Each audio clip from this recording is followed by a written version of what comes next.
Under the pale glow of the moon, the white demon castle looms in silence until a woman cloaked in dark purple energy hovers above, her voice cold as she declares that Chenbai's failure has left her displeased, and he must perish.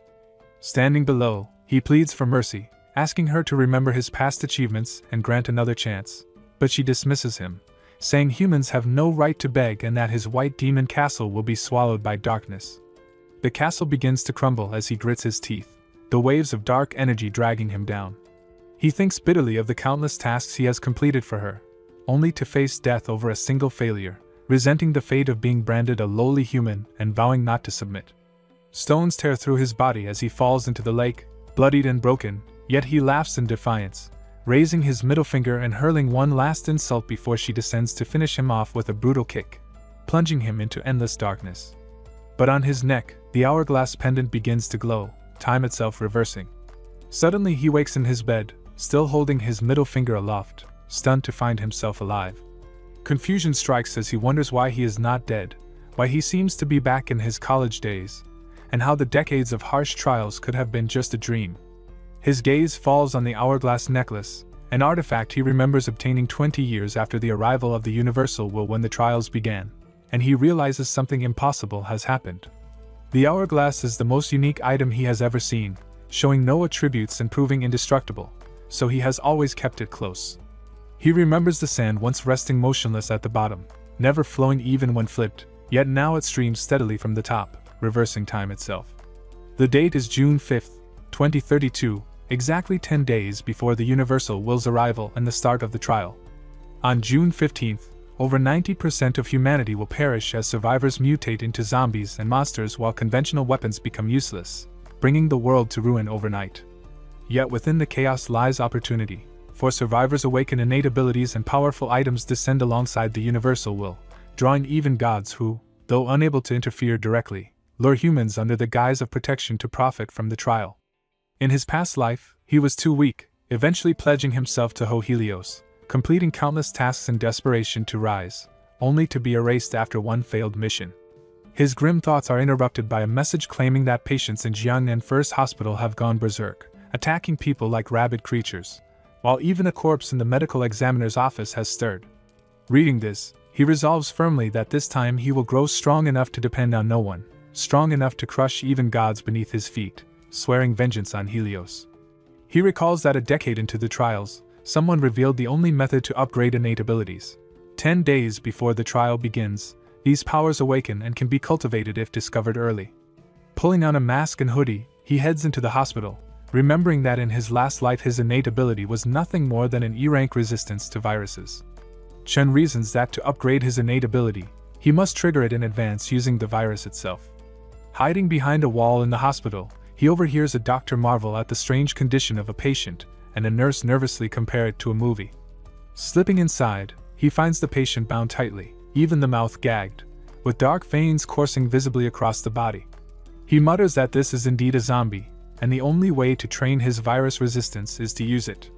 Without hesitation, he pierces a vein with a syringe, drawing out the thick purple fluid and quietly noting it should be enough to awaken his ability. Returning to his empty dorm, he steels himself, thinking that if the theory is wrong, this could be his end. Resolute, he injects the fluid into his own vein, recalling how in his last life he endured decades as a weakling before gaining anything at all. If he were to awaken only an E-rank ability again, even with knowledge of the future, he would remain powerless and doomed to repeat the same fate. Agonizing pain rips through his body as his veins bulge and he collapses to the floor, struggling for breath. A vision of Helios appears, taunting him to surrender and embrace the darkness, saying that such a fate is all a lowly human deserves. Gritting his teeth, he forces himself upright, declaring he will never fall and will conquer her instead. Moments later, the dorm door opens and students scream at the sight of him in a zombie-like state, one even raising a mop to strike, but he simply stands eerily, and says he only needs to wash his face. Bewildered, they watch him retreat to the bathroom where he stares at his reflection, then bursts into laughter, realizing the theory worked. The zombie virus failed to kill him and his innate ability has successfully advanced. A glowing screen appears before him, congratulating him on being selected as a pioneer, awakening in advance, and he recognizes the voice of the Universal Will itself. Reading further, He learns that pioneers are those who awaken and train abilities before the trial begins, gaining attribute bonuses, his own enhanced by 5%. Calling it the perfect title, he opens his innate ability panel and sees the words Virus Monarch, SSS rank. At once, a deep purple aura surges around him, wrapping his body in its sinister glow. Chinbai tested his new ability and noted that for now he could only absorb viruses within a short range, so he needed far more of them to strengthen himself, and the hospital was the ideal place to find such a source. As he approached the building, chaos greeted him. Crowds were fleeing in terror, shouting for help as zombies pursued them. One panicked man even warned him that the world was ending, but Chinbai only smirked, recalling tales from his past life about 3 strange events before the trial, one being the sealed hospital. Instead of retreating, he charged forward, seizing a zombie by the face and slamming it into the ground before activating Virus Monarch's talent skill, absorbing the virus and gaining a point he could use to grow stronger. Thrilled by the result, he declared that none of the creatures would escape him that day as more zombies swarmed. Meanwhile, on the hospital's 4th floor, a restroom stall was under siege, its doors shaking under the blows of a zombie. Inside, a terrified man cried out that the end had come and laughed wildly as he glanced at the girl cowering nearby. He was Director Lu Feng, and in his madness he revealed that he had long pursued her, demanding that since they were about to die she should finally give in. Horrified, she questioned his sanity, but before she could react, a zombie's hand broke through the door. The girl's eyes widened as the creature shattered its way inside, yet Lu Feng panicked and dragged her forward as a shield, screaming that he did not want to die. Abandoning her, he bolted for the window, muttering that it was only the 4th floor, but in his desperation he stumbled, crashing out as the zombie lunged after him, both of them plummeting into the darkness below. Lu Feng hung half-conscious and bleeding on the window's edge while minutes later, the ground outside was littered with fallen zombies, all cut down by Chinbai. Among the wreckage he found the girl whom Lu Feng had sacrificed earlier, her body twitching as she began turning. Seeing her state, Chinbai noted it was fortunate she had only just been bitten and decided to act quickly. Using virus absorption, he drew the infection from her body, reasoning that the military would soon seal the hospital, and he needed someone familiar with the layout to guide him. He focused hard, pulling as much of the virus as possible, hoping to halt her transformation. Slowly, color returned to her eyes, and she bolted upright in shock. Relieved, Chinbai confirmed it had worked, and she gratefully thanked him. Realizing she was still aware, he took her hand firmly, telling her he needed her assistance right away. Embarrassed, she muttered about changing first, but he dismissed the idea, insisting there was no time and demanding she lead him to where the hospital stored the most viruses. She brought him to the laboratory, explaining that all patient samples were kept there. Chinbai seized several vials, assuring himself they would suffice, and began pouring them into a beaker. Startled, the girl asked what he intended, but he simply told her to stay quiet. Placing his hand over the beaker, he unleashed virus absorption again, drawing in pathogens one after another: the hepatitis virus, influenza, herpes, and even HIV, each adding points to his strength. Once finished, he considered the next step, deciding to merge these with the zombie virus. New options appeared before him: the dark light virus, ancestor virus, T-virus, and cocci virus. Studying the dark light virus, he found it granted the ability to evolve and devour, boosting all attributes by 10 and self-healing by 200%, a tempting prospect. Just as he weighed the choice, the girl cried out that more zombies were breaking in. He turned sharply, telling her to stay put, and rushed forward, seizing one creature by the neck. To his surprise, his movements were faster than before, and though the zombie weighed at least 150 pounds, it felt light in his grip, proof of how far his power had already advanced. Chinbai decided it was the perfect chance to test his new ability. As he tightened his grip, dark cracks opened across his skin and a sinister aura seeped out, forming massive vine-like tendrils that lashed out and coiled around the zombie. Suspended in the air by one hand, he unleashed Evolution Devour, watching as the writhing vines wrapped tighter until the creature was swallowed whole. When the feeding ended, the tendrils hissed and withdrew back into his hands, leaving only silence. Stretching his shoulders with satisfaction, he noted how quickly the ability worked, how it even restored some of his stamina.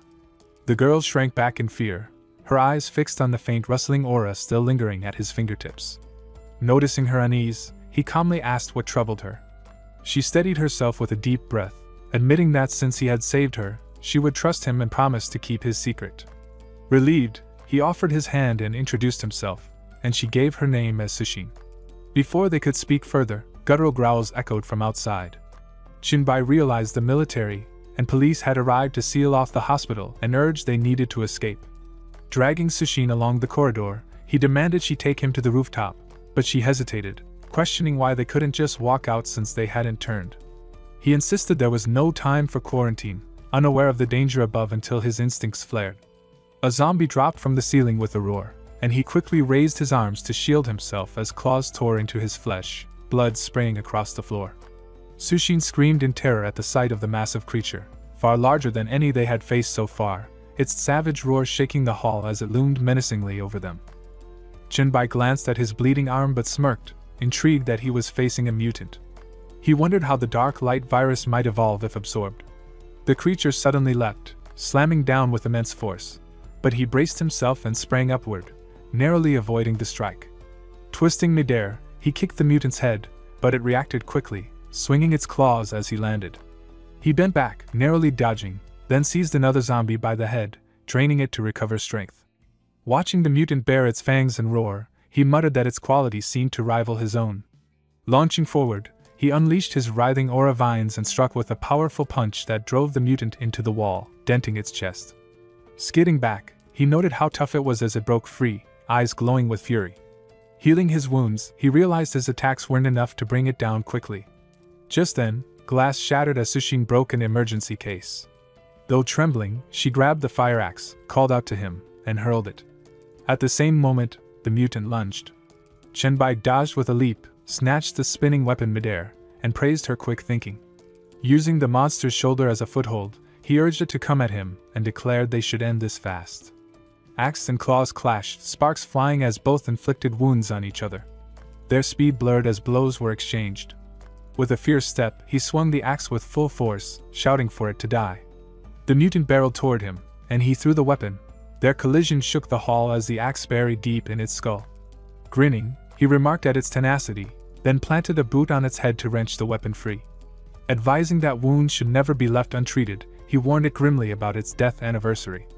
The zombie's eyes suddenly flared red, veins bulging as rage consumed it. Before he could react, it seized him and smashed him against the wall, blood spurting from his mouth. Terrified, Sushin recoiled as the axe clattered beside her.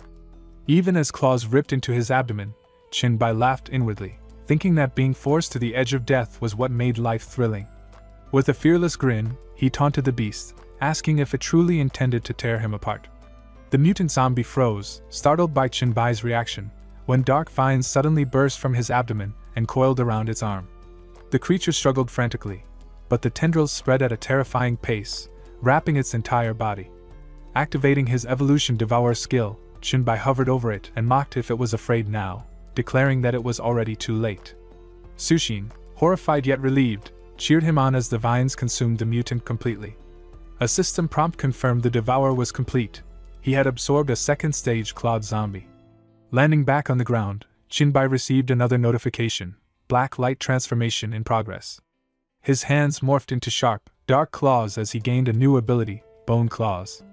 Delighted, he admired his growing strength, satisfied that choosing the black light virus had been the right path.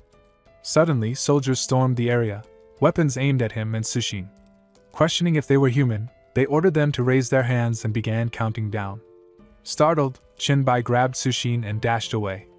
As the countdown ended, a hail of bullets followed. Sushin directed him toward a safe route to the rooftop, though some bullets struck him along the way. She panicked, pointing out his wounds, but he brushed it off calmly, telling her to stay still. Reaching the rooftop, he kicked the door open and carrying her, asked where her home was. Though surprised, she gave the address: Rongfing neighborhood, North 4th Road, Nanbei Street, and he confirmed before leaping off the rooftop with her in his arms. She clung tightly as he sped across the city. Arriving at her home, she hurried him inside and directed him toward the bathroom, insisting on tending to his wounds. He dismissed her concern, saying the bullets hadn't lodged and were already healing, but she pressed the matter until he relented with a faint smile. As he removed his clothes, leaving his shirt and jacket on the floor, she grew flustered yet managed to point out lingering traces of injury on his hands. Sushin grew even more flustered when she noticed the wounds on his stomach and chest hadn't healed fully. Chenbai asked if she really thought he would recover instantly, teasing her about whether she was willing to sacrifice herself. Blushing, she stammered that he wouldn't eat her, since if he had intended to, he already would have. But leaning closer, he startled her by correcting that the only reason he hadn't was because the setting earlier wasn't suitable. To her shock, he tore her clothes and remarked that this environment was better, repeating his question about whether she was willing to be eaten to aid his recovery. Embarrassed, Sushin looked away and softly said she would clean herself first so she'd be ready. Chenbai agreed, then bent down and pressed a sudden kiss on her lips. Under the running shower, the two shared a heated kiss. Meanwhile, outside the bathroom, his phone buzzed with unread notifications. One was from Zhao Mu, asking where he was since Song Ji, the school beauty, was searching for him. Another came from Song Ji herself, bluntly questioning if he was dead because his roommate had said he went to Jiangqing First Hospital. While carrying groceries down the street, Chenbai recalled the strange events that had happened in Jiangqing before the trial began: the sealed hospital, the suburban bombing, and the monster slaughterhouse. But he knew little about them. He muttered that there was too little information on what truly occurred before the trial's arrival, and people rarely cared, mentioning it only in casual talk, which was giving him a headache. Suddenly, Sushin called, and as he picked up, he quickly told her he had bought breakfast and would return soon. But Sushin reported that two men had come looking for him, saying that Song Ziqiang wanted to meet him, which left him intrigued. Watching them through the peephole, Sushin admitted they didn't look trustworthy and suspected it was a scam since Song Ziqiang was known as the Queen of Jiangqing. Troubled, she asked what she should do, and Chenbai told her they weren't lying, so she should let them wait outside. She agreed, though uneasy. Chenbai then reflected that Song Ziqiang was the mother of Song Ji, a classmate who had a complicated history with him, and he noticed her repeated calls and messages, worriedly asking if he was alive. He figured Song Ji must have gone to her mother, which was interesting, and since Ziqiang had traced her way to Sushin's place, she clearly knew something. He decided it was necessary to meet her. Later, at the suburban freezer warehouse, a car pulled up with Chenbai inside. As he was led in, he recalled that Song Ziqiang had risen from nothing to become the wealthiest person in Jian, thriving in both legitimate and underground dealings. After the trial's arrival, she awakened as a high-level talent, quickly establishing dominance, and ultimately unifying Jiangqing amid a fierce three-way struggle. Truly, she had earned her title as the Queen of Jiangqing, someone he had only been able to look up to in his past life. But now things were different. If he could win her over, there was much he could accomplish before the trial advanced. As he walked through the warehouse corridor, a woman stood before him. The man escorting him bowed and greeted Song Ziqiang, announcing Chenbai's arrival. She immediately apologized for calling him there, explaining she hadn't been able to leave. Without delay, Chenbai asked what business she had with him. Song Ziqiang explained she had called him because Song Ji rushed home in distress after losing contact with him at Jiangqing First Hospital and asked her for help. She admitted she also wanted to see for herself what kind of man could make her daughter so nervous and what was so captivating about him.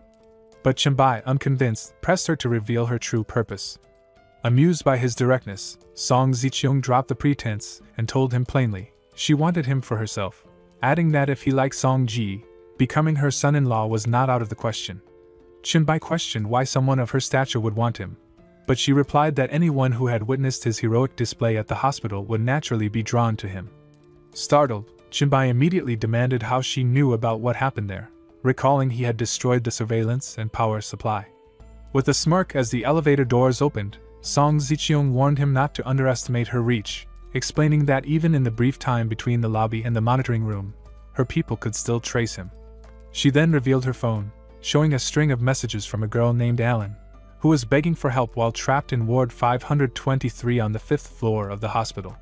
But as Song Ziqiang explained she had already sent someone to rescue Alan, the girl messaged back that she was safe because a super powerful man had killed all the zombies, though at first Song Ziqiang thought she was joking.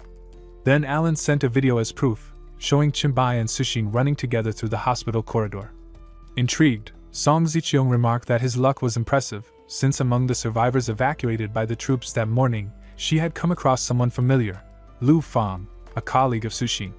Hearing the name, Chenbai recalled the night before at Sushin's house when she confirmed to him that the man in the bathroom, Lu Fang, not only tried to assault her but even pushed her toward zombies. She told him that after shoving her, Lu Fan had attempted to flee by leaping from a window, only to be seized by the undead and smashed headfirst through the glass, left motionless. Qianbai remembered the body hanging on the window and admitted he had considered him already dead. With anger, Cixin said she wished he was, since she despised him.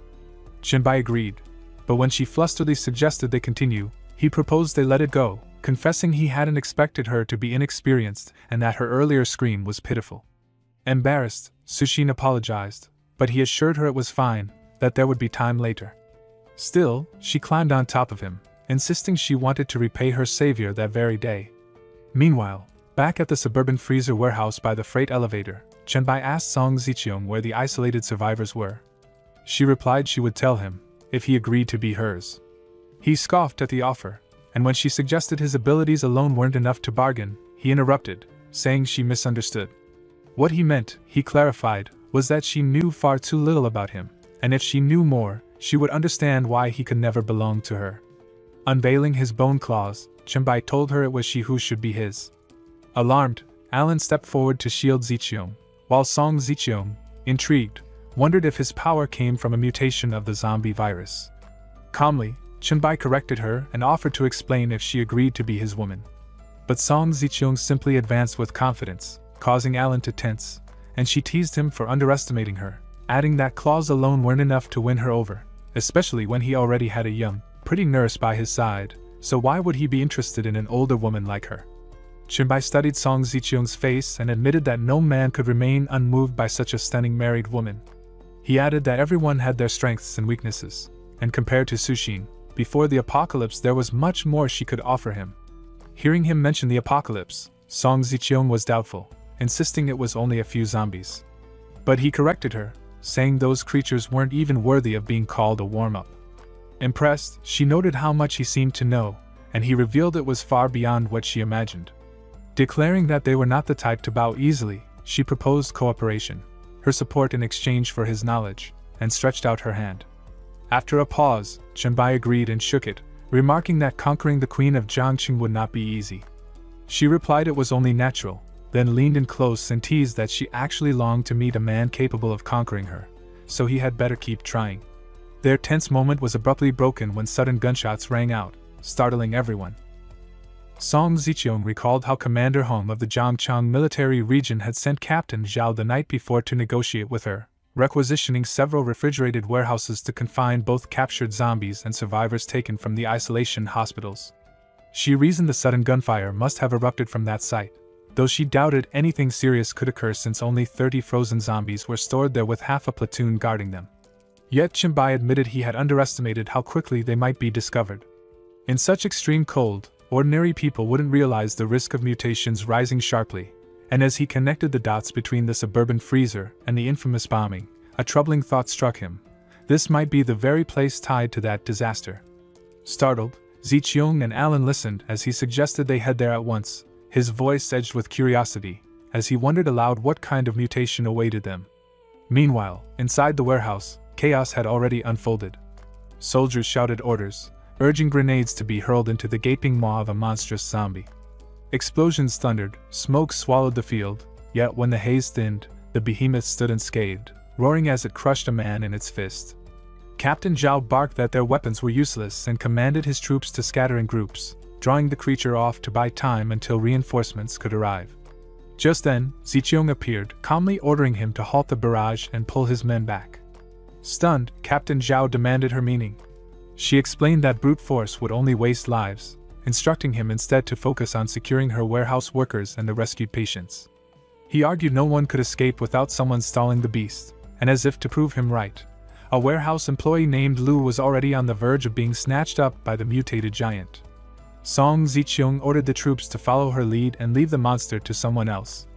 At that moment, Qianbai emerged, latching onto the mutant's massive hand with his bone claws while soldiers hurried to pull Lu to safety. He muttered that what felt like a simple grip nearly wrenched his arm out, proof of how far the creature had grown beyond brute control.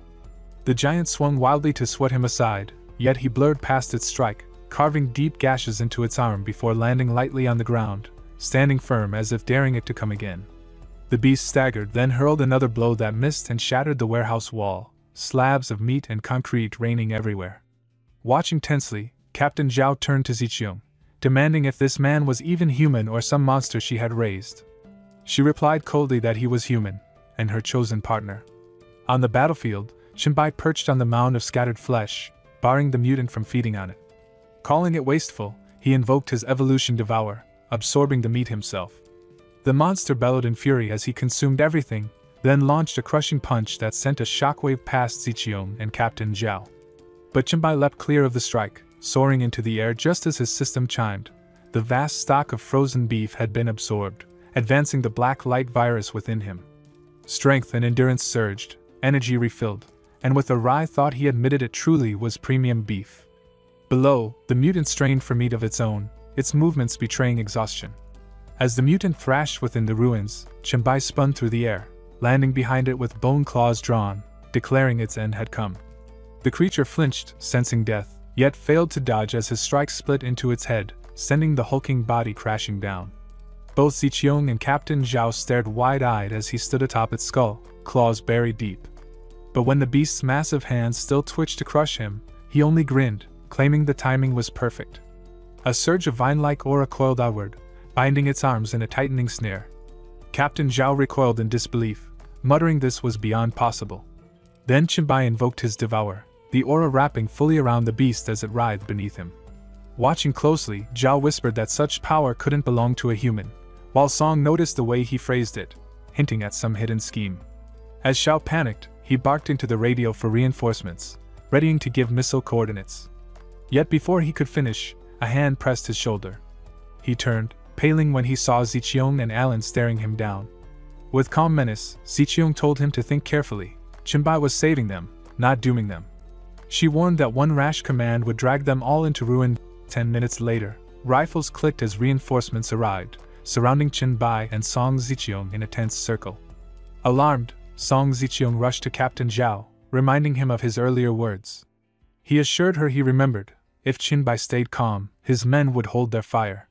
Meanwhile, Qinbai stood with eyes closed, absorbing the fallen mutant. The system chimed, declaring the first devourer of the Flesh Mountain variant had granted him strength form, 500 virus points, and a new talent, virus injection. Opening his eyes, he felt the surge as the black light virus leapt to new heights. Testing his evolved bone claws, he sliced the air, then raised his other arm as the system announced a fresh ability, Heavy Hammer. A massive force condensed in his left hand, pulsing with destructive weight. Staring at his sharpened claws and the new weapon, Qinbai admitted this evolution was extraordinary. With pride, he flexed claw and hammer, marveling at the raw power coursing through him. Though eager to test it, no enemy remained. The heavy hammer faded as he reached into his pocket, pulling out the Flesh Mountain core. He studied it with a sharp gaze, remarking it was an exceptionally rare material, one that could forge equipment or, under control, give rise to a flesh wall capable of endless growth. Qinbai briefly considered feeding the core to spawn another Flesh Mountain, just to test his new strength, but quickly hid it away when Song Ziqiang called to him. With a graceful gesture, she introduced him to Lu, who approached wearing a bright smile. At once, Qinbai recognized her as a well-known journalist in Zhangkang and a minor internet celebrity. Curious, he asked if she was the one secretly filming him at the hospital. Lu admitted it was true, thanking him for saving her twice. He dismissed it as coincidence but pressed her on whether she recorded the Flesh Mountain battle. Apologetic, Lu confessed it was out of habit but promised to delete it if he wished. Instead, Qinbai told her to keep the footage but not release it, hinting he had use for it, and she agreed. Soon after, Captain Zhao relayed that their commander, Commander Huang, wished to hear everything he knew and explain himself to the military.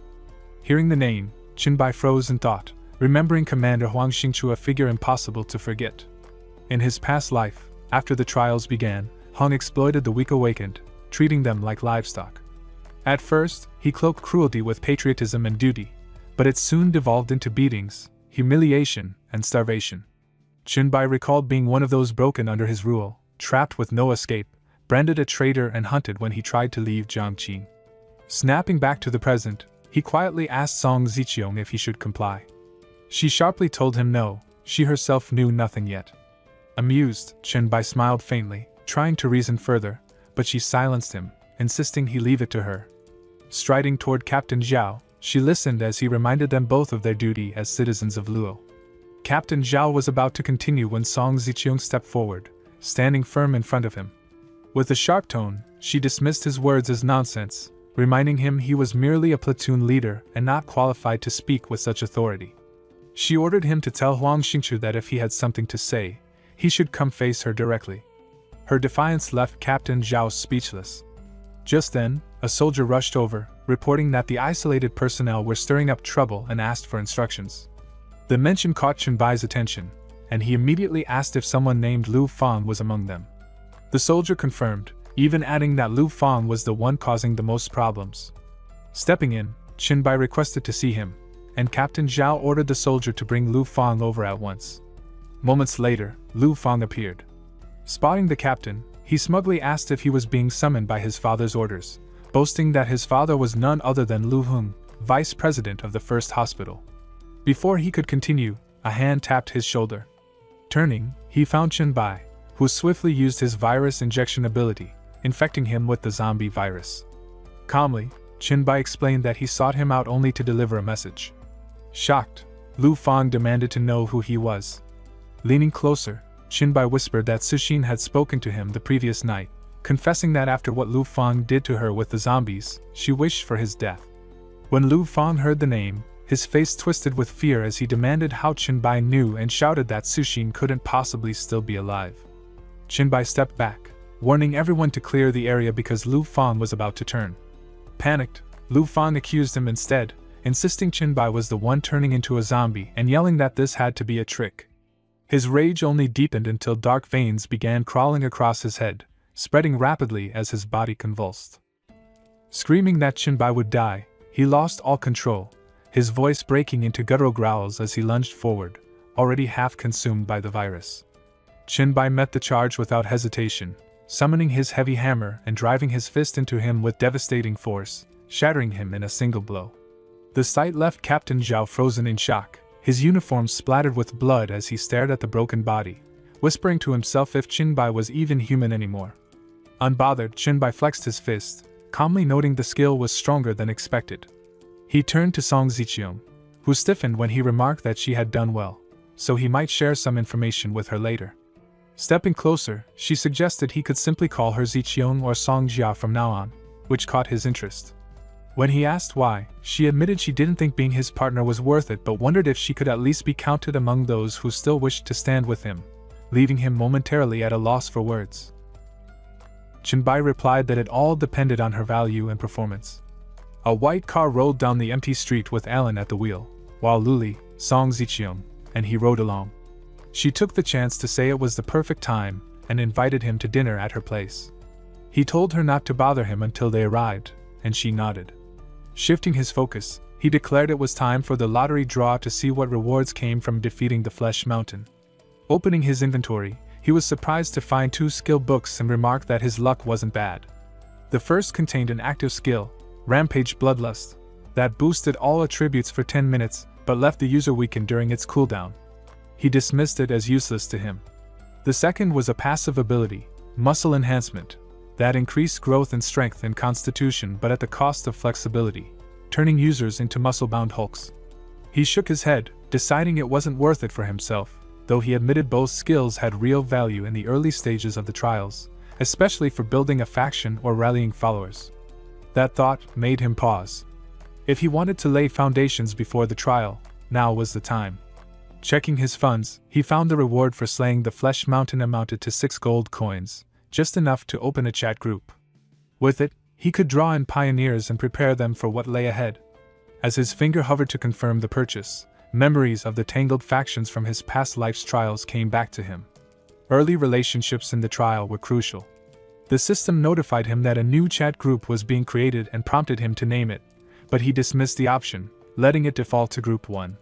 As the words appeared before his eyes, he thought of Heloise and swore that one day he would rebuild White Emperor City, turning it into a divine kingdom, while Heloise would be reduced to the lowest of dogs beneath his feet. 3 hours later, they arrived at her private villa.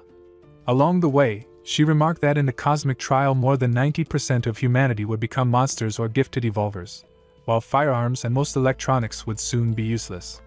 He told her that was all the information he could share for now and asked if it was enough for her to gain an advantage.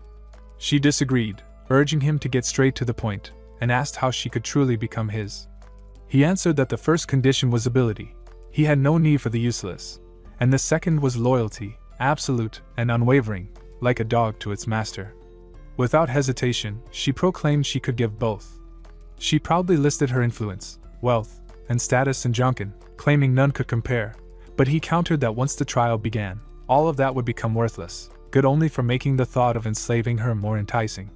A chill crept over her as she imagined herself and her sister bound on stage, paraded as the queen and princess of Jiangchang to be sold off like trophies.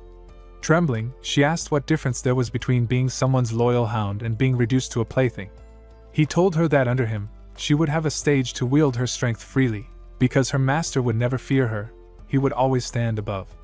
Feeling the weight of his words, she realized that hesitation would cost her something irreplaceable.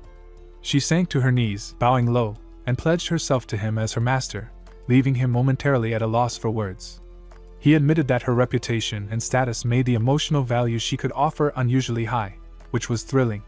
Lifting her chin, he told her to show him that charm in person and added that he had some tasks for her. Moments later, Alan and Lilu received a message. Song Ziqiang had instructed Alan to send Chen's video to her, take her home to rest after the exhausting days she had endured, and afterward post his messages prominently on major forums under the title, "To the Pioneers," with the ID Pioneer White Emperor. Alan told Lilu about the instructions, and when Lilu asked if there was anything more she could do, Alan relayed that Song wanted her to rest and recover. Lilu agreed, noting that despite nearly dying at the hands of zombies, the shock didn't feel as intense as when she first encountered one. Thinking of how Chenbai had saved her, she realized she either accepted the possibility of dying or felt comforted by his strength. Soon after, a call came in on a registered number. Holding the phone, he recognized it was Song Ji. Answering, she asked about her mother. When he revealed it was him, she was surprised, questioning why he had her mother's phone and where she was. With a sly grin, he explained that her mother was busy with work and meals and that it was urgent she come home to talk. Xiao insisted he wait, complaining about the many unanswered messages, only to find the call had already ended. Embarrassed, she cursed him and swore she would make him kneel under her pomegranate skirt one day. Meanwhile, her mother remained kneeling before him, calling him master and asking if he could protect her daughter as well. He criticized her daughter for lacking ability, spoiled by indulgence, but assured that with enough effort, she would most likely avoid becoming a monster. When the trial arrived, Song Ziqiang looked pleased and thanked him sincerely. The next day, at a suburban secret warehouse, the place was deserted. In the car, Song Ji questioned whether her mother was being deceived by him, doubting how she could believe something so absurd. Calmly, her mother explained she had stopped her from searching for him the other night for that very reason, instructing her to remain silent and obedient after stepping out, which surprised Song Ji. Outside, he stood before the warehouse with Alan reporting behind him. She had scouted all the rumored zombie and monster locations in the city the previous day, and only this warehouse fit the description. Once an underground casino, it and the gamblers inside had become zombies, numbering around 160, though none were extraordinary like Meat Mountain. He wondered if it could be the so-called zombie slaughterhouse, but dismissed it, noting the hospital's indoor zombies and Meat Mountain's difficulty to kill made those cases unique, and the warehouse's remoteness meant incidents would be hard to trace. Confirming that Alan had visited every rumored site with the same result, he speculated that someone was collecting zombies, making the warehouse a likely hub. Whether a curious adventurer or a well-informed pioneer, he found the development thrilling. Chenbai braced himself, signaling they should open the door. Two men strained at the heavy frame, and the moment it swung, a horde of fierce zombies surged forward. The man pulling the door froze in terror as the creatures fought among themselves, desperate to be the first to strike. Chenbai met the lead zombie with a swift kick, scattering it across the floor. Suxin flinched behind her camera while Song Ji watched, wide-eyed and horrified. Chenbai moved with precision, absorbing the virus from one zombie after another, systematically reducing the mass of writhing bodies. By the time the last one fell, the system congratulated him. Title acquired, Zombie Hunter, after over 300 kills. His attributes had increased by 5, and his damage against zombies rose by 5%. He had also collected 500 virus samples, unlocking the ability to craft the zombie virus serum formula. A grin spread across Chenbai's face. This formula wasn't just a trophy. It was a tool even awakened talents would struggle against. The thought of wielding it sent a thrill down his spine. As Chinbai unlocked the formula for 300 virus points, he remarked that not everyone had talents immune to viruses or an ultra-strong physique. Chinbai called Song Ziqiang over, reminding her to gather everyone and check if they remembered his instructions before the trial. She nodded confidently, while Alan and Sushin looked anxious, and Song Ji turned pale, looking ready to be sick. Sushin gripped her bat and explained that fighting zombies with cold weapons minimized the chance of them turning into monsters, and killing them without harm would prevent it entirely. Chinbai grabbed a zombie by the neck, challenging them to show their strength and asking who would go first. Alan slipped on her gloves and volunteered, charging forward the moment he released the creature. She twisted its arm, hoisted it into the air, and slammed it down. Its neck snapped with a wet crack, and blood splattered. Chinbai noted her speed, ruthlessness, and precision. Next, Song Ziqiang swung her bat at another zombie's head, toppling it. A follow-up strike finished it, but Chinbai observed that while she could knock one down in a hit, it took over 10 blows to fully kill it. Moments later, Sushin faced her target. Exhausted and pinned beneath it, she relied on her knowledge of human anatomy to strike the killing blow. Chinbai shook his head slightly, noting her strength was lacking, but her skill carried her through. Song Ziqiang announced it was Song Ji's turn, and terror overtook her. Tears streamed down her face as she gripped the bat, and suddenly she lost control, wetting herself. She sank to the ground, admitting she couldn't do it. Ziqiang knelt beside her, offering comfort, while Chinbai shook his head and remarked that fear had already defeated her. He called Ziqiang over and reported that Alan had scouted all rumored zombie and monster locations but found nothing, which was suspicious, so she needed a thorough investigation. Despite still worrying about Song Ji, Ziqiang agreed. Song Ziqiang tried to bring up Song Ji again, but Chinbai cut her off, noting there was no time for slow training, especially for her, and insisted that she arrange Song Ji's practice. She protested, pointing out the virus hadn't been eliminated yet. He gave her a paper, startling her. When she saw it, she realized it was the zombie virus serum formula and commented on its complexity. Chinbai explained she could combine the materials herself to produce it, a testament to the value of such potion formulas. Ziqiang bowed deeply, promising to safeguard the formula and complete the task entrusted to her. Chinbai ordered her to begin and have someone send him back. She agreed immediately, suggesting Shuinger handle it. Moments later, Chinbai checked his phone, muttering about his post, wondering if anyone had contacted him. Scrolling through, he saw dozens of comments, mostly nonsense. One even asked which mental hospital he had escaped from and if he planned to write a novel. Chinbai stared, appalled, muttering at the absurdity of it. Suddenly, something drew Chinbai's attention. A private message popped up from someone named I'm Not a Shill, claiming to be a pioneer. He asked why Chinbai hadn't replied and whether he had seen his earlier messages. Chinbai noticed not everyone here was from Lizi, realizing there were unexpected allies. I'm Not a Shill pressed for details about what a pioneer was and urged a response. Chinbai asked his talent, and the sender admitted it was S-level mental control, though he immediately panicked, asking if he could take it back. Chinbai refused but reassured him it wouldn't be disclosed, noting that pioneers unlocked special communication on the panel. He directed him to Chat Group 1, where basic instructions were explained, and anyone could ask questions after reading them. Chinbai noticed the chat welcomed someone named Han Xiao and raised an eyebrow. Han Xiao explained there was an existing name conflict, and promised to rename the group, asking if Chinbai could invite someone. Chinbai inquired who, and Han Xiao mentioned Shuichuan, who had contacted him privately since he couldn't reach Chinbai. Shuichuan had tried asking what he knew, but Han Xiao ignored him. Seeing the name, Chinbai froze, instantly recognizing the emperor-level powerhouse Suikuan, and a triumphant smile spread across his face. He eagerly typed back, agreeing and telling Han Xiao to invite any other pioneers he noticed. The chat group soon welcomed Shuichuan, and Chinbai laughed triumphantly. At 7:30 p.m., Siki called Lilu to check on the investigation results. She confirmed the Jiang Cheng's forces were behind the zombie collection, sending all captured zombies to the Mankai container yard near the Jiang Cheng wharf. Someone had been sent to gather more details but hadn't returned, and she decided there was no point in waiting any longer. Suddenly, 2 bodies fell in front of her, and she quickly covered her mouth to stifle a scream, trembling from shock. A man observed her from above, laughing and waving as she flinched. She realized she had been discovered, her voice trembling in panic. Meanwhile, at the mansion, things were calm. Lu Huai messaged Chenbai, mentioning he had just joined the group and read the documents, but some instructions for his talent were unclear. Chenbai asked him to send the details. It was the Yin wood body, the most Yin of woods, a source of endless life. When the Yin soul entered the body, it became a land of eternal life. Chenbai noted it was SS level, but warned that activating the ability demanded a high cost. Normal initial abilities lasted only 3 minutes at 5 points. Lu Huai understood why he had hesitated. Chenbai explained that the constitution is the foundation. He shouldn't be a glass cannon. With 5 spirit, Lu Huai thanked him and prepared to proceed. Suddenly, someone rushed toward Chenbai, Song Ziqiang, her face etched with worry. Seeing her hurry, he asked what had happened.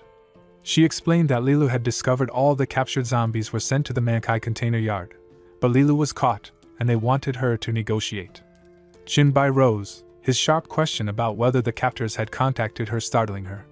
When he asked if Lilu had betrayed them, she bowed quickly, insisting she had raised Lilu herself and was certain of her loyalty.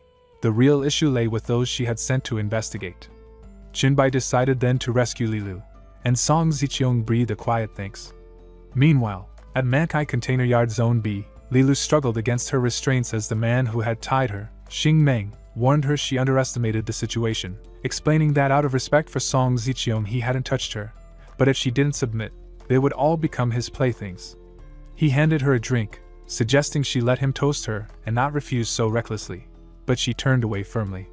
Suddenly, a calm voice remarked that it was only a toast, not punishment wine, slicing steak leisurely. The speaker was Chenbai. He noted that there was no grace in forcing it, and perhaps she simply didn't like drinking. Both Xing Meng and Lilu froze, surprised by his sudden presence. Xing Meng looked bewildered as Chenbai calmly took a seat.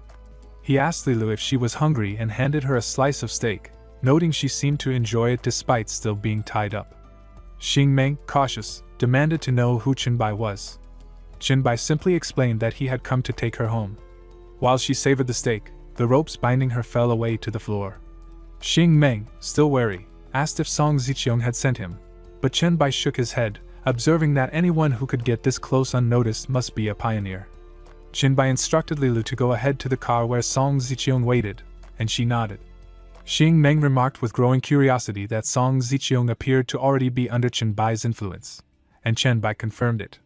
Rising, Xing Meng chuckled, noting it was impressive. If he had subdued the Lord and Chenbai the Queen, only the commander remained. Pouring wine into 2 glasses, he suggested exchanging ideas, proposing that Chenbai assist him in becoming king of Jiangchen, to which Chenbai firmly refused. Xing Meng froze in shock at Chenbai's declaration, so stunned that he dropped the 2 wine glasses he held, shattering them on the floor. He reassured Chenbai not to worry, noting his S-level talent, and teasing whether he wanted punishment wine. Chenbai reflected that before arriving, he had seen Xing Meng not only collecting zombies but also creating them from living people. Such a dangerous but ultimately limited ability made him unworthy of Chenbai's assistance, whose talent was SSS level. Xing Meng laughed, extending sharp claws and explaining that his power, slaughter progression, permanently absorbs attributes from slain targets, growing endlessly. Observing that S level was top for normal abilities while Chenbai's was SSS, he arrogantly asked if Chenbai feared instantly becoming a god. Chenbai thought it close enough but kept silent, noting the unlimited growth and pure combat nature of Xing Meng's talent, and that the claws were likely equipment. With a sneer, Xing Meng charged, calling Chenbai an arrogant kid and warning him not to disappoint after his death. Their powers clashed midair as Chenbai used his bone claws to counter, and Xing Meng's muscles swelled violently, shredding his shirt. Chenbai recognized his shape-shifting ability, but the strength was still uncertain. He noticed Xing Meng had hidden other skills, realizing he needed caution. Leaping to strike again, Xing Meng shouted for Chenbai to go to hell, while Chenbai prepared his heavy hammer, their collision erupting with such force that a visible field of energy surrounded them. At the Mankai container yard, Chenbai charged with his bone claws, sending Xing Meng soaring into the air, though he landed safely. Grabbing Chenbai's arm, the two prepared to exchange blows again, but Xing Meng suddenly opened his fist, stopping Chenbai's strike with his palm and asking if he was unharmed, noting he hadn't expected Chenbai to have much strength left. As they pushed against each other, Xing Meng urged him to stop hiding his power and show his true strength. Chenbai calmly replied that he was already using his talent, It was Xing Meng who hadn't realized it. Frustrated, Xing Meng swung his claws, hurling Qinbai toward a container while boasting that his own strength, agility, and physique surpassed Qinbai's, and that the young fighter's tricks were meaningless before absolute power.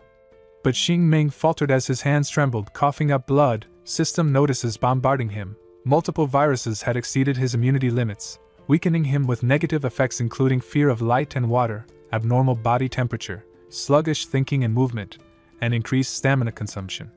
Emerging from the wreckage, Qinbai noted that Xing Meng's body was indeed formidable, which had delayed the virus's effect, and mockingly asked how it felt to be overwhelmed by so many ailments. Enraged, Xing Meng charged, calling him a sneaky bastard, but Qinbai easily impaled him with bone claws, activating his skill evolution Devour. He boasted that he had warned Xing Meng he was different, and now the vine-like aura fully enveloped him. Qinbai declared he would absorb him and claimed the spoils later, ensuring no disappointment. As Xing Meng's claws sank into the ground, system notifications confirmed that the evolved human had been absorbed, and the black light virus completed its initial awakening, greatly enhancing attributes and becoming the foundation of the virus monarch's own body. The system notified Qinbai that the black light devouring ability had evolved, granting him the chance to glimpse fragments of his target's memories and a small probability of acquiring their mastered skills. He noted that the attribute bonuses from the black light virus had shifted from active use to base stats, a huge advantage, and checked the exact increases: strength, agility, and physique up by 50, spirit by 40, and life regeneration doubled. Viewing his profile as the #1 evolved human, he saw each element had grown by 20 points, fully integrated into his basic attributes. Picking up Xing Meng's fallen claw, he realized ordinary humans with attributes under 5 were now far too fragile to pose any threat. Scanning the system, he observed that Xing Meng had been lucky to acquire such equipment, blueprints, and consumables from killing mutant zombies. Otherwise, he could never have exceeded Qinbai's own stats. Qinbai now claimed the zombie claws, an E-level weapon, and the biohazard disaster, a C-level production blueprint, noting that Xing Meng's luck attribute must have been extremely high, and declared all of it now his. Under the crescent moon shining over the damaged containers, Qinbai walked away, reflecting that his talent had risen from E to SSS and that the strange events he'd survived had been immensely rewarding. Having secured Song Zijiang's loyalty, he saw the future Lord, Lilu, and Song Zijiang approaching. Song Zijiang opened the car doors, urging him inside. Qinbai, confident in his current power, decided it was no longer worth chasing the random monsters that had appeared before the trial, and that the remaining days should be spent organizing and preparing for what would come. A few days later, night fell quietly over Song Zijiang's villa. Qinbai stood before the large glass windows, gazing at the city below, sensing that the trial would soon descend. A knock at the door interrupted his thoughts, and he called out that they could come in. The door creaked open as Luli, Suxin, and Song Zijiang stepped inside. Song Zijiang reported that they had completed everything Qinbai had assigned in time. Luli proudly added that the terrain and population of the Peak Villa area had been fully surveyed, ensuring they could assert control and dominate when doomsday arrived. Suxin glanced at her notes, confirming that all materials had been purchased and the list compiled and sent to Qinbai. Acknowledging their efforts, Qinbai noted that the pre-arrangements were in order. Song Zijiang reminded him that time was nearly up and asked if there was anything else to do. Checking his phone, Qinbai said nothing further was needed, instructing them to lay all the information on the table. He then messaged the group, warning that the trials would descend in 10 minutes, and despite their early advantages and rare talents, they must remain vigilant. Calmness was key, he stressed, for the trials would bring dangers beyond imagination, and he did not want anyone to vanish in the next 10 minutes.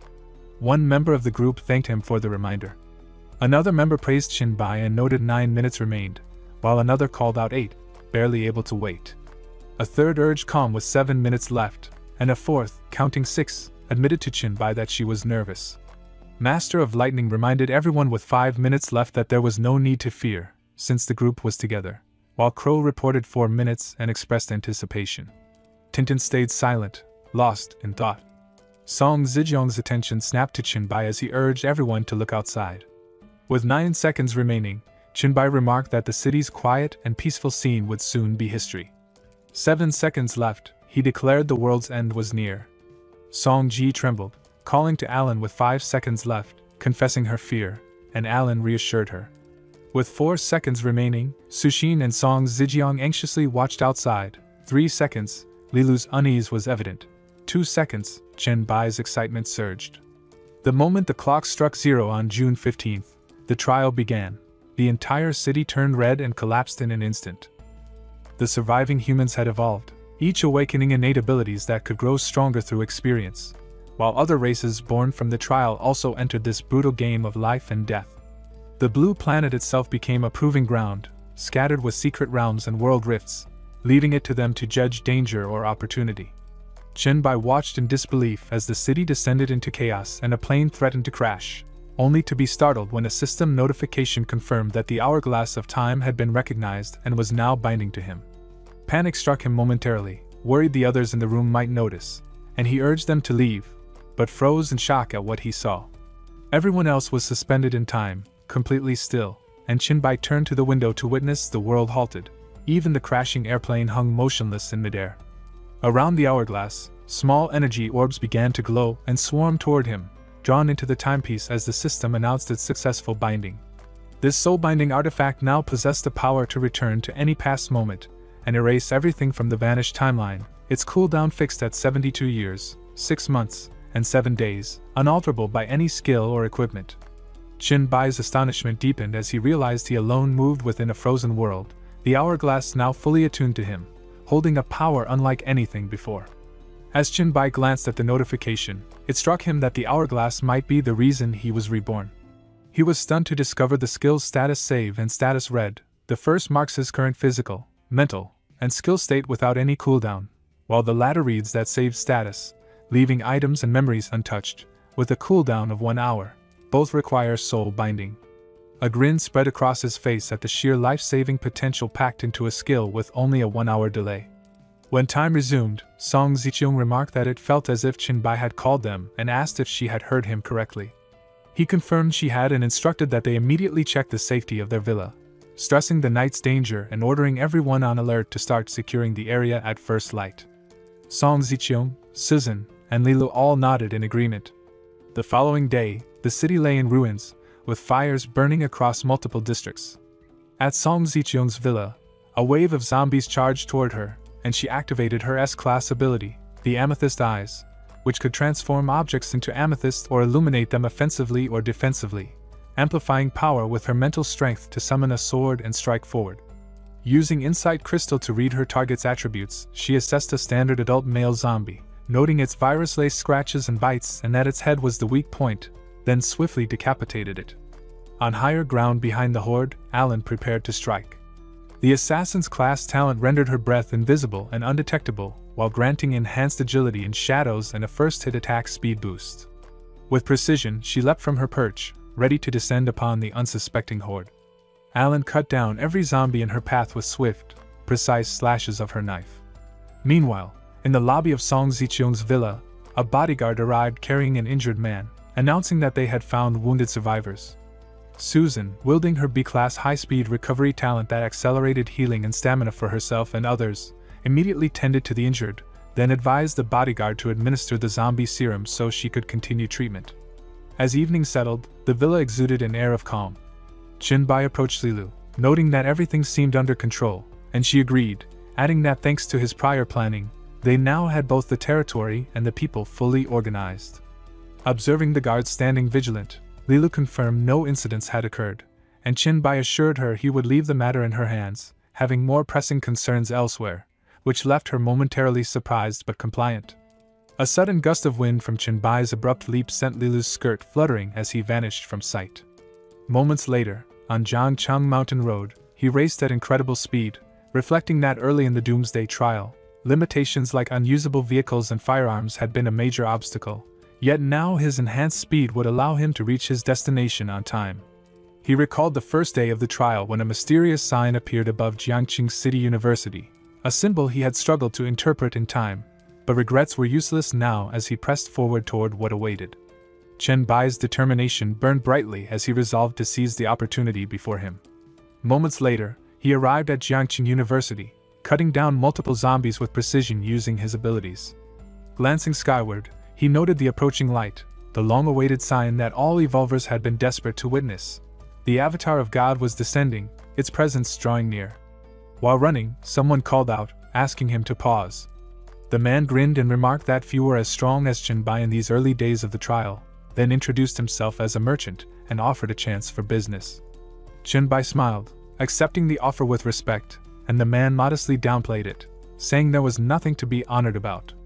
Yet Chinbai felt privileged merely to know the man's name, and seeing his symbol, had been anticipating this meeting.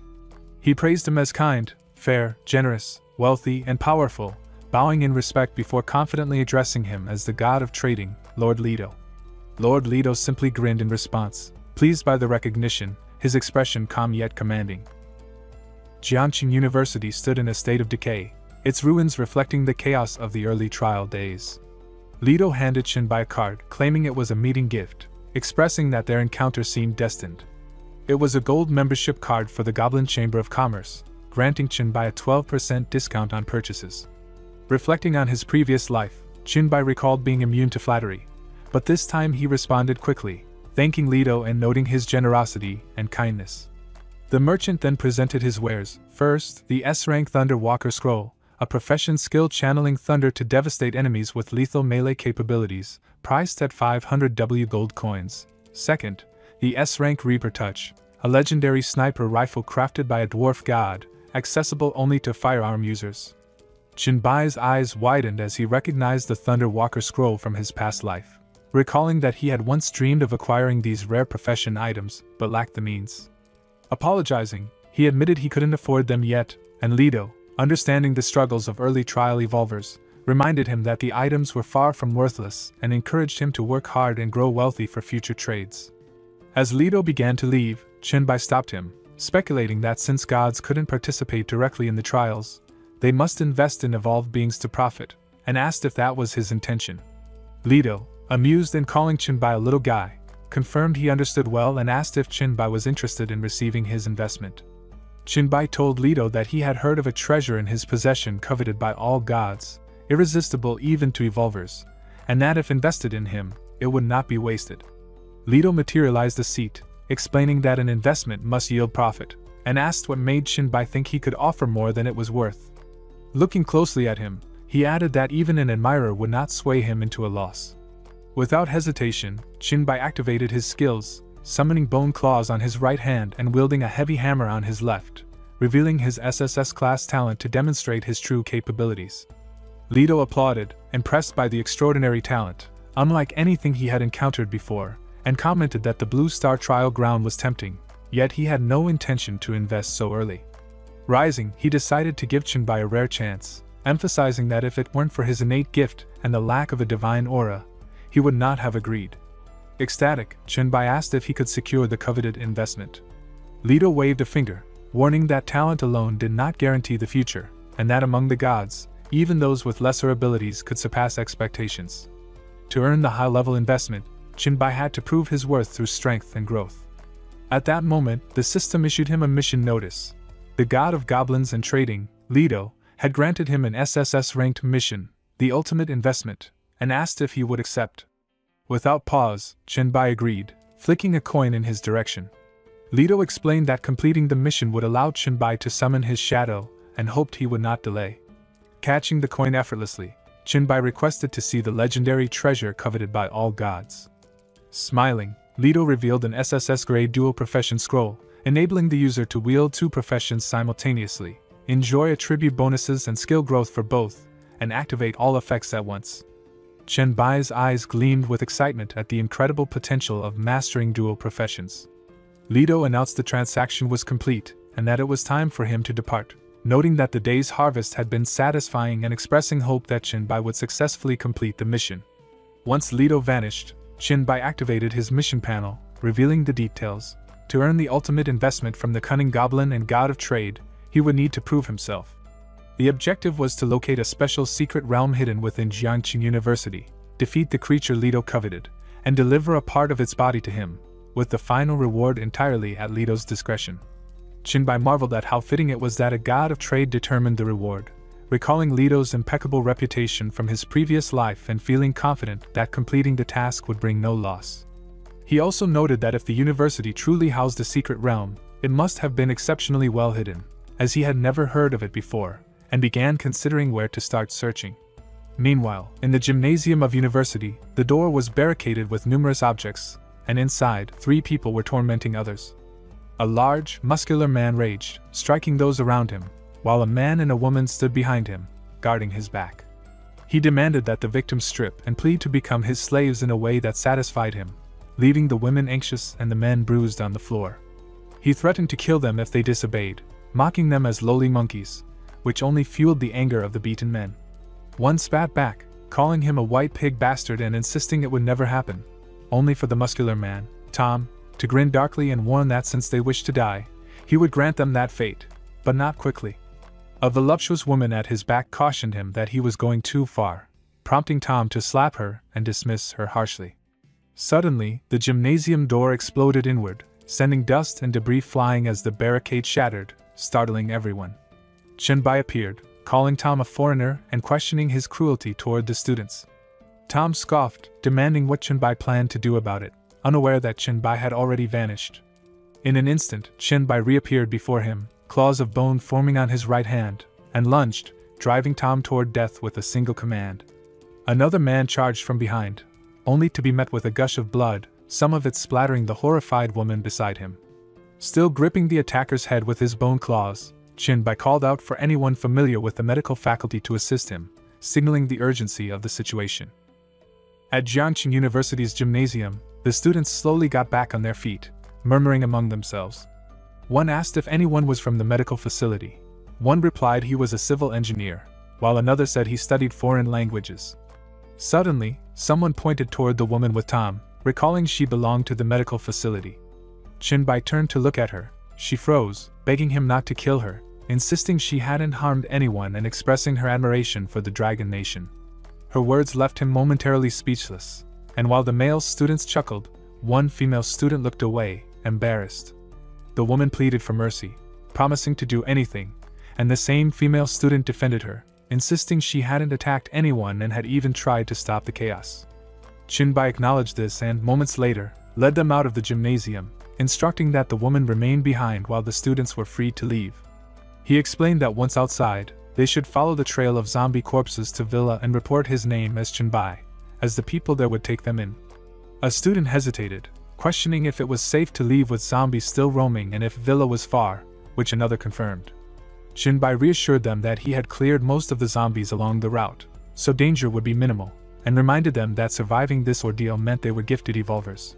He then asked them how they would respond when zombies and monsters multiplied if they were already hesitant to face the current threat. When Chenbai warned that they would be as good as dead, the gymnasium fell silent. A female student finally spoke, thanking him and confirming they understood, so they left immediately. Once the students had vanished, the woman asked why she couldn't go with them and why he was keeping her behind, leaving Chenbai momentarily speechless. Flustered and blushing, she guessed that he kept her because students in the Dragon Kingdom favored foreign girls, and so did he, insisting he shouldn't use force since she would be his. Wild horse.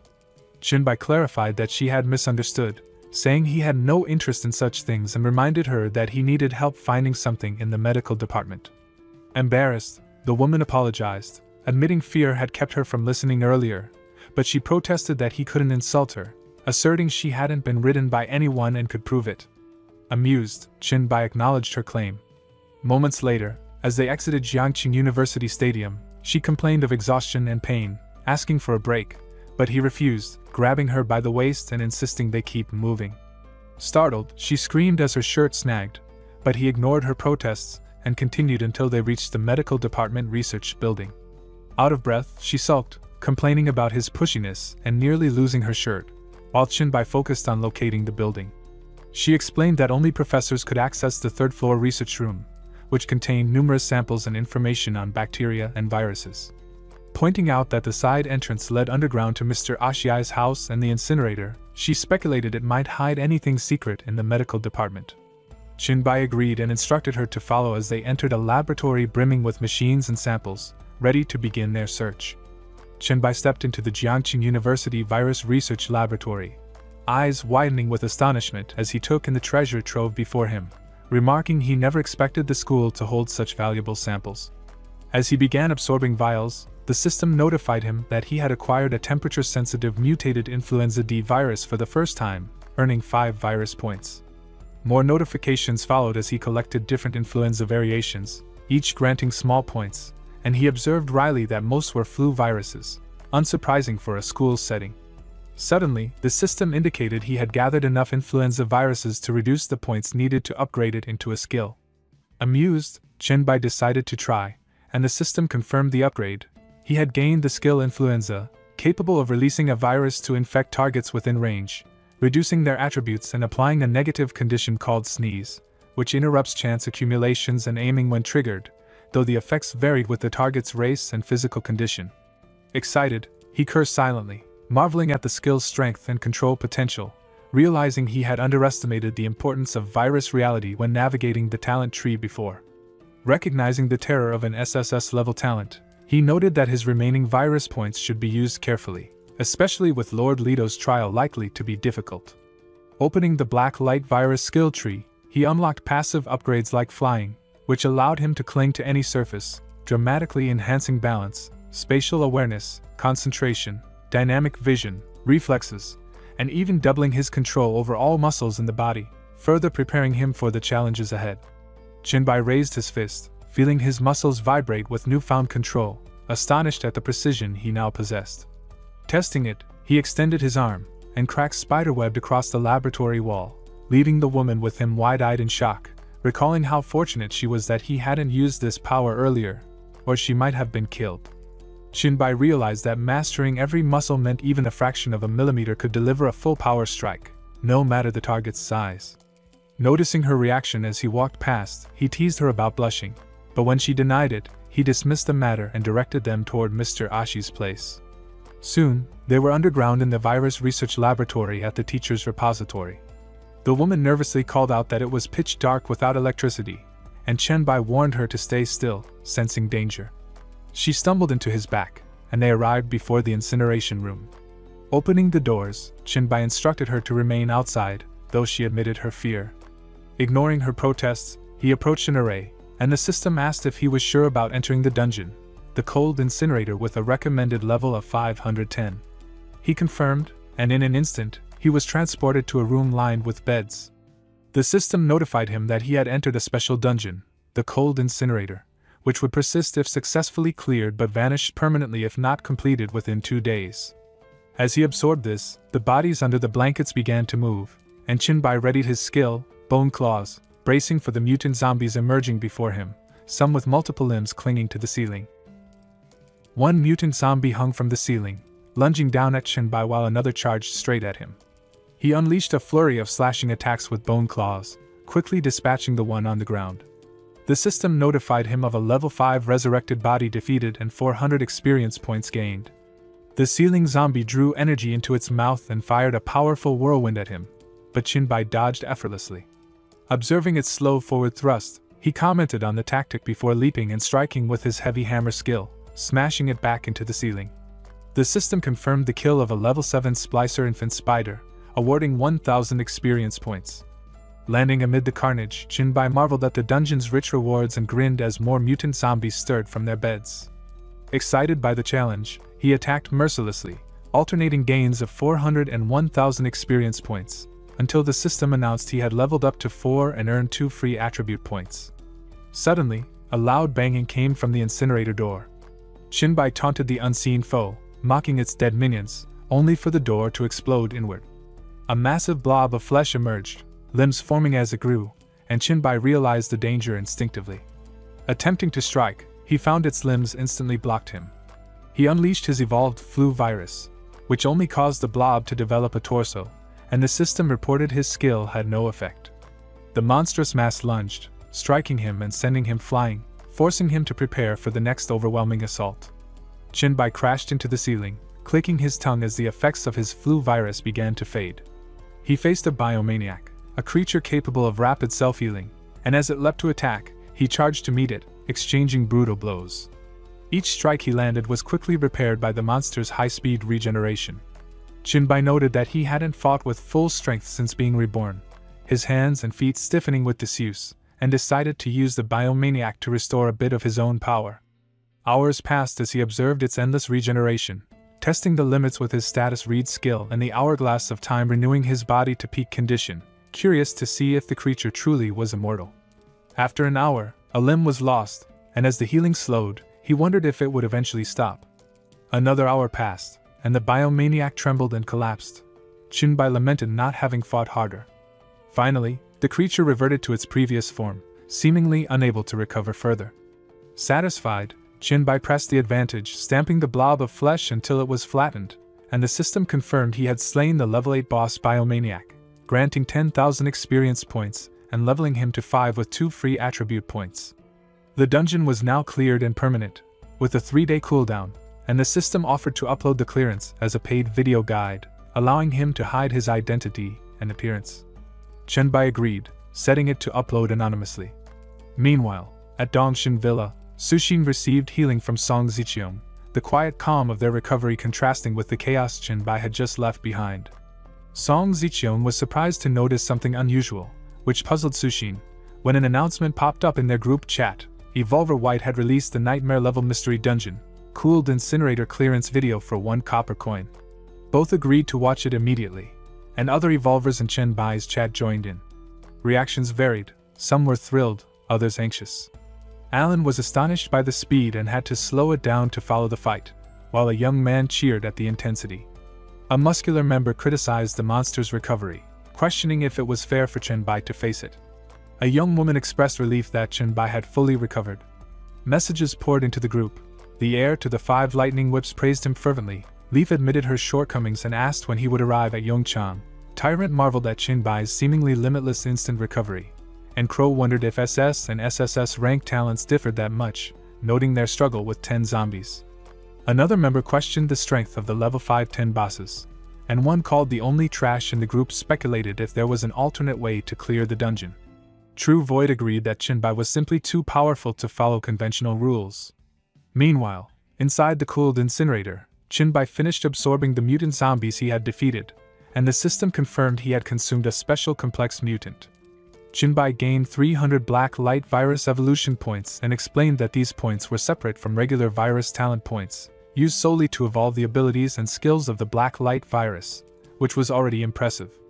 The system notified him that the virus had evolved, boosting recovery speed by 300% and triggering its passive ability, unlocking the biomaniac skill, Greatest Cell Regeneration. The system explained that this passive skill allowed him to use stamina or other energy to rapidly regenerate, even severed limbs, with the ability to toggle it on or off. Qinbai noted how valuable it was, since passive skills were rare and this one remained at a low-level skill. With that, he turned his attention to checking what the nightmare-level boss would drop next. Qinbai approached the 3 shining items left on the floor. One was a level-unique Biodemon Professional Scroll, an evil profession that absorbs other living beings to enhance its own strength and recovery, though excessive absorption could lead to gene disintegration or mutation with unknown consequences. It required Evolver level 10 and at least 15 physique. Qinbai noted it was a high-risk, high-reward profession, but he already had the Black Light Virus. Another item was a Grade C Genetic Essence, a perfect vial that could significantly improve physical condition, usable only once per evolver. Qinbai drank it, and the system confirmed permanent increases of +2 strength, +6 physique, and +3 agility. The last item he picked up was unusual. The system identified it as a Grade D Special Defense Faceless Skin, a multi-gene product offering excellent defense, improving agility, physique, and defense by 10 each, with long-term wear enhancing body shape or dynamic skin that allowed color and shape changes at will. Qinbai paused, finding the dynamic skin description slightly ambiguous, unsure if it counted as body alteration or equipment. He stored it in his inventory and remembered the ordinary equipment dropped by other monsters, noting they could serve as inner armor. He also found a D-rank skill book, Active Cells, which temporarily boosted cell activity and recovery with a 10-hour cooldown, though it was redundant since he already had the advanced cell regeneration skill. Qinbai remarked it didn't matter, as such skill books could be traded in the chat room. Picking up the blob of meat, he decided it was nearly time to leave. Handing over that part of the boss to Lord Leto would complete the mission, and he muttered that the Lord surely hadn't imagined it would be done this quickly. Qinbai reached for the system screen but paused, thinking about the goblins and the god of trade. The system asked if he wanted to leave the dungeon, and Chinbai immediately sensed something was off. Lord Leto wasn't a wandering traitor moving aimlessly, he had a purpose. He recalled Leto mentioning he was an unexpected bonus, so the god's original goal must have been this special dungeon. Yet, with the rewards Chinbai was getting, there was no reason for a divine avatar to intervene, which made him wonder if Leto's real objective was unrelated or if he had missed something.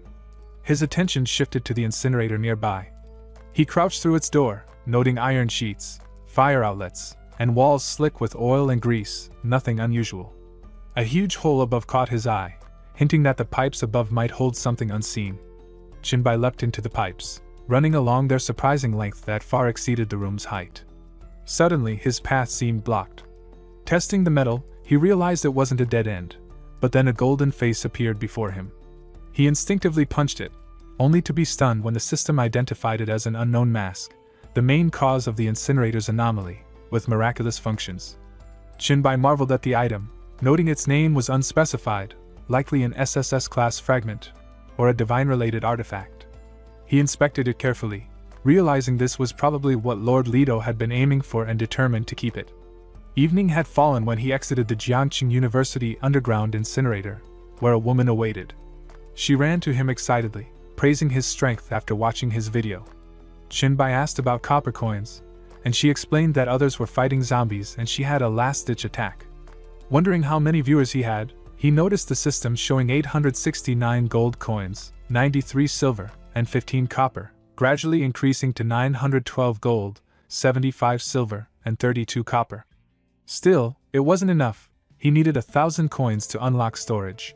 Chinbai realized the storage was protected by the universe's will, completely undetectable and the safest way to secure items, so he decided to wait before turning in his mission. A short while later, he and the woman returned to Jiangqing University Medical Faculty, and she asked if they were heading to the Dongshan Villa area, but Chinbai declined, warning of unknown dangers at night and suggesting they find a safe place to stay. She mentioned a few high-class hotels nearby that would be mostly empty since it wasn't a holiday, and Chinbai agreed, letting her lead the way. They arrived at a love hotel and entered a room where the woman first changed into a nurse outfit, which Chinbai rejected, prompting her to try a police outfit, then a teacher's outfit, then a school uniform, all of which he found unsuitable for various reasons. Finally, she changed into a revealing cat costume, and Chinbai, after a moment of thought, seemed satisfied, declaring she would be his pet for the night. Once she fell asleep, Chinbai enabled the storage function. The system confirmed the space had opened at the cost of 1,000 gold coins, completely private and undetectable, and stored the unknown mask safely. With that secured, Chinbai declared it was time to proceed to the next part of the mission. He flicked the coin Lord Leto had given him, and midair it created an array, signaling the summoning of the god of goblins and trade, with Chinbai eagerly anticipating Lord Leto's arrival. At a love hotel near Jiangqing University, Chinbai stood outside on the street, preparing to summon Lord Leto. He recalled a saying from his previous life: when trading with Leto, emotions are part of the bargaining, meaning Leto would adjust rewards to account for the feelings of the one completing the task, provided he held enough value in Leto's eyes. Chinbai took out the lump of meat from his pocket as proof, and, when Lord Leto arrived, he was surprised Chinbai had summoned him so soon and asked if the task had been completed. Chinbai confirmed and threw the piece of the dungeon creature toward him.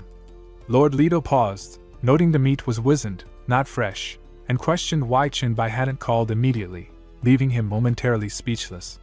With a sinister smile, Leto asked if he hadn't wanted the scroll badly, and Chinbai admitted he couldn't figure it out at first, explaining he admired and respected Leto and was frustrated that the dungeon's difficulty had been hidden. He detailed how the dungeon was a nightmare level and that without tricks, he would have died.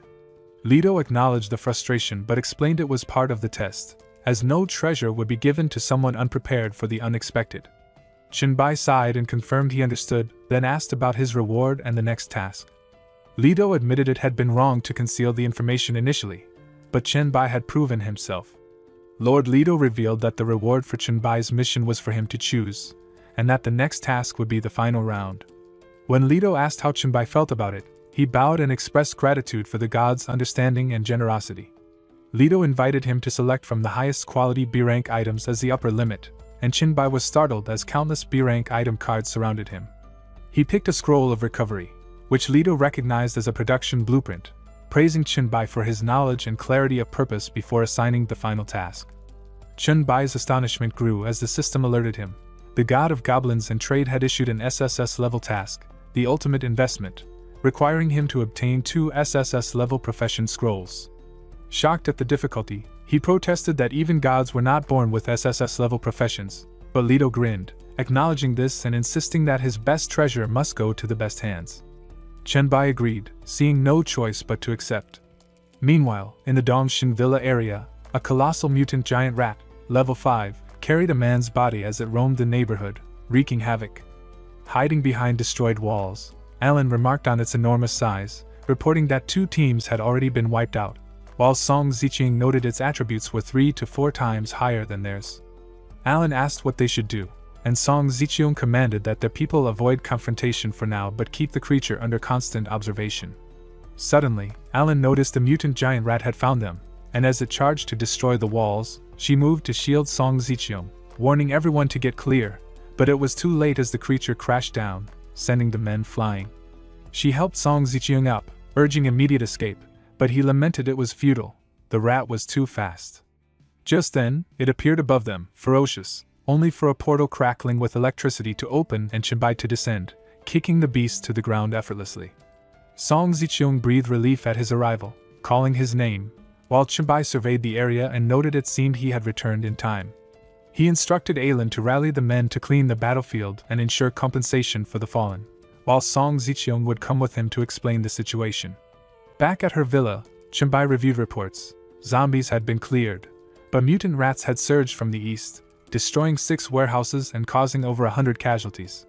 Girl handed him a detailed list and apologized for the losses, but Chunbai commended her efforts and advised her to rest while he cleaned up the remaining rats and investigated their source. Song Ziqiang thanked him but insisted someone should remain nearby to care for him, and Chunbai agreed to her suggestion.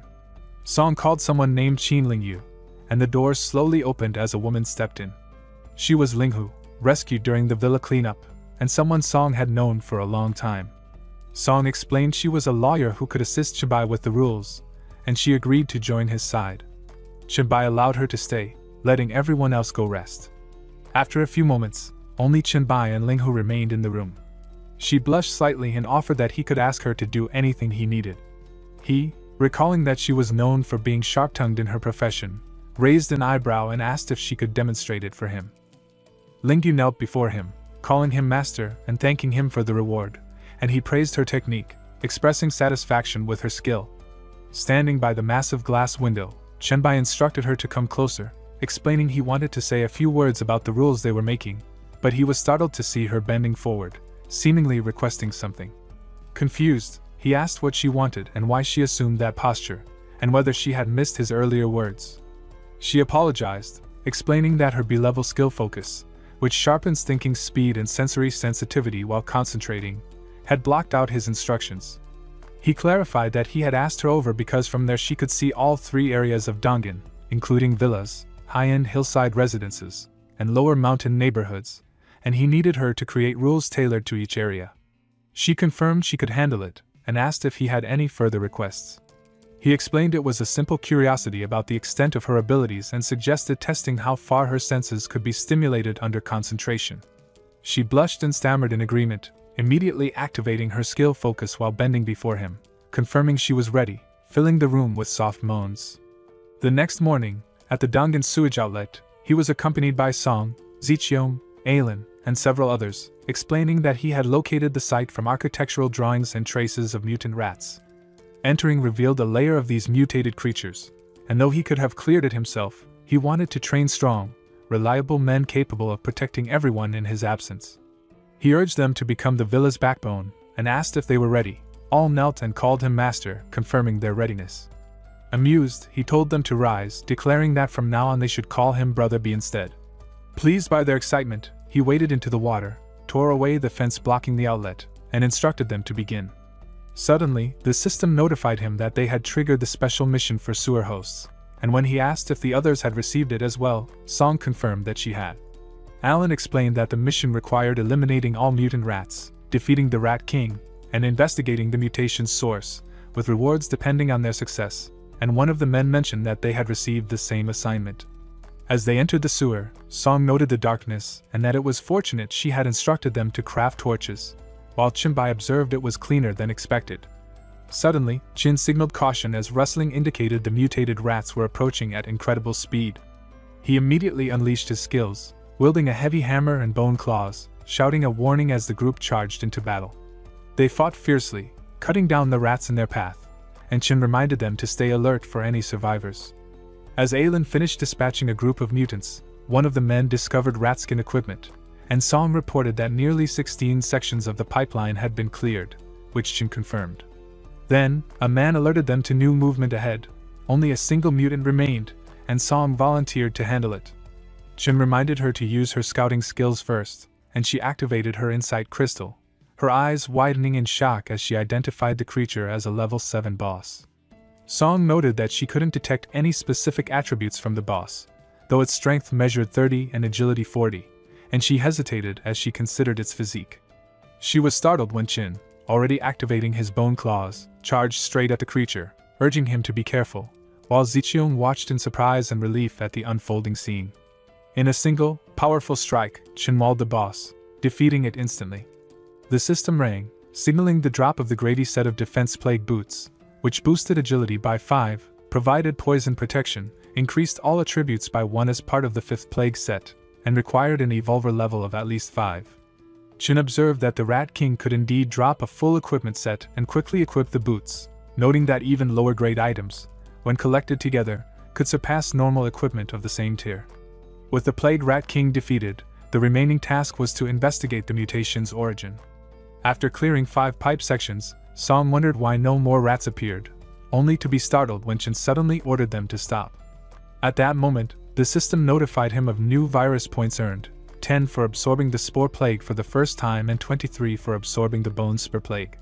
He gained 15 virus points for absorbing the Rotting Plague, 14 for the Mutant Dark Green Spore Plague, and 20 for the Black Death Plague, all absorbed for the first time. At first, he thought collecting viruses and germs in the sewers was normal, but these strains were unlike anything that had existed on Earth before the trials, and their type and quantity could even harm evolvers. It became clear that the source of the mutation must be close. Chen instructed Song to halt and agreed they should retreat for safety, which she accepted. As he advanced, system notifications flooded in, each step increasing his virus points at a faster rate, making him wonder how much they would surge once he reached the origin. Rounding a corner in the pipes, he spotted it, a mysterious corpse clutching a scroll, emanating poisonous energy, and he realized the place was a treasure trove for him. Standing before it, he examined the tied-up body in shock, questioning whether this corpse was the source of the mutation and the plague virus itself. He realized the source of the mutation must be the scroll clutched in the corpse's hand and pulled it free. Opening it, he found no properties or instructions, only a note revealing it was from the Plague Cult, a group he had never encountered in his previous life. Confident that absorbing the viruses from this area would enhance his power, he activated virus absorption on the scroll, and to his shock, his hand began mutating as 2 distinct energies swirled around him. Once it returned to normal, the corpse collapsed and the system notified him that the special sewer mission was complete, granting him 2,000 experience points and a random reward, the Wall of Flesh. A symbol appeared in his palm, identified by the system as the Seal of Plague, a mark of core membership condensed from countless horrific plagues, which could interact with other seals nearby. Importantly, he was not corrupted by the plague but had obtained the seal, triggering the conditions for subsequent missions. The mission, Plague Cult, was issued at SSS difficulty, and the description revealed that the cult had sacrificed old gods and brought immense treasures to welcome the true god of their prophecy. Possessing the Seal of Plague qualified him to challenge this destiny, prompting him to find the Plaguebringer and undergo their test. Jinbai noted the mission's divine significance, and he resolved that becoming the god of plague would allow him to confront Hoys directly, so he would pursue the Plaguebringer without hesitation. Suddenly, a portal materialized, and the system indicated the creation of a hell difficulty dungeon, the Plague Sewer, with 29 days, 23 hours, 58 minutes, and 59 seconds remaining, which he immediately recognized as more challenging than even the Cold Incinerator's nightmare level. Jinbai noted that the hell difficulty dungeon would take a month to generate, so he planned to return then to explore it, while a portal appeared for Song Zicheong, announcing the creation of a normal difficulty dungeon in the Dongshan sewer area, recommended for levels 1 to 10 with a 3 entry per day limit. Surprised when Chen appeared, she realized the dungeon's levels were perfect for her to level up, and after confirming he was back, she had already sent word for others to join in groups to maximize their 3 daily entries. Chen praised her for the initiative, and 20 minutes later, as everyone gathered at the dungeon entrance, he instructed that the confined space made it best to enter in groups of 4 to 8, emphasizing that survival comes first and profit second, which everyone acknowledged. Speaking to the 3 women, he explained they would accompany him but largely handle themselves unless intervention was necessary, and they all agreed. He suggested forming a team and joining the chat group. Song was surprised when notified by the system that Evolver number 1 had invited her to the White Emperor Palace chat, but Chen explained the numbering simply reflected order of evolution. Suddenly, Song Ji confronted him, questioning why she hadn't been invited, and he loomed over her, declaring that only loyal and capable members were allowed, and a little girl once terrified of zombies would not be given a place.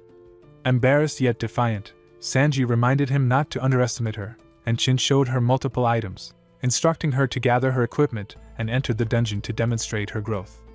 Moments later, she moved stealthily behind a pair of mutated rats, signaling to Aelin and Song that they didn't need to assist because she would handle it herself.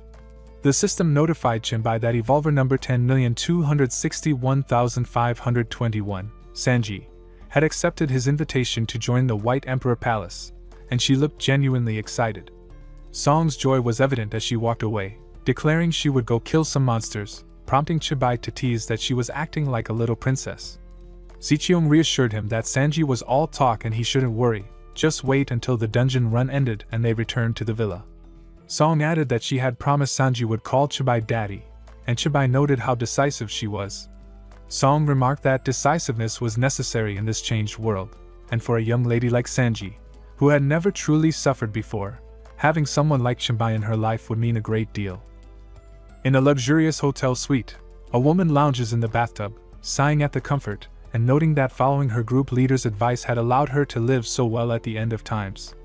Suddenly, her system alerts her that Evolver's team has cleared a normal-level Dongshan sewer dungeon for the first time and uploaded a video of the run, available for 10 copper coins. Her eyes widen as she recognizes Chinbai leading the team, marveling at his achievement. She hesitates briefly at the cost but decides to watch, noting she's never seen a dungeon before and fearing she might go bankrupt. As the video plays, the participants' faces remain hidden, yet she wonders at the many women present.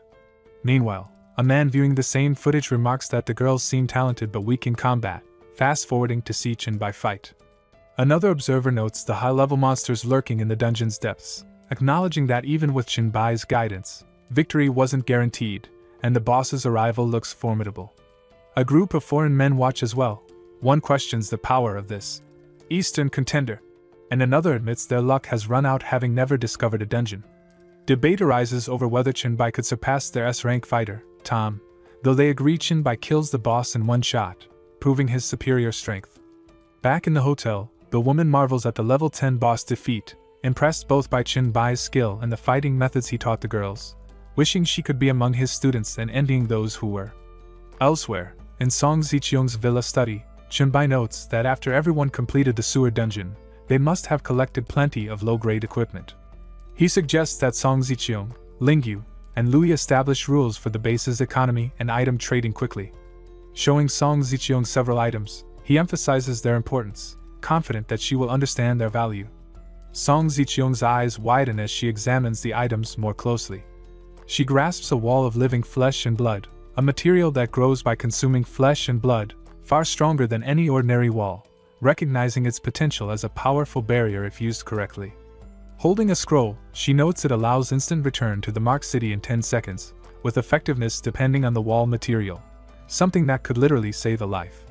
With these tools, she realizes, they could quickly establish dominance over Jiangqing.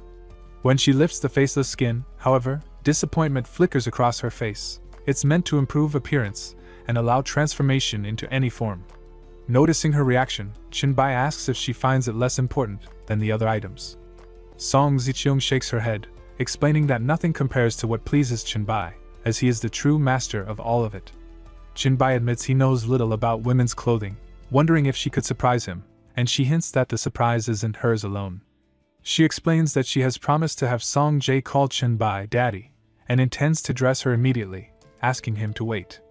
Later, all the lights in the villa are off except for one.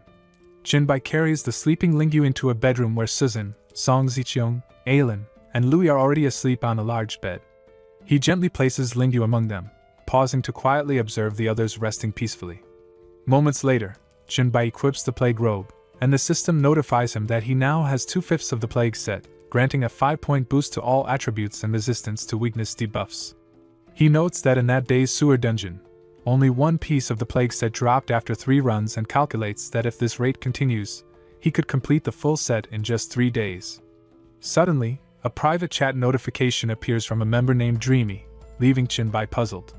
Dreamy greets him politely, mentioning that she watched his strategy video and appreciated how he tailored guidance to each person's abilities, though she admits she is weak in combat and seeks his help. Jinbai considers this, explaining that to provide proper guidance, he needs a clear understanding of her talents, and asks her to send her talent details so he can assist. Dreamy hesitates at first, but Jinbai clarifies that while attribute details are acceptable, they are insufficient for meaningful guidance, prompting her to immediately share her talent information. He notes that he never encountered anyone named Dreamy in his previous life, but since the group members are at least pioneers, she must be exceptional. Jinbai's eyes widen in surprise when he sees her talent, Dream Butterfly, with 31 dream points, a recognized SSS level infinite growth talent. He immediately realizes such power could not have gone unnoticed, deducing that she must have died in his past life. Dreamy looks startled as Jinbai explains the complexity of SSS level talents, and asks her to describe the effects of her abilities and skills so he can understand them fully. Dreamy explains that her talent, Dream Butterfly, allows her to enter a dream world mirroring reality, visit others' dreams, and even extract items from them. She admits she has been practicing dream weaving, a skill to manipulate the dream world, though her control is still limited. To share a dream with someone, she must create a dream totem and invite them in, which surprises Jinbai. He realizes that as long as her true body remains undiscovered, she is nearly invincible. Typing rapidly, Dreamy offers to send him a dream totem in the form of a picture so he can send him the Evolver's contract. Jinbai reasons that since Dreamy is willing to sign the contract, he should help her. Such a powerful talent would be invaluable under his guidance. The system notifies him that Dreamy has sent a copy of the Evolver contract, which promises she will not speak or act in ways that could harm him, with any violation causing her to lose her Evolver status. The contract remains valid for 24 hours, and Jinbai agrees. Moments later, he lies on a bed in the second bedroom of Song Ziqiang's villa, noting that activating the dream totem requires 3 minutes of relaxation and focus, with longer times if the participant is cautious. Suddenly, an image of the dream totem appears, sent by Dreamy. Jinbai thinks that if such abilities could evolve to the point of full interaction in dreams, it would be terrifying. Closing his eyes, he lets the totem transport him, and soon finds himself in a room where Dreamy stands before him. She greets him as Group Leader Brother Bai, introduces herself as Meng Meng, the one behind the Dreamy persona, and confirms she has just signed the contract with him. Jinbai introduces himself, telling Meng she can simply call him by name, then asks if this is truly the world of her dreams, noting that the current location seems unsuitable for combat training. Meng explains it isn't the right place and opens a portal, revealing a gym she has prepared nearby. Jinbai is astonished, realizing that her dream replicates the entire city. Peeking into the portal, he comments on its size, remarking that her dream world must be enormous. Meng clarifies that the dream world is independent and doesn't belong to her. As a dream traveler, she can only enter and modify it, and her explorations suggest it mirrors the real world. Jinbai nods in understanding and suggests they head straight to the gym to begin training. Meng agrees and leads him through the portal. Moments later, they arrive at a basketball court inside the Dreamworld gym, still shrouded in darkness. Snapping her fingers, Meng commands the lights on, and the gym instantly illuminates, ready for training. Jinbai remarks that Meng looks like a middle school girl, causing her to giggle and mention that she was a novelist before the apocalypse. Jinbai points out that her goal is to strengthen her abilities in the real world, so the best method is to fight, not rely on dream world boosts. He needs to see her true fighting level. Meng explains that her dream world attributes are amplified by her mental strength, which is at 48, warning Jinbai to be careful. Jinbai reassures her to attack with full force, and she charges forward with a yell, throwing her first punch. Jinbai dodges effortlessly, noting that her weight is off balance, preventing her from striking effectively, and instructs her to try again. Embarrassed, Ming closes her eyes and flails with random punches. Chenbai jokes about a turtle punch from children's martial arts. Chenbai guides her patiently. First, control balance, because a punch that cannot be recovered is weak. Second, determine the target instead of striking randomly. Third, watch the opponent instead of focusing solely on her own attack. Observing that she still punches away from him, he demonstrates by appearing in front of her, emphasizing the importance of these 3 points. He notes that his punch speed, about 20, was too fast for her to handle, and Meng apologizes, admitting her weakness. Chenbai reassures her that there is no need to apologize and encourages her to continue training, which Meng agrees to, promising to work hard. 7 days later, evening falls over the Dongshan Villa area, but one room in Song Ziqiong's villa remains lit. Song Ziqiong is there with Chenbai, informing him that all the laws have been posted and that staff stand before each billboard to explain them. Chenbai acknowledges the progress, noting the Dongshan area is now on the right track. Chenbai remembers that he has been cleaning up the area over the past few days and remarks that the ongoing management will now fall to Song Ziqiong, as he plans to leave early the next morning. Song Ziqiong asked Chenbai if he was already leaving, reminding him that he had promised to stay longer since his plague set was still missing a piece. Chenbai explained that he couldn't wait for any set, no matter how powerful, because countless opportunities and rare treasures were out there, and he had to seize them. Song Ziqiong stepped closer, hugging him from behind, urging him to consider the responsibilities he left behind and to return. Otherwise, if the emperor's palace were flooded, no one could control it. Amused, Chenbai asked if there really was a flood on her land. He suggested she summon everyone for a proper discussion on closing the water outlet, and she confirmed she would follow his orders. Later that night, Chenbai's team of ladies were all in bed, filled with pleasure, and he watched with contentment as his vine-like aura enveloped them, leaving the room brimming with butterflies and roses. The next morning, as Chenbai prepared to leave, he glanced back at the sleeping women, then closed the door and noticed Aylin approaching. He asked if she had come for Ziqiong, but she denied it, saying she was looking for him. Curious, Chenbai inquired further, and Alan reported that trouble had arisen at the settlement at the foot of the mountain. Surprised, he asked why she needed him for something like that and whether the Dongshan regulations hadn't already addressed it. Aylin apologized for disturbing him and explained that the situation was under control, but the troublemaker claimed to be one of Chenbai's classmates. Chenbai told Aylin to lead him to the troublemaker, and she quickly agreed. Moments later, they arrived at the foot of the mountain, and as soon as the man saw Chenbai, he exclaimed in shock. Aylin explained that these were people unhappy with paying the daily fee of 1 copper coin, hoping to get free security and stability without contributing, which made Chenbai pause and consider. As he walked down the stairs, Lycan stepped forward, introducing himself, but Chenbai responded that he already knew him. He argued that the rules weren't harsh. 1 copper coin required killing a single zombie, and even if they failed, there were other jobs in the settlement to earn money. He asked why they were causing trouble. Juan replied that it wasn't about the money. With the end approaching, people needed to be careful and help each other, and since Chenbai had resources, he should use them to support everyone. Lycan advised that, as student council president, canceling the rules would benefit everyone and win their gratitude. Chenbai dismissed the suggestion, saying he didn't want to waste time on someone like Lycan. He called everyone to attention, declaring that the rule was simple: anyone unwilling to follow it should leave immediately, and anyone remaining after 3 minutes would be shot without mercy. Chenbai confirmed, reminding them that these were the rules there, and defiance would not be tolerated. Alan was asked to begin the countdown, and she calmly agreed, but Li Chen scoffed that there was no need for 3 or 5 minutes since he had no intention of leaving, insisting he was saving money for everyone and deserved their gratitude instead. His words only fueled the guards' anger. One snapped that a single copper coin wasn't a burden to anyone and that freeloaders who refused to pay were nothing but worthless and stingy, unworthy of protection. Another taunted that he was trash if he couldn't even kill a single zombie a day, while one mocked that if he couldn't earn a coin, he should guard his house instead and be paid 2 coppers like a dog. Others told him to get lost, claiming he had no place in the camp since they were the ones who built it. Provoked, Li Chen shouted back that he would leave if forced to, but warned that Chenbai would regret this decision. Just then, Chenbai ordered him to wait. Li Chen sneered, thinking he had changed his mind, but before he could react, Chenbai unleashed his bone claws, slashing him down in an instant. Stunned, Li Chen stared at his own blood gushing as he collapsed. leaving the others horrified. Chinbai coldly remarked that he was right. Those who hold grudges and boast about them always end in regret.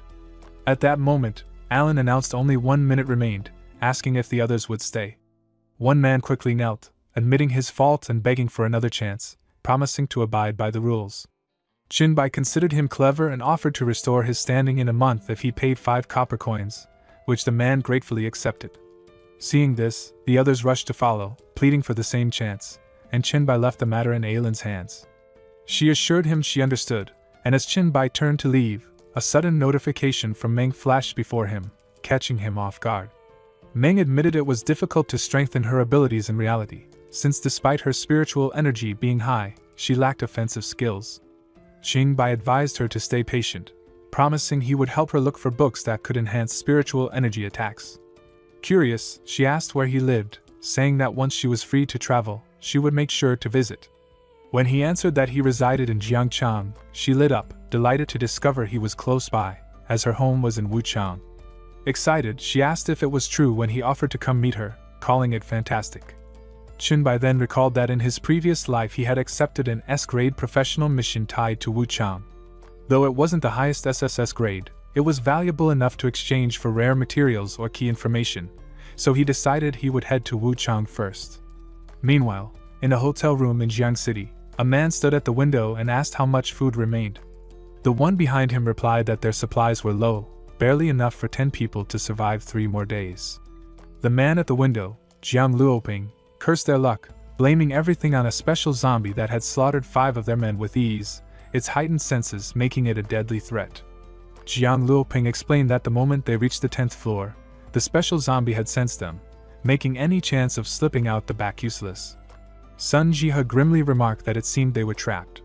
Suddenly, one of the women pointed ahead in alarm, urging them to look. Their eyes followed her finger to a figure darting swiftly across the rooftops, Chinbai. Luoping squinted, barely able to make out more than a blur, and muttered if it was some new kind of zombie, noting how it scaled walls with terrifying ease and insisting they should shut the curtains. But the woman stopped him, insisting it was human. Shocked, Sun questioned how that could be possible, and Luoping pressed her, asking if she was sure she wasn't mistaken. The woman Shui, with Ishia at her side, firmly reminded them not to underestimate her abilities and confirmed it was no illusion. Ishia then warned that the figure was heading directly toward them. At that moment, Chinbai landed on a building close to the special zombie, instantly drawing its attention. The creature, a towering tyrant, roared in fury as it noticed him. Recognizing it, Chinbai's eyes lit up. This was perfect fortune, an unexpected reward, for he needed a tyrant's bone to complete a weapon design. Watching the beast bellow at him, he decided against using his heavy hammer since that risked damaging the bone drop. Instead, with calm precision, he unleashed his skill, Bone Claws, declaring it would be cleaner to take the head. At the hotel, Sun admitted he couldn't see clearly and pressed Shui for details. But Ishua quickly warned him not to look, saying the scene outside was too dangerous. Shui, however, kept her eyes fixed on the battle, noting that it had already begun. When she observed the man's hand shifting into claws, Luoping scoffed, insisting he had been right all along, that no ordinary human could sprout claws, and called it a monster. Still, Shui continued watching and reported that the creature was dead, its body seemingly being absorbed by the clawed figure, before urging them to wait as she caught a glimpse of his face. Outside, Chinbai had torn through the tyrant with his bone claws, leaving it sprawled lifeless on the ground. The system confirmed his kill of a plague virus mutant, an elite variant with heightened attack and defense, rewarding him with 2,000 experience points. By devouring the corpse, all of his black light virus abilities advanced, granting him 800 virus points and 500 special evolution points. Another notification followed, announcing a new form unlocked, muscle enhancement and shield. Testing it at once, Chinbai noted that muscle enhancement could fortify any part of his body without distorting his form, unlike other transformations, while the shield's defensive power nearly doubled his base strength. He considered it an excellent reward. Back at the hotel, Shui suddenly recognized the figure outside and rushed to fling open the curtains, calling his name. Startled, Chinbai looked up toward the window, confused to see the curtain pulled back and someone inside shouting at him. Lu quickly pulled Shui back, questioning how she could be so sure it was really someone she knew. He warned that it might just be a monster in disguise. But then Chinbai leaned out the window and, Upon spotting, Shuwei recognized her as Sanji's friend, wondering who she was. Shuwei quickly asked if he knew how Sanji was doing and whether she was safe. Soon after, Jinbai joined their group and explained that he had founded a settlement in the Dongshan Villa area where a few hundred survivors now lived, managed with the help of Zichium, assuring them that Sanji was perfectly safe. Shuwei pressed him if it was true, while Yikshu stood speechless in disbelief, and Luping demanded confirmation that he really controlled a settlement of that size. Song went further, questioning if he was serious about the Queen of Giants, Song Zichium, assisting him, but Jinbai calmly told them they would see for themselves once they visited, as such a claim was impossible to fabricate. Suddenly, the hotel lobby door swung open and Jinbai's old roommate entered, calling out his name. He recognized him as Lin Qijing, who arrived with their other roommates, Li Feng and Zhao Mu. Kaijiang mentioned he had heard someone call Jinbai earlier, which Zhao Mu confirmed. Jinbai asked why they were there, and Kaijiang explained that on the day everything happened, Luping had led a group of students to help Shuwei at the script killing shop where she worked part-time. Zhao added they had wanted to check if Jinbai was free, but Liang assumed he would be busy. Jinbai then asked if many of their fellow students from Jiang University were present, and invited them to his Dongshan Villa settlement, clarifying that newcomers were only asked to contribute 1 copper coin. The group readily agreed, saying that would be no problem. Luping remarked that if not for the monster trapping them, they might have even discovered gold coins, but with the road to the settlement being dangerous, he asked Jinbai to escort them. Jinbai refused, explaining he had other matters to handle, though he reassured them that on his way from Dongshan he had only come across a single tyrant, making Luping realize how rare such creatures were and cursed their bad luck for encountering one. Summoning his skill cards, Jinbai called Lin Qijing, Zhao Mu, and Shuwei over, placing several cards and items on the table. He explained they were low-level gear he no longer needed and was leaving it to them, adding that he was in a hurry and would head out first since they already knew the settlement's location.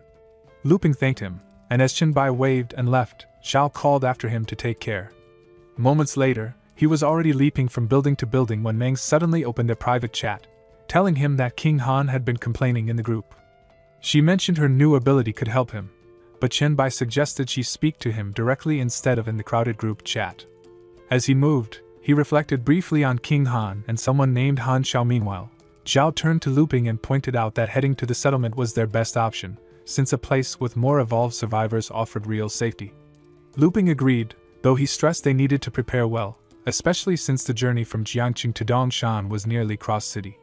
Luping, about to add his own suggestion, began to speak but was suddenly interrupted. Everyone turned their attention to Jinbai and Shuwei, curious why he had suddenly come back. Entering through the window, he admitted to Shuwei that something had come up and he needed a room. Zhao quickly offered his and Lin Qijing's, and when Jinbai insisted he wanted to be alone, Lin reassured him it was fine, he could use the bedroom while they stayed in the living room. Just then, Shuwei remembered something and called after him in the corridor, asking if he knew Sanji's Evolver ID since she wanted to add her as a friend. Jinbai immediately provided the number, 990,225. Lin, curious, asked what his ID was so he and Zhao could add him as well, to which Jinbai calmly replied it was 1. Lin stared at him in disbelief before laughing, joking that while everyone else's abilities had evolved, Jinbai's sense of humor clearly hadn't. Zhao told him he would understand once he tried, and moments later Lin froze as the system confirmed that Evolver number 1 had accepted his request. Still stunned, he yelped while Jinbai called out for him to stop standing around and hurry up. About 10 minutes later, the 3 of them gathered in the living room, with Lin marveling that Jinbai's ID really was a perfect number. Zhao explained that it wasn't just a number, it marked him as the very first Evolver. He reminded Lin about the time Jinbai had asked in the dorm group chat if the school would change the fitness test date to mid-June. Lin confirmed, recalling how they trained for over a week because of it.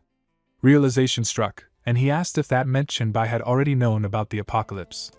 Zhao suggested it might have been coincidence, but admitted they had benefited from the exercise regardless. Lin remarked that they had indeed benefited from Jinbai's information, and Zhao Mu agreed. Meanwhile, Shuwei blushed as she glanced at her system screen, and when Lin noticed, he asked why her face was red. She brushed it off, saying it was nothing, then excused herself, reminding them not to enter Chen's room under any circumstance. Closing the door behind her, she lingered for a moment, cheeks still warm as thoughts of him stirred memories of her earlier exchange with Sanji. When she introduced herself in a message, Sanji asked how she knew her code, and upon hearing it was Chinbai who shared it, she sighed that trouble always followed him whenever he went out. Confused, Shuwei asked why, only for Sanji to tease that if they were best friends, then from now on she wouldn't be the only one calling Chinbai daddy, leaving Lee flustered and doubtful of what she just heard. As her mind raced over the idea of being with Chinbai, Sanji, and everyone else, voices from the other room cut through. Man urged Looping to listen, claiming Chinbai was clearly lying with too many loopholes in his story, and Looping agreed, adding that the part about Song Zicheong helping him run a settlement sounded like pure bragging. Shuwei stayed quiet, taking in their doubts. Just then, the system shifted them into the Dream Space Magic City inside Han Zhao's home, where Chinbai arrived a little late, explaining he had to make some real-world arrangements. He noticed he was the last to appear. Waiting in the living room were Meng along with two men, one being Han Xiao, also called King Han. Introducing himself, he greeted Chinbai with excitement, exclaiming that he had finally met the Bai Emperor and had always expected him to be as striking as he was. Han Xiao admitted that Chinbai looked even 3 times more handsome than he had imagined, and Meng teased that he really knew how to flatter, though he insisted it was simply the truth. Another man stepped forward, greeting Chinbai as their group leader and introducing himself as Crow. He explained that since Meng was allowed to bring one extra companion, he had come along, adding that his talent was the SSR ability Fear Embodiment. Realizing Meng held an SSS grade Dream Walker ability, while Crow possessed SSR grade, Han Xiao grew disheartened and muttered that his own S-grade mental control seemed the weakest among them. Chenbai reassured him, noting that while his talent might not compare, his timing had been fortunate. Had this been 2 days earlier, Meng wouldn't have been able to assist at all, since back then she could only bring others into the dream world through her own position. Now, thanks to her recent advancement, she could anchor everyone using his dream totem as the core. Meng confirmed this, and Han Xiao laughed, claiming luck had always been on his side. Chinbai then urged them to get to the point, reminding them that Meng couldn't maintain 4 people in the dream world for long. At this, Han Xiao admitted he had complained in the group because of a dungeon mission assigned specifically to him, and promised to share a screenshot with Chinbai as they discussed it on the move. The mission turned out to be a family mystery, an S-grade exclusive quest tied to Han Xiao. In his father's belongings, he had discovered a medical record from Red Star Psychiatric Hospital containing the name of an unfamiliar aunt, along with notes about a hereditary disorder. His curiosity led him here, for the hospital seemed to hold the truth. When they arrived before the portal, he admitted that it had already transformed into a dungeon when he first found it. He had stepped inside once but retreated almost immediately, overwhelmed by the nightmare-level monsters ranging from level 5 to 12. He had planned to return stronger, but abandoning it triggered a warning from the cosmic will, telling him someone had noticed his intrusion and might take everything. Hearing this, Chinbai touched the portal and confirmed he understood. The system immediately asked if he wished to lead the team into the Red Star Psychiatric Hospital dungeon, to which he agreed. Moments later, the group materialized within the dream space city that formed the dungeon's interior. Almost instantly, Crow drew their attention to a strange figure ahead, and Meng admitted she felt uneasy about the place. Han Xiao warned that even the starting enemies here were no pushovers. The figure revealed itself as a twisted nurse, moving with an eerie gait. Crow stepped forward, insisting they let him test its strength. The nurse suddenly lunged at frightening speed, but Crow activated his SSR talent, Fear Embodiment, freezing her in place. Her body shook as she collapsed, her wide eyes fixed on the scarecrow image looming over her. Commanding her to sink deeper into terror, Crow unleashed his skill, Lawful Explosion, and the nurse's heart burst from the strain. The system confirmed the crazed nurse had been killed and the experience distributed among the team. Meng muttered that his power felt more like that of a villain boss, while Han Xiao admitted it was terrifyingly strong.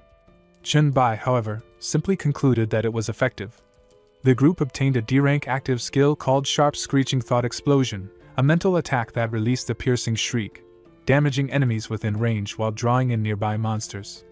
Crow pointed out their luck at receiving a skill drop, and Chinbai noted that since both Han Xiao and Meng specialized in mental talents, the choice should be left to them. Han Xiao declined, saying he only cared about items tied to his exclusive mission and already possessed a similar ability. Meng, not hesitating, accepted the card with gratitude and quickly absorbed it. The system confirmed she had learned the new skill, and Chinbai asked her to demonstrate. She hesitated, explaining that its damage range was limited but the sound carried far, likely attracting creatures from the wards. Chinbai replied that was exactly what they needed since searching room by room was inefficient, and she should not worry. Trusting his judgment, Meng activated sharp screeching thought explosion. At once, a piercing screech echoed through the halls, and a swarm of monsters came rushing toward them. Watching them pour in, Chinbai remarked with satisfaction that the skill's luring effect worked perfectly. Han Xiao remarked that the dungeon swarmed with monsters, and Crow warned them not to lose focus. Meng asked if they could really handle so many, but Chinbai replied without hesitation that it was fine and the perfect chance to test his upgraded skills. Relieved by the confidence of their leader, Han Xiao summoned a flurry of daggers, declaring it was time to kill, and cut down several monsters at once. Crow followed with fear's source darkness, shadows coiling around enemies as he remarked that they should be strangled by it. Suddenly, a massive blast erupted. Meng stood casually holding a rocket launcher, grinning that it felt amazing and that she wanted another shot.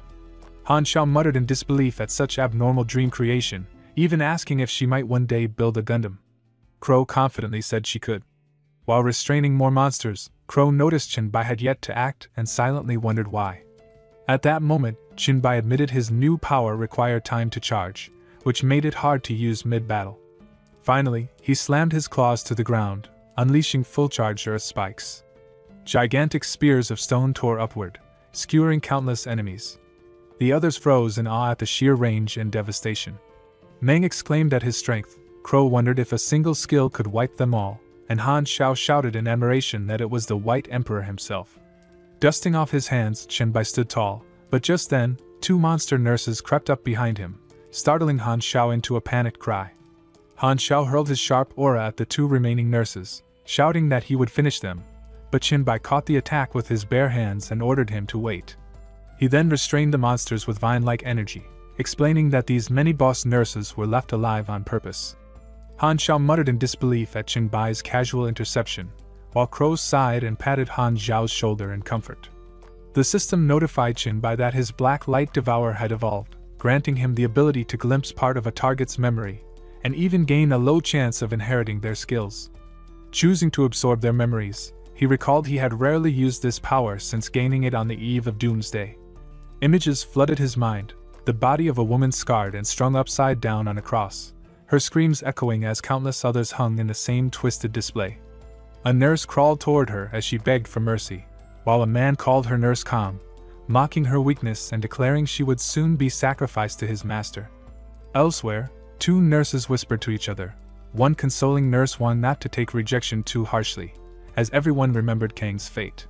One admitted she too liked Kang and recalled how the woman, once kind, lost her sanity, constantly muttering the number 16 while restrained. Snapping back to the present, Chinbai connected the number 16 to the demonic formation he had just seen. He remembered reading as a demon hunter in his past life that dungeons within mental hospitals were often tied to demons, sometimes even summoning them, though back then his level had surpassed the dungeon's limit, and he dismissed the rumors. Now, he turned to the group, urging them to search carefully for clues to Han Xiao's exclusive mission but warned they must stay close, for strong monsters likely lurked within. Half an hour later, as they climbed the stairs, Han Xiao wondered aloud if all the monsters had already been lured out since 3 floors had passed without a single fight. Meng countered that clues weren't entirely absent, and Crow noted that the number 16 kept appearing everywhere. Still uneasy, he questioned why the dungeon boss had stayed quiet all this time, joking if perhaps he was too scared of Chinbai to show up. Just then, an ominous aura filled the corridor and a cold voice called them arrogant. The group tensed as Han Xiao demanded the speaker reveal himself, and from the darkness stepped a hulking figure with massive claws, declaring himself director of the Red Star Psychiatric Hospital and messenger of Solomon, the 16th of the 72 Pillars, the god of demons and the insomniac.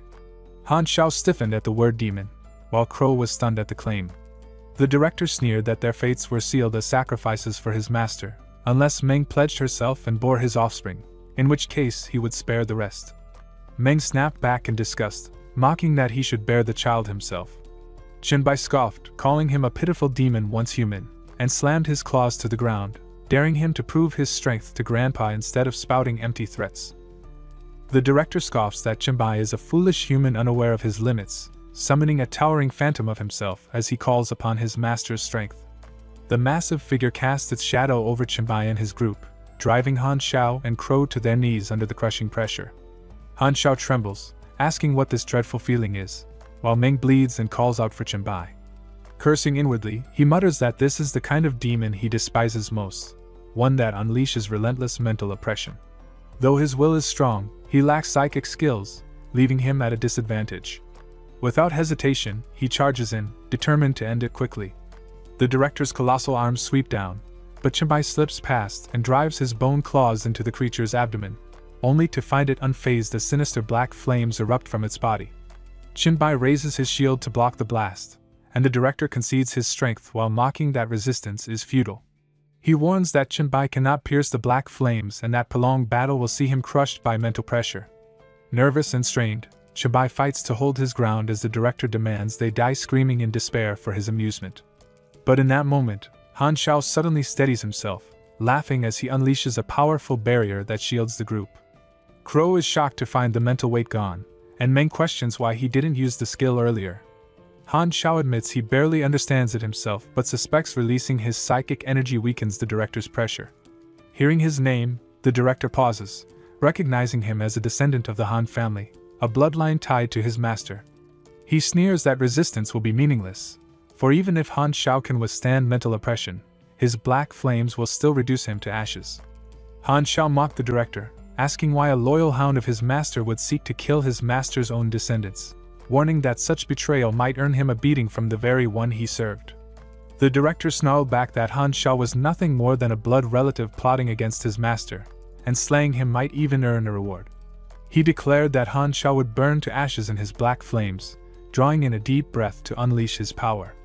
Crow rushed forward, shouting that they must stop him before he could breathe fire, with Han Xiao and Meng quickly following. But just as the attack was about to come, the director suddenly sneezed, breaking his concentration.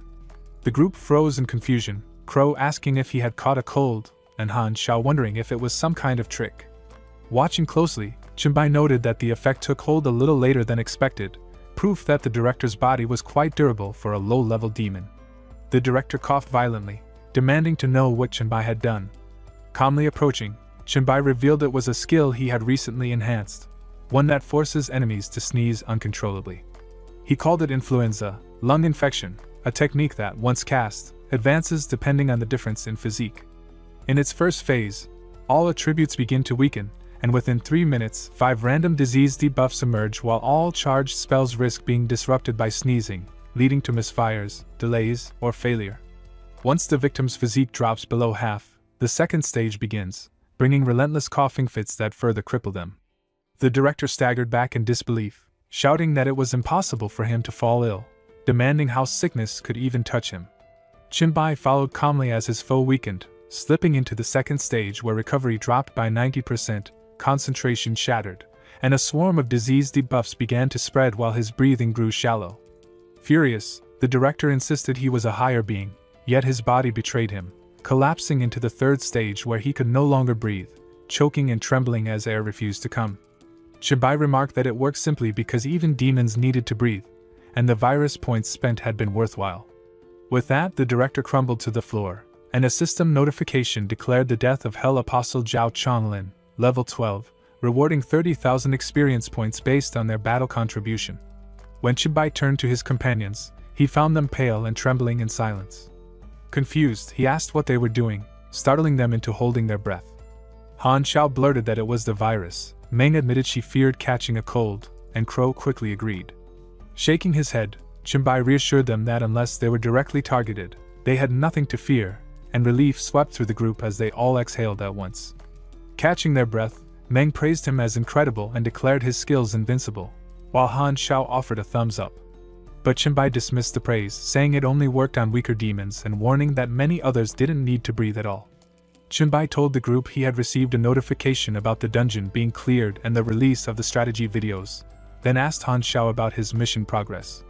Checking his panel, Han Xiao was puzzled why it still hadn't been completed, and Chenbai concluded that a hidden clue must still be inside the dungeon, urging them to search quickly.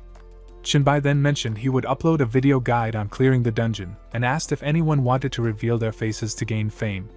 Crow immediately requested that his appearance be hidden. Meng agreed to conceal hers as well, and Han Xiao advised that they stay low profile for now and focus on finding the mission clues before checking what loot the boss had dropped. Soon after, the strategy video for clearing the nightmare-level dungeon, Red Star Psychiatric Hospital, was published with a viewing price of 5 copper coins. The notification spread quickly. Song Ziqiang and Alan were startled upon receiving it, while Lin, Shiwei and others at the hotel also saw it, with Shiwei left in awe. Elsewhere, a man resembling Xue Chuan smirked knowingly when the same notification reached him. On the 15th floor of a hotel in Jiangqing, Yixi remarked that despite the concealment, she could never forget those claws. The White Emperor shown was unmistakably Chenbai. She returned to Li Feng, questioning why he stayed silent when they had just called Chenbai a fraud. Li Feng dismissed it, saying even if it was him, the footage only proved combat ability, not that his talk of a settlement was true. Luo Ping agreed, adding that if the settlement really existed, it was even more concerning, suggesting Chenbai might be exploiting others for his own gain. Shiwi interjected, reminding them everyone knew Li Feng and Chenbai had a poor relationship because Chenbai distributed gear to the group but excluded Li Feng, and she accused Luo Ping of being biased. To shift the talk, she asked them to look at the video she just shared, which revealed a grotesque wall of flesh standing as a barrier around the Dongchan Villa settlement. Shocked, Yixi demanded to know what it was, and Shiwei explained that Sanji had sent it, urging them to watch together. The recording showed the settlement grounds as Sanji narrated, explaining the wall of flesh acted as a defense system, devouring only corpses. She teased Shiwei for looking uneasy, reminding her that she had insisted on seeing the settlement despite the high cost of recording time. Since she had purchased only 10 minutes, Sanji said it should still be enough to view the entire mountain. She pointed out that the foot of the mountain was the busiest area where anyone could enter for 1 copper coin per day, though causing trouble there was fatal. The mountainside, she explained, housed many of their relatives and was being expanded with leisure and entertainment facilities. Finally, she described the villa district at the peak, where she still lived, a secure area barred to outsiders.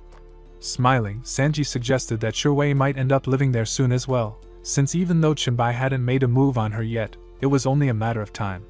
Sanji teased that it was only a matter of time since Chenbai was a shameless flirt, urging Shiwei to come quickly as she had much more to share and warning that without training her physique in a dungeon, none of them could ever handle him.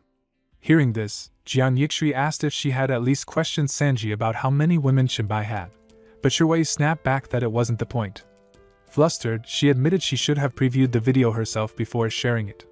Lian eased off, saying he hadn't realized Chenbai was that powerful and only meant to suggest possibilities, but Zhang Luoping cut in, declaring that Shiwei could never be Chenbai's woman. Offended, she demanded when she had ever implied such a thing, and Luoping doubled down, saying Chenbai was too fickle with women and she would never fall for him, unlike himself who only wanted her. She sternly ordered him to stop, insisting that his desires were irrelevant, reminding him she had rejected him repeatedly even before Doomsday. She stated once more that she had no feelings for him and never would. Meanwhile, inside Dream Space, the 4th floor of the Red Star Psychiatric Hospital dungeon, the group fell silent as they watched Chenbai consume the demon Zhao Changgang. Suddenly, he froze at a system notification that the organism contained a special blood factor, giving him the option to either devour or expel it. Wondering aloud if demons could pass bloodlines to dogs as well, he chose to expel it.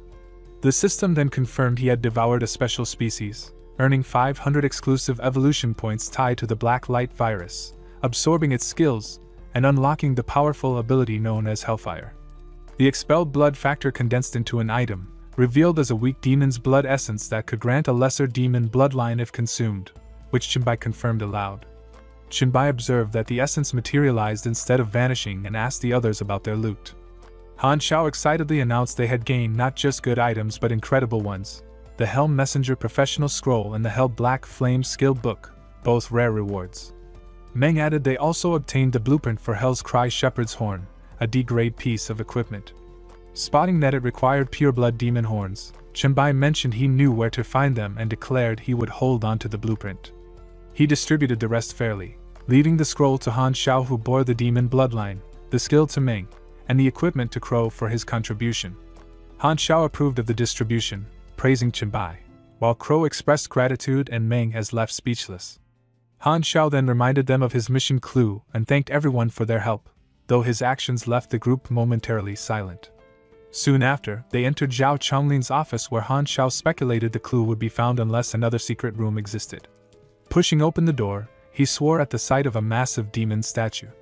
Meng whispered that its aura was overwhelming and asked what kind of demon it was. Qianbai explained it was Jipai, the 16th demon of Solomon's 72, the very master Zhao Chonglin had mentioned. Qianbai added that the statue carried such power because Jipai had some form of access to it, making him wonder if they might uncover a way to summon that demon god within the hospital. About a century ago, a woman from the Han family fell in love with Jipai's avatar on the Blue Star, and from then on every generation of the clan gave birth to twins, a boy and a girl. The girls, once grown, were destined to live in the hospital as Jipai's brides, while the boys unknowingly married and carried on the lineage. Meng explained that over a decade ago, Han Zhao's father Haiyang discovered the truth about this inheritance, and desperate to break the cycle and save his daughter from a lifetime of servitude to a demon, tried to kill her at birth. Zhao Chonglin stopped him, reported the matter to Jipai, and Han Yong was stripped of his bloodline for the betrayal, while his daughter was taken to be raised by the demon. In return, Zhao Chonglin was rewarded with demon blood. Meng summarized that the director's diary was filled with jealousy of the Han bloodline, curses against Han Yong's foolishness, and long oaths of loyalty that tied reward to service. When she finished reading, Han Xiao received his next mission and thanked her, admitting that he always got a headache from long passages. She smiled, saying she enjoyed piecing together clues. Noticing Qianbai had been studying the statue closely, she asked if something was wrong, to which he replied that of course there was. The room suddenly shook as a hidden door opened. Crow asked what it was, and Han Xiao answered it was a secret chamber. Meng wondered if it was a hideout as their footsteps echoed while they descended. Qianbai questioned if they had really gone from the 4th floor to ground level in that space, but Han Xiao noted they were already 2 or 3 floors underground, having counted the steps. Qianbai remarked they should arrive soon, and if he was right, the next chamber would be a summoning room, a place meant for communicating with Jipai and offering worship. They entered a chamber where inverted crosses circled a large magic array, the air heavy with the stench of blood. Crow remarked on the smell while Meng asked Jipai what he had uncovered. He told them he had opened the share so they could see for themselves, a special item, the teleportation core of Hell's summoning formation. It could activate a ritual to call Jipai into the Red Star mental hospital dungeon, requiring the sacrifice of 16 lives along with their blood and souls. A system prompt clarified that the summoned demon would still be bound by dungeon rules, capped at level 12, and that summoning him would raise the dungeon's difficulty to Hell level. Meng exclaimed that defeating such a demon would bring unimaginable rewards, but Qianbai, still at level 8, asked for their levels.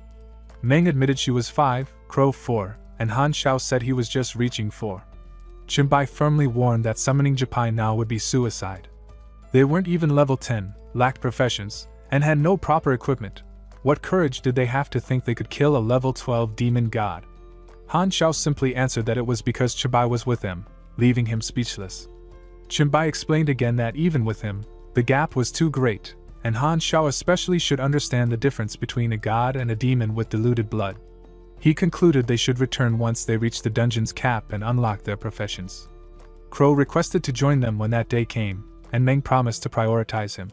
Soon after, they left the dungeon, and Meng remarked that it marked the end of their raid.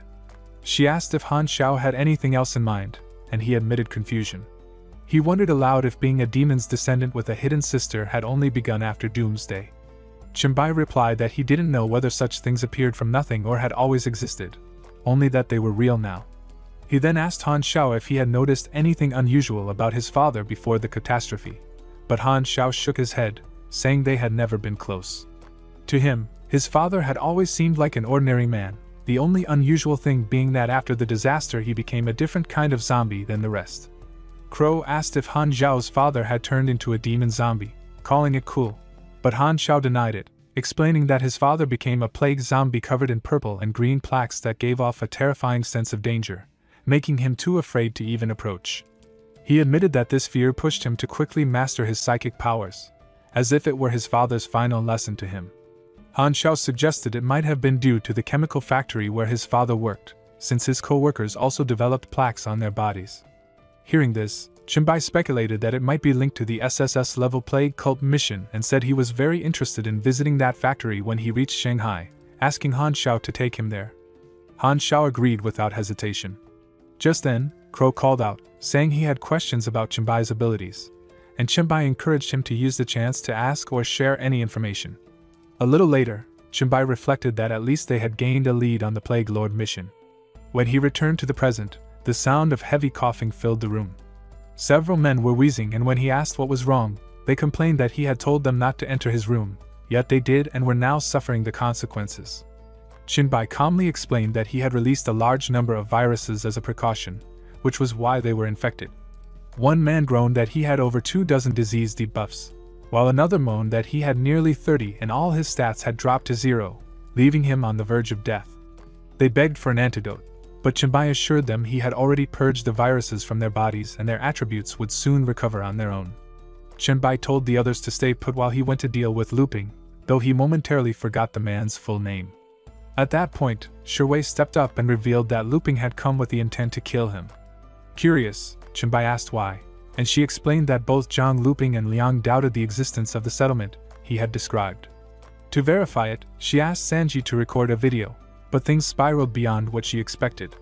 After she turned Luping down, he lashed out, blaming Chenbai for everything, screaming insults, and even trying to kill him as if removing him would solve his problems.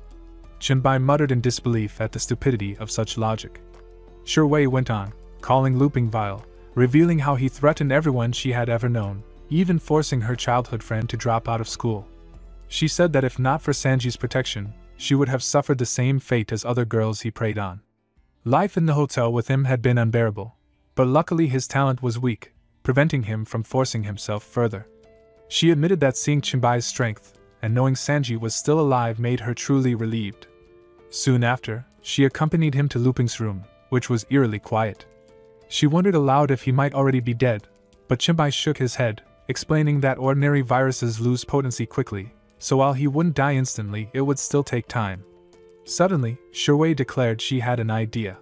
When Chenbai asked what she planned, she confessed she hated Luping so deeply that she wanted him to die with open eyes.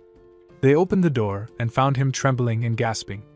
Luping froze in shock when he saw Chenbai lean close to Shiwei and kiss her.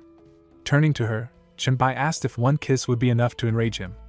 Flustered, she said it was, but quickly demanded what else he was trying to do, reminding him that this had been her very first kiss. 2 days later, Chenbai made his way through Wuchang Forest in the mountains outside the city when the system suddenly notified him of a private voice chat from Song Ziqiang. Answering, he asked what was going on, and she quickly reported that their men had found Shiwei along the river and were already escorting her back. He acknowledged her efforts with approval, but she added there was something else. Lately, the Evolution Forum had been buzzing with talk about a mysterious chat group filled with top experts, and rumors claimed Chenbai himself was the leader. Curious, she asked if it was true. He replied by asking if she meant Group 1, reminding her of the post he once had her promote before the Doomsday, which confirmed it for her. She then wondered aloud if those experts could be of use in the future, pointing out how the forum discussions about Group 1 were growing. Chenbai told her not to worry for now, saying he would decide after reviewing the post himself, and instructed her to just send him the titles of the most talked about ones. She agreed immediately and promised to get on it right away, sending him the titles soon after. Looking over them, Chenbai remarked to himself that the time had come to make Group 1 truly famous. Chenbai reflected that making Group 1 famous would not only create influence and deterrence but also rally the public, instill unity, and attract the strongest talents in the future. As he walked deeper into the forest, the surroundings suddenly withered, trees decayed, and corpses filled the ground. The system alerted him that he had entered a secret village devoted to demon worship. He muttered that he had finally found it, remembering how in his past life he received the S-rank Demon Hunter transfer quest there, which involved 3 tasks: stop the villagers from summoning a demon, kill the contaminated villagers, and finally slay both the summoned demon and the corrupted villagers. One could exit the realm after each task, yet he recalled how Shinichio once led a team there under the guise of fairness, promising gold compensation if loot was missed.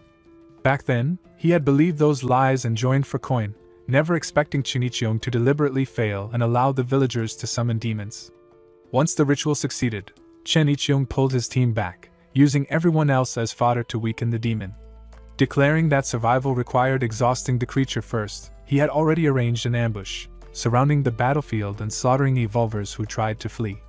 Nearly 100 people, mostly loners and small groups, were dragged into the trap, unable to organize resistance, and perished under the combined assault of the demon and Shinichion's squad. When hope was gone, the survivors could only fight desperately, clinging to an illusion of life until the last fell, at which point Shinichion swooped in with his team to strike the weakened demon. What he had not expected back then was that Chenbai would survive. Chenbai knew exposure meant death, so while others fought he struggled to the edge of the realm, using the mechanism that allowed departure after completing the first 2 tasks.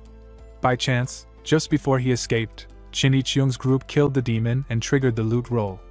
The system announced that Chenbai had obtained the S-level Demon Hunter job transfer scroll, and he sneered that the very roll system Shinichion used to bait cannon fodder had cost them the greatest prize, proof that fate had its twists.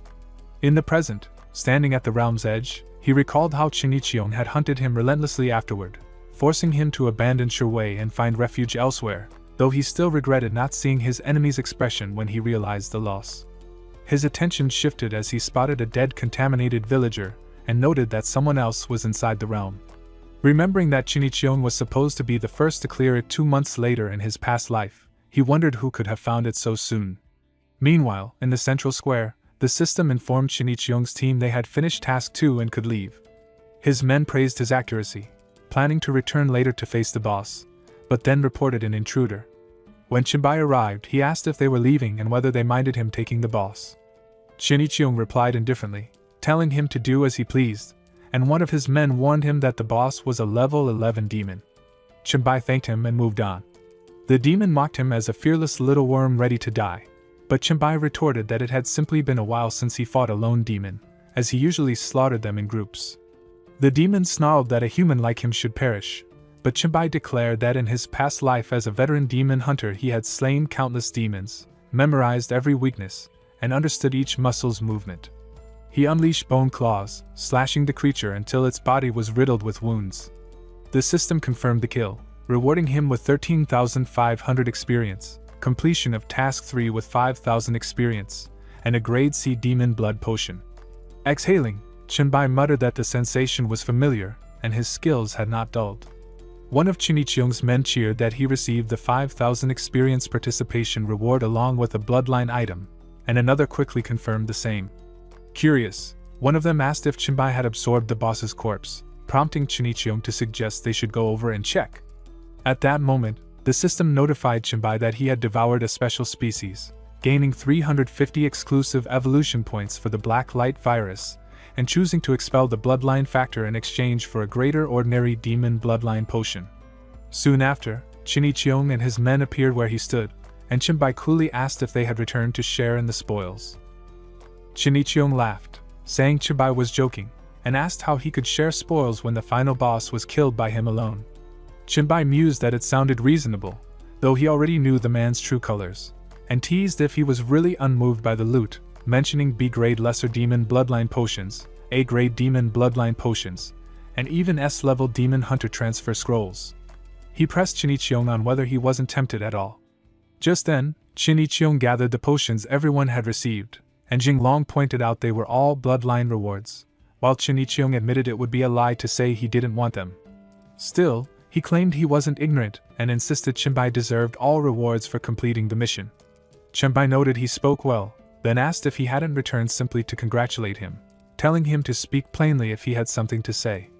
Shinichion revealed it wasn't a big deal, only that he wanted to make friends and ask where he lived, explaining he had been cleaning up the western outskirts of Wuchang and didn't want to trespass by mistake. Chenbai thought of Meng's neighborhood near the western outskirts gym and figured Shinichion was probing for control in his territory. He told him not to worry, stating his settlement was in Jiangcheng at the western outskirts of Wuchang, and that he only knew of one gym. Inwardly, he resolved to find out more about their influence in Meng's area. Shiniching then added that they had just taken over the western outskirts gym a few days ago and were working on cleaning its perimeter. Shinichion suggested that with Chenbai's strength, he must hold considerable influence in Jiangcheng, so they could be allies and help each other. Chenbai was taken aback to learn that the gym area had already been seized, realizing that their so-called cleaning was nothing more than conquering and killing, and it dawned on him that this was likely why Meng never appeared in his past life. She was probably eliminated during such a purge. Just then, the system notified him of a message from her, and excusing himself, he read that many evolvers had entered her neighborhood, going house to house as if searching for something, and they would reach her place soon.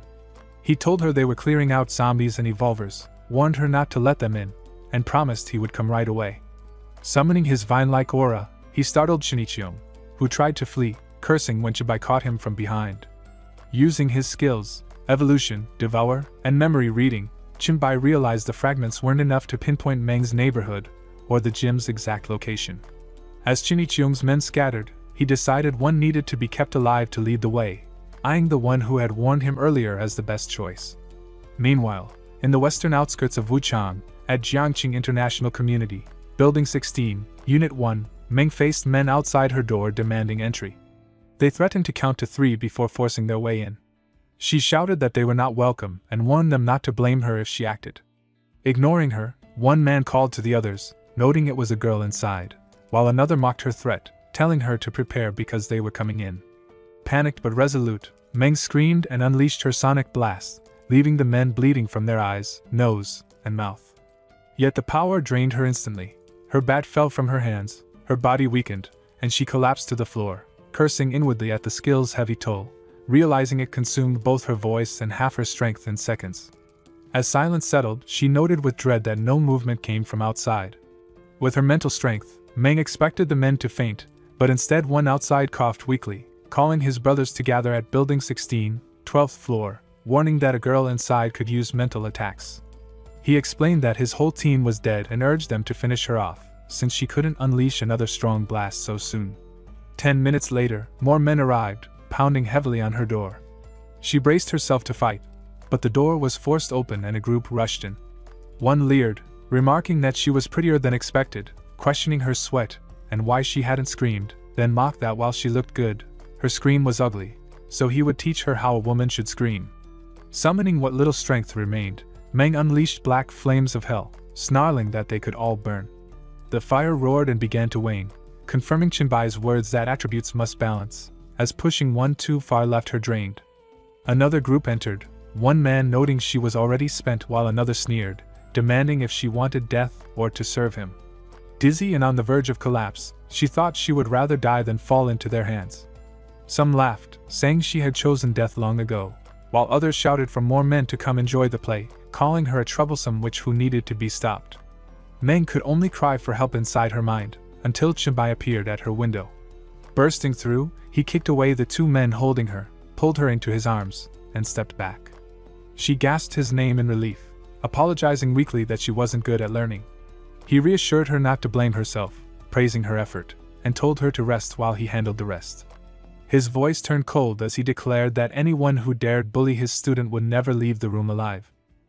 Chinbai faces a group of enemies, one scoffing about reinforcements while another insists no one cares and they should just kill him. Without hesitation, he unleashes his bone claws at one man and raises his shield against another strike, slamming the attacker into the wall. He mutters if that was the last of them, but then Ming's voice reaches him, weary and strained. Realizing she is exhausted from overusing her mental power, he takes her hand and assures her he is by her side. A man tries to ambush from behind, but Chinbai swiftly cuts him down, vowing to protect her. Driving his arm into the concrete, he wipes out several more opponents, determined that no one will ever harm her. An hour later, he notices her complexion looking far better, though the floor around them is littered with corpses. Suddenly, Xinglong appears at the doorway, startling him until the newcomer identifies himself. Relieved, Chinbai says his name aloud and asks if this means Chinichiung's forces have been completely wiped out.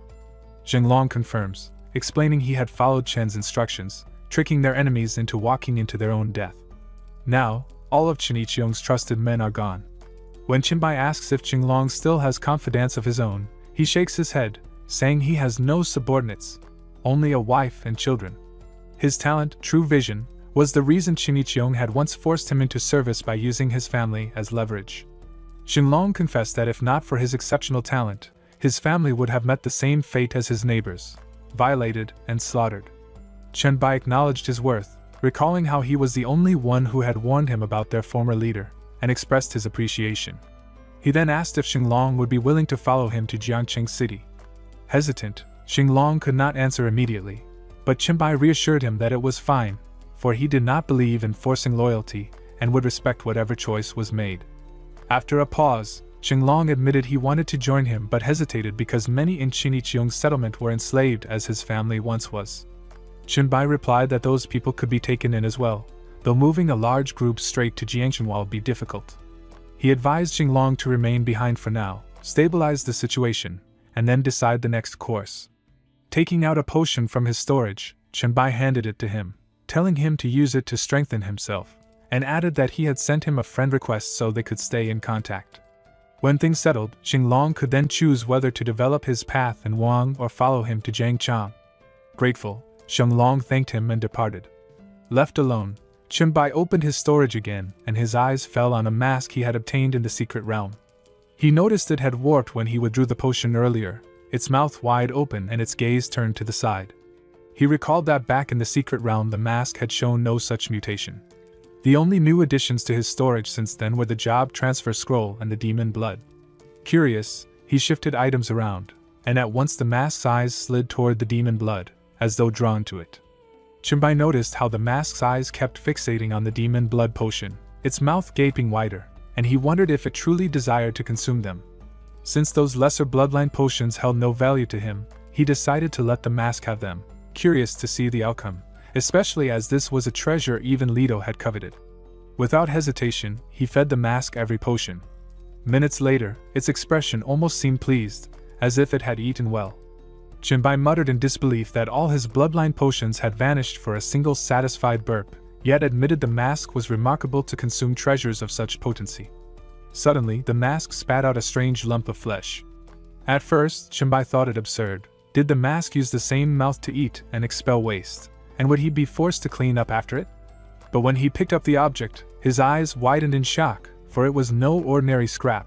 It was an A+ grade item, purified demon blood essence. Realization struck him at once. The mask had the power to refine demon blood. With access to the secret realm and a steady supply of high-grade demon blood, Qinbai now had an inexhaustible resource to strengthen himself. Qinbai admitted he had rushed to aid Meng without even glancing at the job transfer mission scroll, which turned out to be an S-grade demon hunter assignment. The system indicated the mission required entering the first layer of the abyss, slaying 100 inferior demons and 100 fallen demons to complete it before exiting. At that time, Qinbai had no intention of taking the long, dangerous route and planned to finish quickly. Qinbai reminded him that the abyss was fraught with peril but also ripe with opportunity. Suddenly, Meng stirred, rubbing her eyes in surprise at seeing him and calling out to Qinbai in relief. He reassured her that he had eliminated all the threats and everything was fine. Meng admitted she still felt too weak in the real world and wanted to intensify her physical training, but Qinbai reasoned that drastic measures wouldn't help much. It was better to stick to the regimen he had designed, focusing on leveling up and mastering her skills. Meng argued that leveling up required immense experience, and that most nearby monsters in her dream world had already been cleared, leaving her unable to rush or locate a dungeon.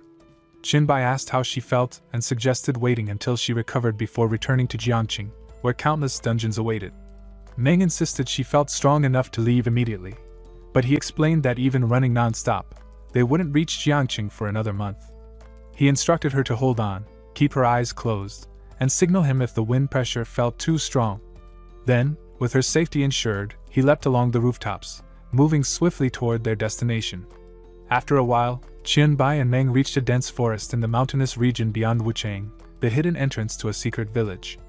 The system alerted them that they had entered a demon-worshipping settlement, and Meng immediately noticed how the scenery had shifted, confirming it was indeed a secret realm. Qinbai explained that, unlike dungeons, only secret realms that had been cleared would display entry prompts, making uncharted realms extremely dangerous for evolvers. Meng offered to lure monsters if needed, but Qinbai insisted she stay near the entrance since every skill she used was critical, and it was safer for her there. Speechless, she watched him dart ahead. As he advanced, Qinbai realized that the third mission had changed. It was no longer about killing ordinary demons but eliminating all demon followers and dark priests, with no more bloodline potions as rewards. Wondering if obtaining more was even possible, he decided to confront the first boss. Soon, he arrived at the village's central square, where Qianhai and other followers declared him an intruder and demanded he become a sacrifice for the demon god. Before he could react, Qinbai vanished, allowing Qinbai to strike from behind, using Evolution Devour to absorb Qianhai while other demon followers rushed him. He raised his shield to block their attacks as the system confirmed he had gained 45,000 experience for defeating the level 15 dungeon boss, a dark priest, and noted the creature's special bloodline factor could separate or absorb potions. Smiling grimly, Jinbai realized he could exploit Evolution Devour for the demon bloodline without hesitation and swiftly consumed all nearby followers. The system notified him that a C-grade low-level demon blood potion had been extracted, and he noted that mini-bosses could indeed yield bloodline potions of the same quality as the main boss. Continuing, he concluded that elite monsters could separate potions while normal ones could not, which he accepted as standard. Meanwhile, at the village entrance, Meng observed from afar, astonished that Jinbai had already dispatched the boss and numerous mini-bosses. She realized she hadn't contributed or gained any experience herself, feeling both impressed and a little left out. Even if Jinbai had guided her to confront the boss, it would have been manageable, but Jinbai called Meng, urging her to prepare her strongest skill. He reminded her to use the most lethal ability she had and reassured her not to worry, as the enemy was not at full strength and her mental resilience would hold. Meng agreed and unleashed Sonic Blast, with the system reporting that she had eliminated numerous corrupted villagers, earning 1,750 experience points, leveling up, and gaining 2 free attribute points. She stared in amazement at the flood of notifications, while the system reminded them that they could leave once all tasks were complete and all monsters defeated.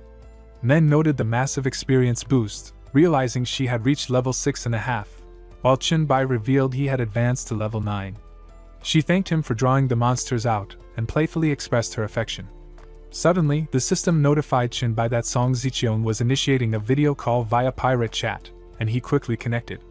Jinbai pressed him for details, noticing their tense expressions, and Song Ziqiong explained that they needed immediate assistance. A goblin claiming to be the god of trading had appeared in the settlement. Jinbai recognized the name instantly and asked if it was Lido, wondering how he had ended up there. Song Ziqiong confirmed he knew Lido and awaited Jinbai's response. Outside the secret realm, Song Ziqiong recounted that after spending a day in the settlement, Lido had approached her with an offer to invest a class of Silver City Founding Order. The catch, he explained, was that the Goblin Guild had to be established in the prime section of the city following the construction of the Silver City Foundation, and the guild would enjoy a lifetime exemption from taxes.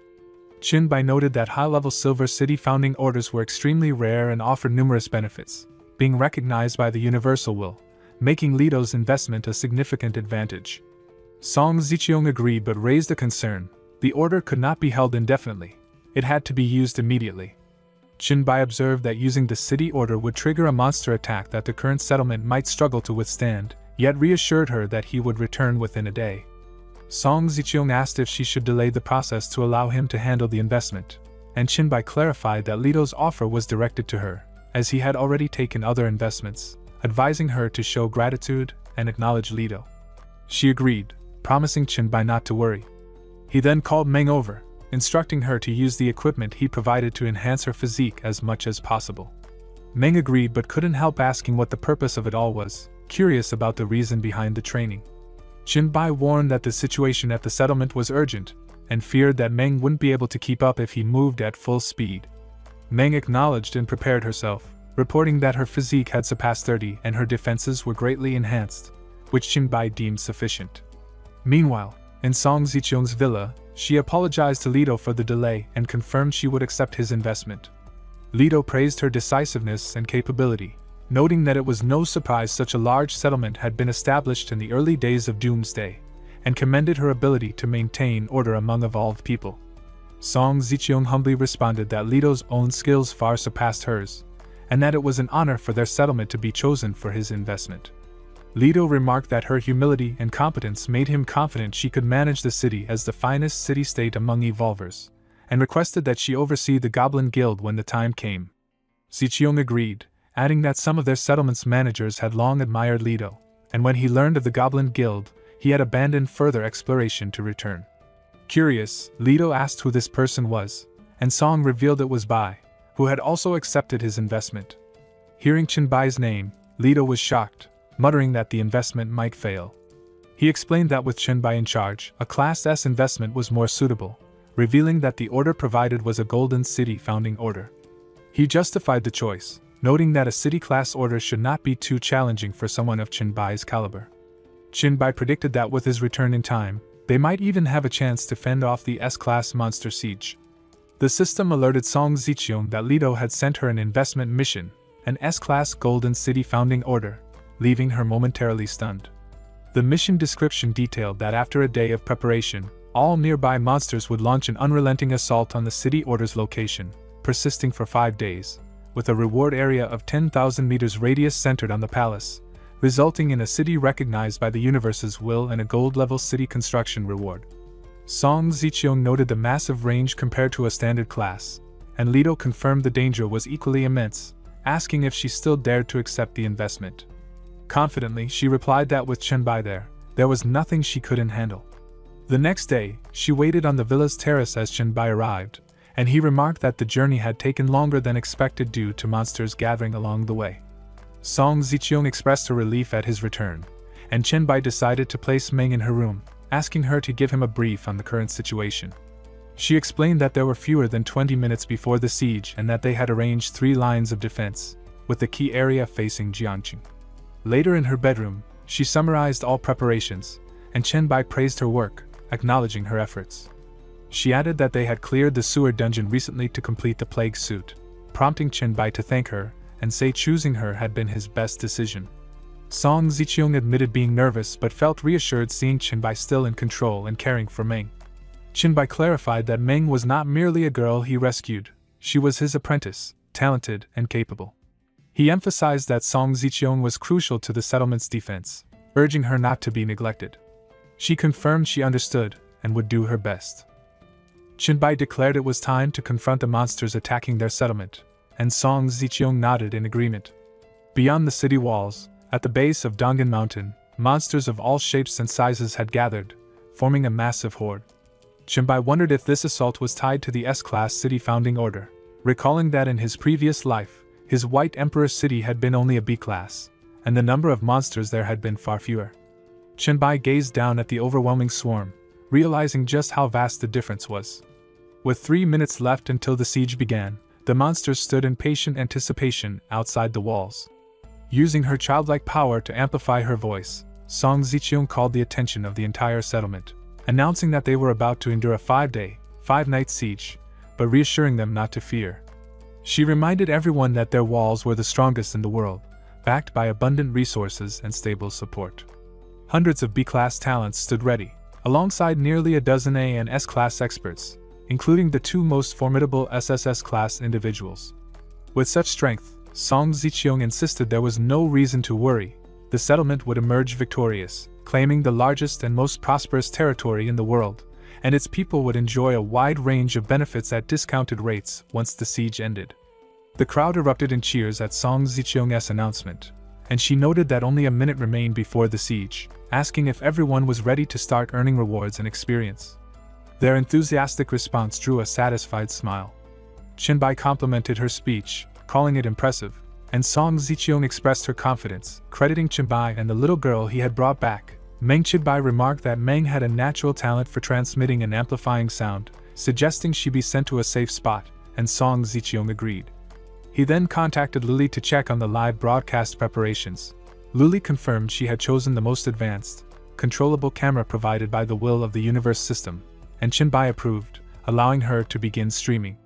With 1 minute left until the monster siege, the broadcast went live on the Evolvers forum, sparking discussion.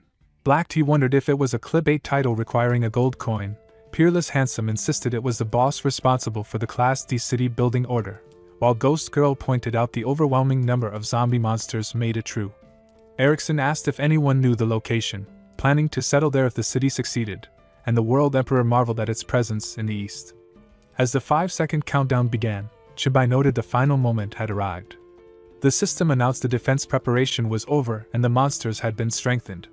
Alan questioned why the monsters were buffed at the start, suggesting they could have been eliminated beforehand, but Song Ziqiang reminded her that Chenbai had anticipated this, knowing stronger monsters meant greater experience and gold. Chenbai leapt from the wall, calculating that the tripled monster attributes would yield triple rewards. Using his Plague Infection Infestation skill, granted by his plague set, he hurled a monster into the horde, spreading a fast-moving infectious plague that damaged over time and weakened enemy stats. Though the skill's raw damage was modest, Its debuff made it extremely effective, promising to significantly ease the coming siege. Jinbai observed the psychic fluctuations among the infected zombies, noting that some were clustering while others kept their distance, and he deduced the presence of a controlling lord guiding them. It explained why the horde moved in organized waves rather than trampling each other, and he realized that eliminating this lord would make handling the remaining zombies far easier. The challenge, however, was locating the lord, which would take time, and chasing him immediately risked leaving the front lines vulnerable to the full force of the zombie waves, endangering the city's defenders. Yet delaying the strike could allow zombies from other directions to overwhelm the settlement, making the situation even more precarious. Concluding that a perfect solution would require Meng's help, Jinbai summoned his shield in preparation for the oncoming assault. Jinbai noted that Meng needed to awaken quickly, and moments later, she opened her eyes, confused about her location and her master's whereabouts. Sanji relayed the news to Jinbai, who quickly explained the situation. Meng apologized, saying she had fainted from the wind pressure and exhaustion but had learned the situation from Sanji, and would now enter the dream to assist in eliminating the monsters. Jinbai reassured her there was no rush and briefed her on the zombie's appearance. A normal human-like body with raised shoulders resembling armor, a massive head, a fine mesh exoskeleton, several tentacles hanging from its shoulders, and immense mental power. Meng confirmed she would sleep to enter the dream and instructed Sanji to keep anyone away. Sanji, puzzled, wondered how she had fallen asleep so quickly. In the dream space above Dongshan settlement, Meng stood atop the city wall at the mountain's base, surveying the massive swarm of zombies below. She quickly activated her Dreamweaver skill, lifting huge rocks and sending them crashing into the horde, marveling at how effective the dream space made her attacks. Determined to locate the specific zombie Jinbai had mentioned, she reminded herself she could not delay the mission assigned by Jinbai. By evening of the first day of defense, she landed back on the wall, breathless, where Song Ziqiang awaited. Jinbai asked for a report on casualties and wall damage, and Song Ziqiang reassured him that thanks to Jinbai, no one had died, and those few who ventured out when the zombies thinned had only minor injuries.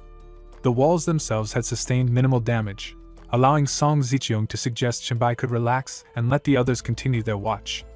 He, however, remained cautious, warning that the situation was far from secure. Moments later, Song Ziqiang was shocked upon hearing about the appearance of a Lord-ranked zombie. She asked if any others remained, and Jinbai explained that only the enhanced versions had appeared so far, with the number of special zombies being countable on one hand. He sensed that the Lord was gathering strength, preparing for a strike. Just then, Sanji and Meng called out to him, and Meng came running toward Jinbai, prompting Song Ji to urge her to slow down. Their sudden appearance caught both Song Ziqiang and Jinbai by surprise. Jinbai quickly instructed Song Ziqiang to tell Lily to halt the live broadcast immediately, and she confirmed at once. Moments later, Song Ziqiang noted that Lily had already moved all the camera drones out of the area. Jinbai emphasized that Meng's abilities were extremely unique and must never be revealed to anyone. Curious about her anxiety, he asked if she had located the Lord Zombie, and Meng explained that although she sensed brief energy fluctuations, she could only determine general directions and lacked any tracking or locking capability, apologizing for not finding it yet. Jinbai reassured her that there was no need for constant apologies, acknowledging her efforts. Meng insisted she had not come back empty-handed and pressed for the map, revealing several suspicious clusters of special zombies, each numbering in the hundreds. Near the giant Chang farmer's market, she reported 2 or 3 red-eyed, massive, fatty zombies. Donggang Square teemed with strange zombies lacking arms or jaws. The riverside TV tower and shopping streets of Rangu were crowded with fast, powerful zombies with huge arms. Jinbai noted that the giant fatty, the tank, the predator, and the whistler were all stage 2 evolved zombies, confirming Song Ziqiang's observation that the enemy intended to achieve their goals in a single decisive strike. When Song Ziqiang asked about the strength of these stage 2 zombies, Jinbai explained that, based on Meng's report, they were at least level 10 and likely congregated in herds of thousands. He concluded that even if these evolved zombies targeted him alone, he still had a chance to overcome them. Jinbai vowed that under the Lord's command, the evolved zombies would never succeed in sieging him. Instead, they would break into the city in a brutal race to kill as many as possible, leaving hardly 10% of the defenders alive. Song Ziqiang emphasized that the Lord had to be eliminated beforehand and planned to check if any evolvers in the city possessed talents for tracking monsters or sensing energy fluctuations. Chenbai reassured her that he had a suitable candidate in mind and soon messaged Han Xiao, asking if he could track the source of energy disturbances. Han Xiao, initially skeptical, explained that his mental control talent made him naturally sensitive to energy fluctuations. Chenbai clarified the situation and the plan, confirming it was connected to the lord mentioned in the live broadcast. On the morning of the second day of defense, Han Xiao arrived at the Dream Space Dongshan settlement and marveled at the expansive villa area, far beyond what the live broadcast revealed. He asked if he could claim a villa to live in, and Chenbai confirmed he could choose any of the many empty homes atop the mountain. Grateful and motivated, Han Xiao promised to give his best that day. Meanwhile, Meng debated which special zombie to target first, and Chenbai suggested starting at the Riverside TV tower. Arriving there, they found numerous zombies scaling the slanted building. Chenbai explained that the Whistlers were the only species able to bypass city walls, posing the greatest threat to settlements, and that their success would hinge on Han Xiao's performance. Han Xiao assured them he could handle it, with Meng agreeing to assist. Left momentarily alone, Han Xiao wondered if he should learn to fly using his psychic powers. As Meng activated her sonic blast skill on the climbing Whistlers, she laughed, claiming she was the strongest in the dream space. Suddenly, the Whistlers leapt from the building toward her at incredible speed, and despite keeping her distance, she realized there was no time to evade them as they reached out to grab her.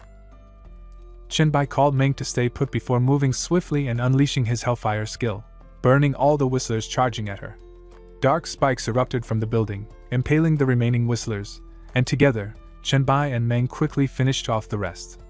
Chenbai remarked that it was the last one, and the system confirmed he had devoured an elite mutant third-stage speed-type hunting zombie, earning 200 virus points and 50 exclusive Black Light virus evolution points, though the multiple devourers yielded only 60%. Meng noted there were already 297 elite zombies on just the second day of the siege, and Chenbai explained that speed-type zombies gather quickly, likely pulled from all over Zhang City and nearby towns. He added that more would come, but with the Lord dead, their scattered attacks would be ineffective. As Meng suggested moving to clear another gathering point, Chenbai suddenly noticed a dagger flying toward him and concluded there was no need to target another cluster after all. Chenbai explained that the dagger came from Han Xiao, who had already pinned down the Lord's position. They soon reached the mountain area in the northeast of the settlement, and Han Xiao identified the source of the psychic energy fluctuation up ahead in the mountain pass, though Chenbai pointed out it was actually behind them, showing the Lord's cleverness. Han Xiao insisted they head straight for the boss, but Chenbai insisted on returning to the real world to fight the Lord and broadcast it live, noting that the Lord was the perfect stepping stone to fame. He promised Han Xiao that anything valuable that dropped would be his, earning his thanks. Chenbai then suggested Han Xiao help clear out some Stage 2 elite zombies, and Meng asked which type. Chenbai said they would face the Screamers, spiritually evolved zombies that Meng could suppress without close combat, though their screams posed a serious threat as elite enhanced zombies. Meng nodded, and Han Xiao confirmed they would complete the mission. Later, Chenbai moved to the northeast mountain area, sensing the Lord was close due to the scent of a highly evolved virus despite lacking detection skills. Suddenly, two hunters lunged from behind, and Chenbai quickly evaded their attacks, recognizing them as speed-evolved types, likely the Lord's bodyguards, whose fighting style was freeform and nearly as fast as his own. Chenbai decided to feign weakness, exposing his flaws to bait the hunters into attacking him, reasoning that if he startled them and started fighting outright, it would drag on and give the Lord a chance to escape. Spotting another hunter charging from behind, he swung the one he held at it, leaving both confused and unable to react, then smashed their heads with a punch. The system notified him that he had devoured the Stage 4 speed-type hunting zombies, enhancing all Black Light virus abilities, granting 1,900 virus points, 750 exclusive Black Light virus evolution points, and a 10% multiple devour yield adjustment, while unlocking a new blade form. A sudden psychic shock indicated a surge of strong energy, and Chenbai anticipated the Lord might try to flee. Confident, he slashed the Lord in half with the blade form, noting the boss was weaker than expected. Song Xiang called to thank him for eliminating the Lord, remarking the siege was easier without a commander, and Chenbai saw Song, Lulu, and Qin Lingyu there celebrating and praising his reliability. He reflected that the Lord had accurately read his weaknesses and preferences, but his face turned serious as he swung his arms, sending the illusions of the ladies flying, insisting the Lord should not embarrass itself with such illusions. Though perfect, The Lord's creation did not disrupt his judgment, suggesting its mental energy was lower than his, and it trembled in fear at his capability. Chenbai addressed the Lord directly as Mr. Zombie Lord. Comments flooded the live stream as Chenbai confronted the Lord Zombie, viewers stunned by the illusions they could not see. One voice urged everyone to switch to Stream 3 because the frontline attack had begun. Massive zombies surged against the Zhangchang settlement wall, grabbed by second-order evolved berserkers who hurled them high into the air, their sheer strength tossing corpses like ragdolls. Song warned the defenders to stay alert and strike any falling zombies, while the B-level talent evolvers coordinated their throwing, arrow control, and resistance skills to shield the settlement. Rocks and arrows flew skyward, intercepting falling zombies before they could breach the defenses. A screamer finally set foot inside, roaring so violently that everyone winced, covering their ears in pain. Shouts rang out as parts of the 4th sector wall crumbled under the relentless assault, berserkers continuing to launch corpses with deadly precision. Song called for calm, holding the line while unleashing her amethyst spinning blade. Spotting another screamer preparing to strike, she snapped her fingers and activated Amethyst Spike, reminding everyone to stay composed. Chenbai would soon take down the Lord commanding the Horde, and if they survived this wave, victory was within reach. The people of Zhangchang settlement roared, urging each other to strike, while viewers in the live stream marveled at the chaos. One commented on Zichung's strength, while another urged everyone to check on Chenbai, astonished at the number of high-level zombies still present. From the mountains northeast of the settlement, Chenbai unleashed the plague on a tyrant chaser, drawing curses and questions from the audience about the zombie's identity. Some explained it was an amputated form of the tyrant zombie, while others debated whether the newcomer understood the naming conventions Chenbai had assigned. As the battle unfolded, commentators speculated on Chenbai's tactics, noting his patience in waiting for the Lord to call reinforcements, and some criticized his arrogance, insisting he would eventually pay for it.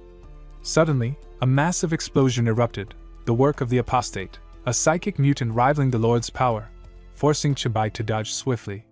Viewers debated its offensive capability and his apparent unawareness, agreeing that he was focusing on the Lord first, knowing that interference from illusions could be disastrous. Leaping into action, Chenbai charged at the colossal meat mountain, the Lord's last physical mutant, which one observer compared to a city-sized force that had once swallowed a whole district. Undeterred, he questioned the mutant's intent and unleashed his Hellfire skill, slicing through the mass with precision. Panic flashed in the Lord Zombie's eyes as Chenbai pushed forward, taunting it with the knowledge that it was already too late to escape. Suddenly, Chenbai realized the meat mountain was reaching for him, and the ground trembled as it slammed down. Instead of seizing him, it gripped the Lord Zombie tightly, causing the creature to writhe in agony. Seizing the moment, Chenbai leapt onto the massive appendage, challenging who had given it permission to devour him. Slicing the meat mountain in half, he advanced, prompting viewers to debate why he wasn't absorbing monsters as he had done so casually before. Some suggested it was simply inconvenient during this intense battle. As the chaser swung its tentacles toward him, Chenbai deftly evaded, noting that the plague had significantly weakened it. When Chenbai appeared in front of the chaser, Chenbai decided to use it as a shield against the apostate's psychic flames, taking advantage of its resistance. With swift precision, he struck, slicing the apostate clean in half and declaring the fight over, leaving no doubt of his dominance. Sod had come together perfectly, each one a level above what was required, promising the creation of something powerful.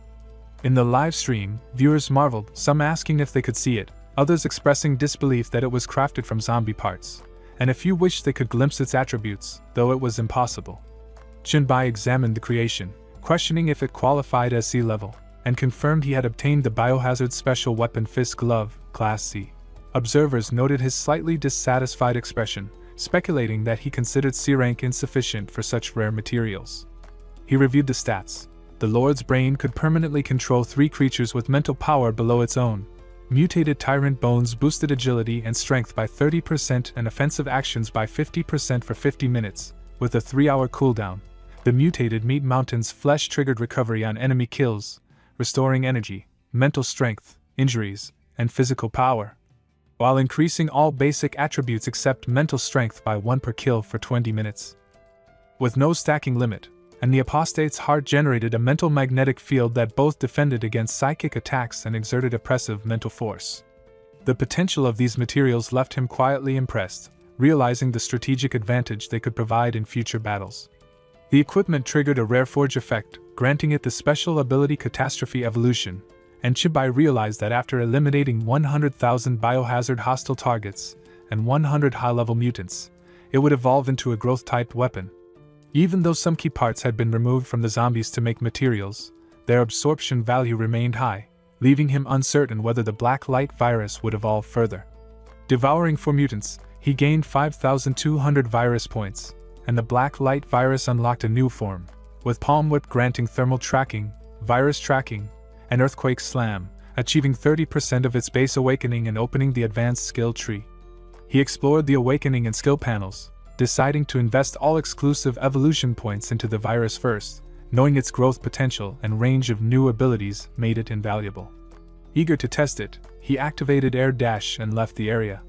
Meanwhile, in a villa within the Zhangchang settlement, Lo Yui contacted Song Ziqiong to report that Chenbai had fully handled the threat and was now heading to the city wall.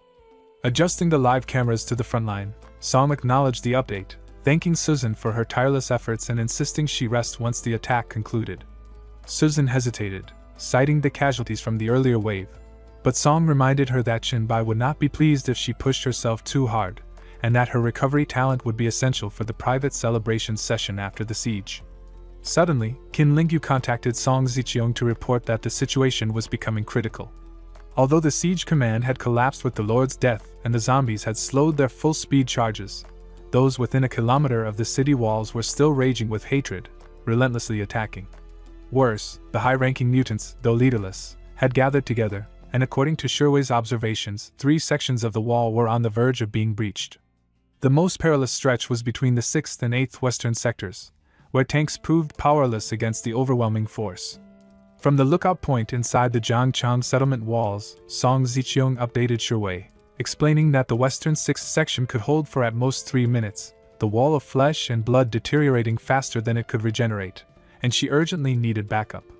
Using her A-level talent, at a glance she zoomed, marked, and locked onto targets, rapidly combining all information in her field of view at the cost of mental energy. Qin Lingyu noted that since the siege began, Shu had been observing the battlefield and coordinating commands, leaving her exhausted. Song Ziqiong acknowledged Shu's skill in reading both allies and terrain, declaring that she would support the frontline while Qin Lingyu arranged someone to relieve Sherway so she could rest, to which he agreed. Meanwhile, on the wall, Sanji contacted Langu for reinforcements, but Langu told her to hold back, warning that she would not be able to keep up with the speed of the zombies. As the horde advanced, Sanji grew anxious, but Langu calmly commanded everyone to follow her lead. Chenbai noticed that Langu had warned Sanji to stay back, yet she continued interfering, prompting him to activate swift slashing and instruct Song Ji to lead the men while assuring them that with the Lord dead, the rest could be left to him. Sanji relayed the news of the Lord's death and Chenbai's return, and Chenbai responded with Earthquake Slam, declaring the battle's outcome already decided, then followed up with Palm Whip form. Sanji urged everyone to attack with full force, reinforcing that victory was secured with Chenbai's presence. As he utilized virus and thermal tracking and unleashed advanced energy spike, Ziqiong and Meng encouraged the fighters to press on. 4 days later, the battlefield outside the walls lay shrouded in smoke and littered with corpses. Chenbai admitted the losses had been far heavier than anticipated, a sentiment Song Ziqiong shared, noting that 5 days of relentless combat had left the walls nearly destroyed. Both acknowledged they had overestimated endurance and underestimated the battle's ferocity, realizing that without Chenbai and Meng, the city could not have held. Amid the devastation, Leto suggested a glimmer of optimism, pointing out that despite the brutal scene, the death toll was lower than expected and congratulating everyone on completing the mission flawlessly, emphasizing that this first city-state since the Doomsday now had the foundation to thrive. The system announced that the S-level Gold City Building Order mission was complete and the reward issued. Song Ziqiong asked if that was all it took to establish a city, but Leto shook his head. Chenbai suggested she come along to the site where the order would be used. Meanwhile, in the Yungchang residential area at the foot of Dongan Mountain, residents murmured curiously about the sudden appearance of something unknown, warning each other to stay cautious. The system confirmed that this was the heart of the city, accessible only to Song Ziqiong and those she authorized, and that using it would allow them to establish a city-state. One resident declared it belonged to Song Ziqiong, while another noted that she and Chenbai were present. Chenbai asked if she had already used it, and she explained that before deploying the order, she had consulted a professional planner to ensure the site was ideal, with mountainous terrain, plains, important buildings, and resources arranged strategically, plus a waterway across the settlement for transportation. Qinbai praised her thorough planning and encouraged her to proceed, but she asked Leto to wait for a moment to consult him, apologizing and saying that although it was his investment, she wanted Qinbai to be the lord of the new city. Leto insisted she didn't need his approval. The heart of the city already belonged to her, and she only needed to honor her promise to build a goblin guild centrally. With that, she gave Qinbai the authority to move forward and begin building the city-state. The system notified Qinbai that he was authorized to use the heart of the city and asked if he wished to proceed, to which he confirmed. It prompted him to name the city-state numbered S1, and after a moment of thought about renewing old grudges, he named it White Emperor City. The system confirmed the naming and unlocked the city management panel, explaining that the possessor of the heart would gain 20% bonuses to experience and explosives. All attributes inside the city would be doubled, while hostile forces would be halved in strength. It also notified that Song Ziqiong had been granted the highest management authority by the Lord, boosting all her attributes in White Emperor City by 80%. With that, Qinbai officially founded White Emperor City, gaining 10 reputation points, and the city defense mission was declared complete, awarding full experience and 3 free attribute points to contributors. Leto laughed, approving the outcome, while Song Ziqiong asked if he was truly happy. He replied that Qinbai now held lordship, she had supreme authority, and everything had gone exactly as he wanted, a perfect deal, and it was time to continue his journey. Qinbai would need to complete his investment task quickly, and though he acknowledged its difficulty, he trusted in his own ability. He handed Song Ziqiong 2 items from the gold-level city building reward, suggesting she optimize their placement. The items were a Galaxy-class supercomputing core and a fully automated integrated production line, capable of producing vehicles, weapons, and other equipment for trials, giving the settlement a major strategic advantage. She noted that things were already different now, and the presence of guns no longer mattered. He explained that the weapons produced by the new production line weren't the pre-apocalypse kind but had special attributes, and she needed to discard outdated concepts before the end of the world. Observing the city-state management system, she realized it seemed ordinary for now, yet in the future, exclusive S-level blueprints would make her awestruck, like a biological backup center capable of cloning her body for a second life, or an anti-gravity base that could let them build a city in the sky, usable only by S-level city-states. She acknowledged that their city-state would undoubtedly become the strongest. Suddenly, Meng called Qinbai, recalling the dream world where she had acquired 3 new skills and urged him to check them. She shared the descriptions: Dream Totem Enhancement, White Noise, and Sleepiness. He approved, noting that the Dream Totem alone could guide people into dreams without direct eye contact, and combined with Sleepiness, it could even be used in real-world battles. She added that the combination was his idea after he examined the skill tree, but the 3rd skill, the one she unlocked herself, enhanced her ability to enter and exit dreams at will or return dreamers to reality at any active dream totem, prompting him to consider it almost like a teleportation ability. She confirmed it was correct, realizing that if she had pulled Han Xiao into the dream back then, she could have used the dream totem to teleport to him, or even send him to her. He remarked that, judging by her skill selection alone, she was already approaching master level, though she admitted other aspects still fell short. She then asked if he was free, wanting to study the effects of her new skill. He agreed, instructing her to go to the mountainside training ground and wait, while he would arrive soon, and told her to recruit a few people with varying spiritual power levels to test Meng's new skills.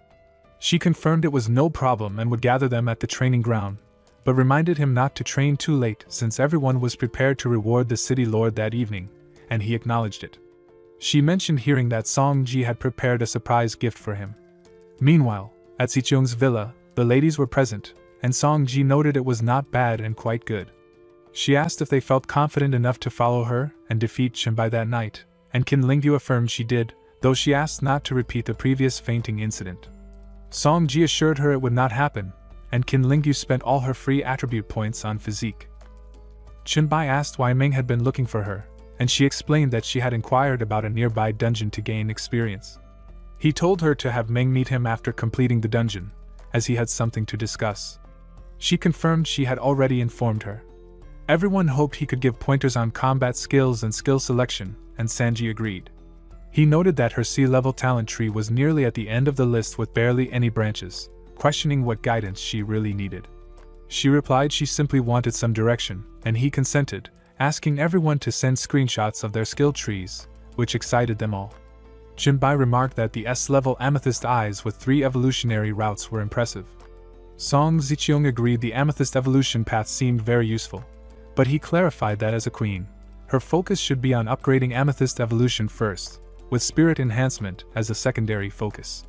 He explained that amethyst eyes and profound noble eyes allowed her to understand and even control opponents, making them ideal for her. She elaborated that amethyst eyes could see through attributes, and with a sufficient mental power gap, read minds, while profound noble eyes could confuse anyone who made eye contact, making them lose their sense of direction. He then asked about her A-level skill, and she said she only had 2 skill trees. He reassured her it didn't matter and advised unlocking Threat View first to highlight potential threats, followed by See What I See, which would allow her to share that vision with her teammates. He remarked that in the future, she would become an indispensable God-level support, and she agreed, promising to unlock the 2 skills as soon as possible. He approved, noting her basic skills were already impressive. Summoning Luli, he pointed out that her B-level illusionary image skill could actually create miracles. She said she had reviewed her skills but found none with damage potential.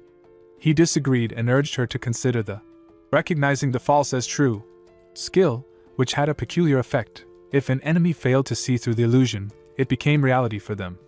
He explained that if they believed a nuclear bomb and the illusion was real, they would experience it as such, which is why the skill had no damage description, its potential was limitless.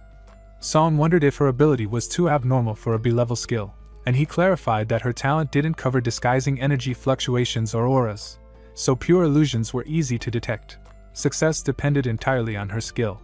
He then moved to Susan with her B-level rapid recovery, explaining she could evenly allocate points to stamina, flesh, blood, and spirit recovery, but her skills only affected herself first and couldn't help others until actively used.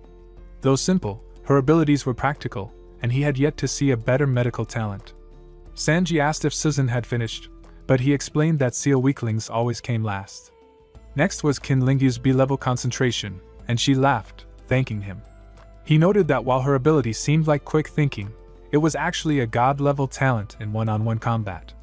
By setting goals and focusing, she could accelerate her thinking, discard irrelevant information, and make sharper judgments, so she should choose skills to enhance battlefield awareness and practice against opponents with varying talents. She expressed her gratitude and asked to show it through her actions, while Song Ji remarked that she was so focused on him that even if she were stabbed, she wouldn't feel it.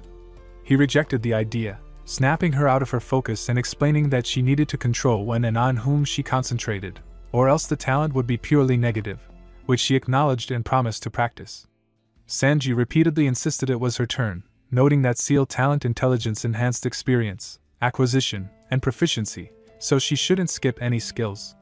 By maxing them all, her comprehension, learning speed, and skill proficiency would be 10 times that of ordinary people, allowing her to master all fighting postures, combat skills, and strategies, though she would never surpass him physically. Frustrated, she complained that he only knew how to bully her and threatened to bite him to death. Song Ziqiang then declared that since he had guided everyone on their future growth, they should work hard and not let members of White Emperor City look down on them, which they all agreed to. Meanwhile, Alan requested Chenbai's guidance on skill paths as well. Shortly after, Han Xiao woke up in his house in Magic City, marveling at how impressive Meng's skills were for having sent Chenbai to the group leader, and Meng messaged Chenbai to report that the teleport distance had made her dizzy, to which he explained it was due to sudden mental power depletion and advised her to rest. Han Xiao asked about the progress of his city, and Han Xiao replied that planning and arrangements were complete, with everyone working hard to build White Emperor City perfectly. Chenbai recalled their efforts and asked how many attribute points he had received for building the city, considering he and Meng had defeated many special zombies in the dream world. Han Xiao explained it was only one, because an accident had occurred while they were fighting a group of zombies in the dream space. Everyone had screamed together, causing such a mental shock that he fell to his death while flying with his mental power. A brief, awkward silence passed between them before Chenbai reminded him not to tell anyone outside that he was from Chat Group 1 to avoid losing face, and Han Xiao reassured him that only he and Meng knew, so it wasn't embarrassing, adding that he was about to take him to see the chemical plant. Chenbai laughed it off as a joke, and they headed out with Han Shao repeatedly exclaiming how great it was. Suddenly, the plague mark on Chenbai's palm lit up, a reminder from the SSS level mission since he was teleported there, confirming its connection to the chemical plant where plague zombies were present. Han Shao summoned him and directed them toward the site, and Chenbai rushed there as soon as White Emperor City's order was restored, pondering what kind of rewards awaited from the SSS level mission. Chenbai hesitated to look at the mask and Zhang Chang, worried Leto might discover he had hidden it, and he hadn't expected the bloodline potions could be purified into an S-level essence with no usage restrictions. Han Shao called him, pointing out that they were just ahead, where the green mist lingered, and the two landed safely. Chenbai asked if he knew the interior of the factory, and he confirmed he had seen it before the doomsday, so Chenbai agreed they should move forward. Chenbai hesitated for a moment, uneasy about the green mist, but Chenbai reassured him to stay more than 10 meters away and he would be fine, even offering to take him to the place where his father used to work in case it triggered his mission. Han Shao reluctantly agreed. The system then notified that the plague mark had been activated, starting the plague cult quest with the objective to find the source of the plague mutation, offering 10,000 experience points and the bacterial cultivation skill tree as a reward, and he declared that they were ready to proceed. When he reached level 10, his talents were enhanced, and though not explicitly mentioned, his control over viruses had greatly increased, allowing him to command all microorganisms and viruses within 10 meters. Han Shao remarked on how much he was enjoying himself in such a grim place, jokingly wondering if that made him a pervert, then warned of a monster ahead. Chenbai asked if it was a mosquito, leapt into the air, and sliced it in half, complaining about his hatred of mosquitoes. Han Shao pointed out a plague mosquito guarding a mushroom, possibly the source of the plague. Chenbai cautioned him not to touch it, suggesting that inhaling it might be less painful than hand contact, since it carried both plague virus and bacteria. Han Shao advised caution but reassured him of immunity, and the system confirmed absorption of the deadly fungal virus, awarding 150 virus points. Chenbai noted that the viral load in a single bite equaled that of several elite zombies, and they agreed to head to the factory where his father had worked. Soon, they arrived at the Plague Factory's employee dormitory in Magic City, and Han Shao explained that his father's work area held no clues, indicating the mission source was elsewhere. Chenbai decided to join him in locating it, promising to leave immediately if told to run. He noted the highest concentration of plague and viruses was likely in the sewage disposal tank, where chemical plant waste collected in 2 deep, foul-smelling pools, having made him dizzy on a previous visit. Descending into the sewage disposal area filled with fungus and other organisms, Han Shao cursed, and Chenbai instructed him to wrap himself in psychic energy to avoid infection. As he complied, Puka Shiomi appeared, summoning the children of the plague and servants of the virus, and charged directly toward Chenbai. Chenbai unleashed his strongest blades, but they couldn't even pierce the defense before him, leaving him to wonder if an A-level boss's protection was always that formidable. Puka Shiomi declared that they offered the most noble worship and devout prayers to their destined god, hoping the divine fire would soon spread the plague's grace across the world. Han Shao asked if he was kneeling in worship, and Puke affirmed it, saying he was ready to give everything, life and soul, to the great destined god.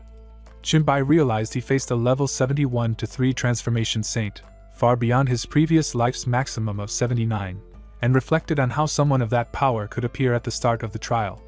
The spiritual sense Meng had provided him as a disciple was only D-class, yet he could still perceive the name and rank of a saint, realizing he was nearly defenseless.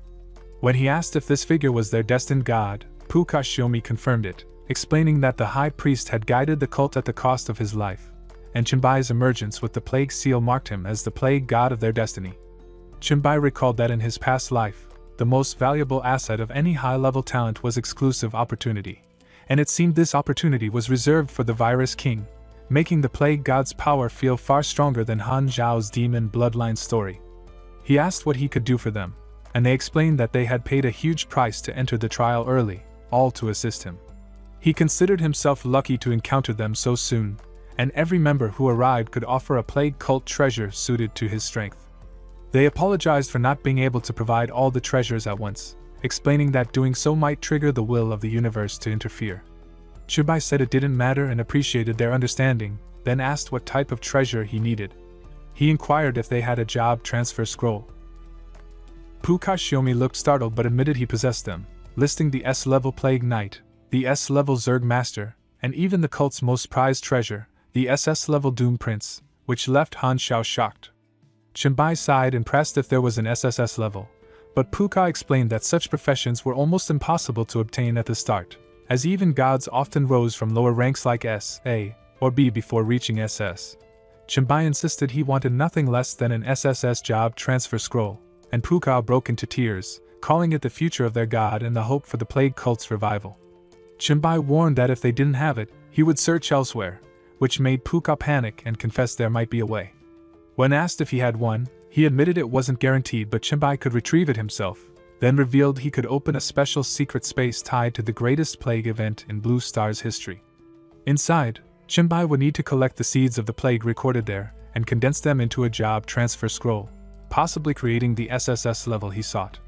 Since there was a chance, Chenbai declared he had to try, and Puka swore his life, strength, and soul to become the latter for his god, igniting green flames that consumed him to ash, leaving only his staff behind. The system announced the exclusive secret dungeon, the Howling of 80 Million Souls, with a 2-minute and 58-second entrance duration, and Chenbai quickly contacted Han Shao to say it was exclusive, so he wouldn't bring him along. Han Shao admitted that since such a powerful boss sacrificed everything to open the dungeon, he wouldn't dare step inside either. Chenbai reminded him that the portal would only last briefly, so he would send him out first, as going in alone would mean certain death by insects or plague. Moments later, Han Shao found himself back near the plague factory in Magic City, where he sighed that the day had been overwhelming. He messaged the group chat, saying he was in Shanghai and had just parted from Chenbai, adding that none of them could guess what he had seen. Urged to spill quickly, he teased until Sword Master requested that Chenbai and Meng help him clear a dungeon, only for Han Shao to reply that Sword Master would have to wait since Chenbai was too busy. Overlord threatened that if he kept stalling, they'd poke holes in his territory, forcing him to panic and beg him to put the gun away, promising to explain at once. He described how an incredibly strong NPC had knelt and offered Chenbai a job transfer scroll, yet it wasn't enough for him. Overlord pressed about how strong this NPC was, and Han Shao explained that he wore a robe and not even Chenbai's full-force strike could break his defense, which showed just how terrifyingly powerful he was. Overlord doubted the story. Crow asked about the scroll levels, and Han Shao answered that there had been 2 S-level and 1 SS level. Shuchuan wondered if Chenbai was still unsatisfied, and Han Shao confirmed that he dismissed anything short of SSS as worthless. In the end, the NPC sacrificed himself to open a dungeon where Chenbai could seize the SSS scroll. 5 Lightning Whip successor remarked that the gap between them and Chenbai was already wider than the gap between themselves and ordinary evolvers, and Overlord admitted that every time news came of Chenbai's feats, all his pride from slaying monsters evaporated. Han Shao urged him not to torment himself by comparing with Chenbai's brilliance, but to instead flaunt being in the same group, since belonging to Group 1 was already something to boast about. Yai agreed, yet Han Shao clarified that he wasn't trying to ride on Chenbai's name, he wanted the opposite. Meanwhile, Chenbai wondered why the hourglass had reacted and froze when he recognized his surroundings. Was this the Roman stone gate? Could the secret dungeon be in Florence, the medieval city of art? He noticed the streets eerily empty until a cough drew his eyes to a dark alley where a frail woman named Alina sat in the shadows, whispering that he should leave because she was filthy, cursed, and stricken with disease. Pitying her, he asked if she wished to live. At once, the system notified that he absorbed the Black Death virus, adding 3 virus points, and revealed this was the plague itself. A hidden quest unlocked, Seeds of Plague, the Howling of 80 Million Souls, promising that the collected plague seeds could form a plague job transfer scroll. He muttered in curiosity what those seeds were and how to gather them, resolving to find out. Elena, stunned as her sickness lifted, thanked him as God's messenger for healing her and vowed to follow him. Deciding that followers would help spread his name, gather information, and uncover items more easily, he told her not to make the sign of the cross since he wasn't that God's servant. When she asked whose messenger he was, he replied that he was no messenger at all but the plague god himself, and he instructed her to spread word that he could heal and to gather everyone at the Lord's Square. Alina urged that everyone afflicted by the pandemic come to the Lord's Square, claiming the god of plague had descended to heal them. From her position on the street, she insisted that no donations, prayers, or bloodletting were needed, only presence at the square, and invited skeptics to see for themselves. Curious onlookers peeked from their doors, questioning who the girl shouting outside was. A man asked, and his wife explained that it was Elena, likely driven mad by illness. Undeterred, she proclaimed herself Elena Henry, daughter of a wealthy merchant who had given his fortune to the church yet lost his family to disease, and insisted that she alone had been cured. An elderly woman doubted her, but seeing her calm, feverless face and hearing no cough, she began to wonder. People questioned whether their children could also be saved, while Chen Bai, standing in the square, observed the chaos and reflected that it must be the 14th century, when cures for the Black Death relied solely on faith and bleeding, and millions perished across Europe and the world. As he considered the pandemic scale, he wondered if the plague's origins might compel him to travel the globe. Suddenly, Elena knelt before him, addressing him as the merciful god of plague and apologizing if she had failed to use the proper honorifics, explaining that she had gathered as many people as she could following his instructions. He invited them closer, calling them poor children who had nothing to fear, and the crowd gasped at his presence. Using his ability to absorb the virus, he drew the disease from everyone, even the children, and the parents wept as their children woke, calling out to them. One child reassured his mother that he was no longer sick, and as he checked on her, she confirmed she felt well. Others soon testified that their fevers and coughs were gone, their strength restored. It seemed a true miracle. Some credited the God of Light of the Holy Church, while others warned not to offend the great God of Plague, expressing gratitude and pledging lifelong faith. Qinbai instructed them to stand and reminded them that their bodies might still feel weak from the damage, urging them to return home and rest for a few days to fully recover, and he pressed them to hurry, knowing many more children were still suffering from the epidemic further along. Qinbai made it clear that he did not desire their kneeling. His only wish was for the plague to end. An elderly woman prayed in awe at his consideration for the suffering and asked how she could honor his greatness. Elena urged the healed not to disturb the god who had driven away the disease and instructed them to follow her from the bridge over the Arno, spreading news of divine mercy throughout Florence. Suddenly, a group of knights arrived at the Lord's Square, one announcing that the Vatican's knights were coming. They had been told someone there claimed divinity and spread heresy, and they demanded the crowd step aside. One knight accused Qinbai of calling himself the god of plague, insisting that plague was God's punishment, and that no such god could exist, labeling him a foolish heretic. Qinbai recognized an opportunity and decided to embrace it, allowing the knights to strike him with their swords. After one knight proclaimed the heretic eliminated, he instructed the crowd to repent, insisting they had been misled by heresy. Yet the spectators were stunned to see him unharmed. Elena scolded the knights for their audacity, and Qinbai calmly told her to stop, explaining he bore them no grudge and would not punish them since their swords could not hurt him. He declared that no matter how many blades were thrust into him, he would continue to save the people from the plague. The crowd erupted in awe, some calling him the true merciful god of plague and pledging lifelong devotion, while the knights stood bewildered and alarmed. At the Holy Light Cathedral, Bishop Haken noted with frustration that in just 3 days the pagan had converted at least 90% of the city's population, while only 7 people had shown up at church that Sunday. He lamented that the entire Knights Templar should have been deployed to confront him in the Lord's Square, but Archbishop John insisted on restraint, and now only 5 knights remained, far too few to defend the cathedral. John maintained his position, recalling how swiftly the stranger had appeared and demonstrated the power to eradicate the plague. In 3 short days he had traversed the city, curing the afflicted, instructing followers on prevention, and guiding them in suppressing the epidemic. Even those still weakened were treated, and his teachings, though obscure, introducing ideas like hygiene, germs, and sanitation, placed no burdens or offerings on believers. He stressed that a merciful God would not force good people to fight each other over faith, making it clear to all who witnessed the day's events who was truly divine. Haken muttered that it sounded more like a plague cult than godliness, questioning whether John was concerned for the Church of Light. John calmly replied that their Lord was the supreme God, so they needed only to focus on themselves and had already reported the incident to the Pope. Meanwhile, Qinbai, standing in a noble room, discovered a plague seed, formed from the viruses he had absorbed, and realized its significance in learning how to acquire and understand such seeds. Despite his efforts, Florence as a whole had made little progress, and the system reported the condensation rate at a mere 0.001. Yet he had acquired a new ability, the Plague Pillar, allowing the prayers and baptisms of believers to transfer the plague into it, and transform it into plague seeds. Realizing he would need to travel the world to fully condense the disease, he was suddenly contacted by Elena, who informed him that his most loyal followers awaited him. Stepping outside, He was greeted with joyous declarations that all things perish yet all beings are immortal, and he assured them that the plague in Florence had been eliminated. Before departing, he left them the plague pillar, explaining that those who prayed and received baptism before it could be cured of the plague. His followers thanked him for the miracle, and he cautioned them not to rely on it too heavily, as its power would vanish once he removed the plague from the world. They must remember his teachings on causes, prevention, treatment, and even research, and he encouraged them to live bravely, using his guidance to survive. He emphasized that the lessons of the plague cult should never be forgotten. Alina promised to uphold his instructions, establishing a plague cult church and spreading his knowledge far and wide. Qinbai thanked her and entrusted the mission to her, confident that they might never again suffer from disease, and bid farewell to his devoted followers.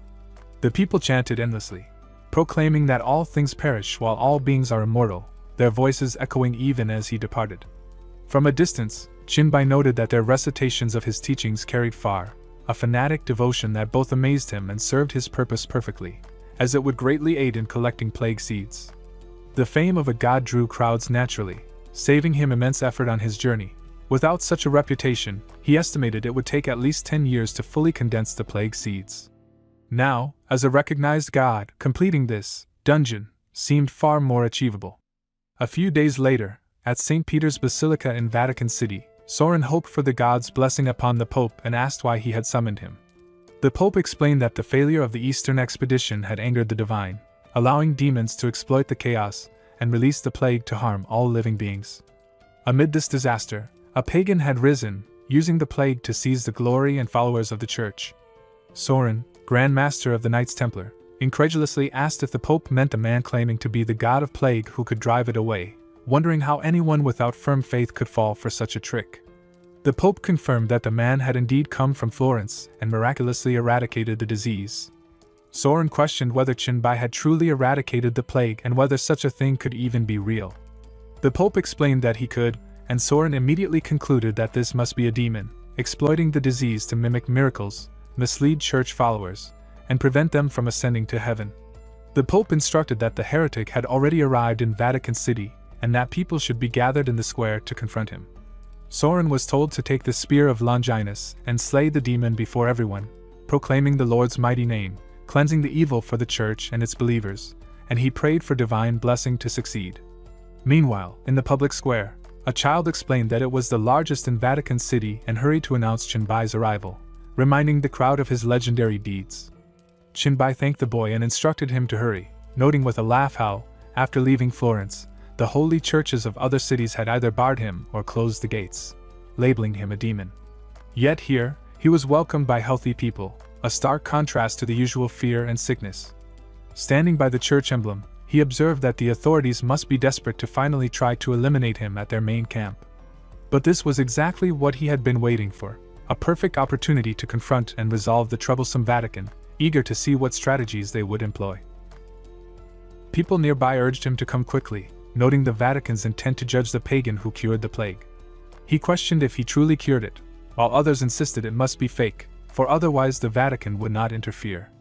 The Pope declared him a demon, claiming the Lord had decreed his destruction, while Soren announced the spear of Longinus was ready, leaving no escape.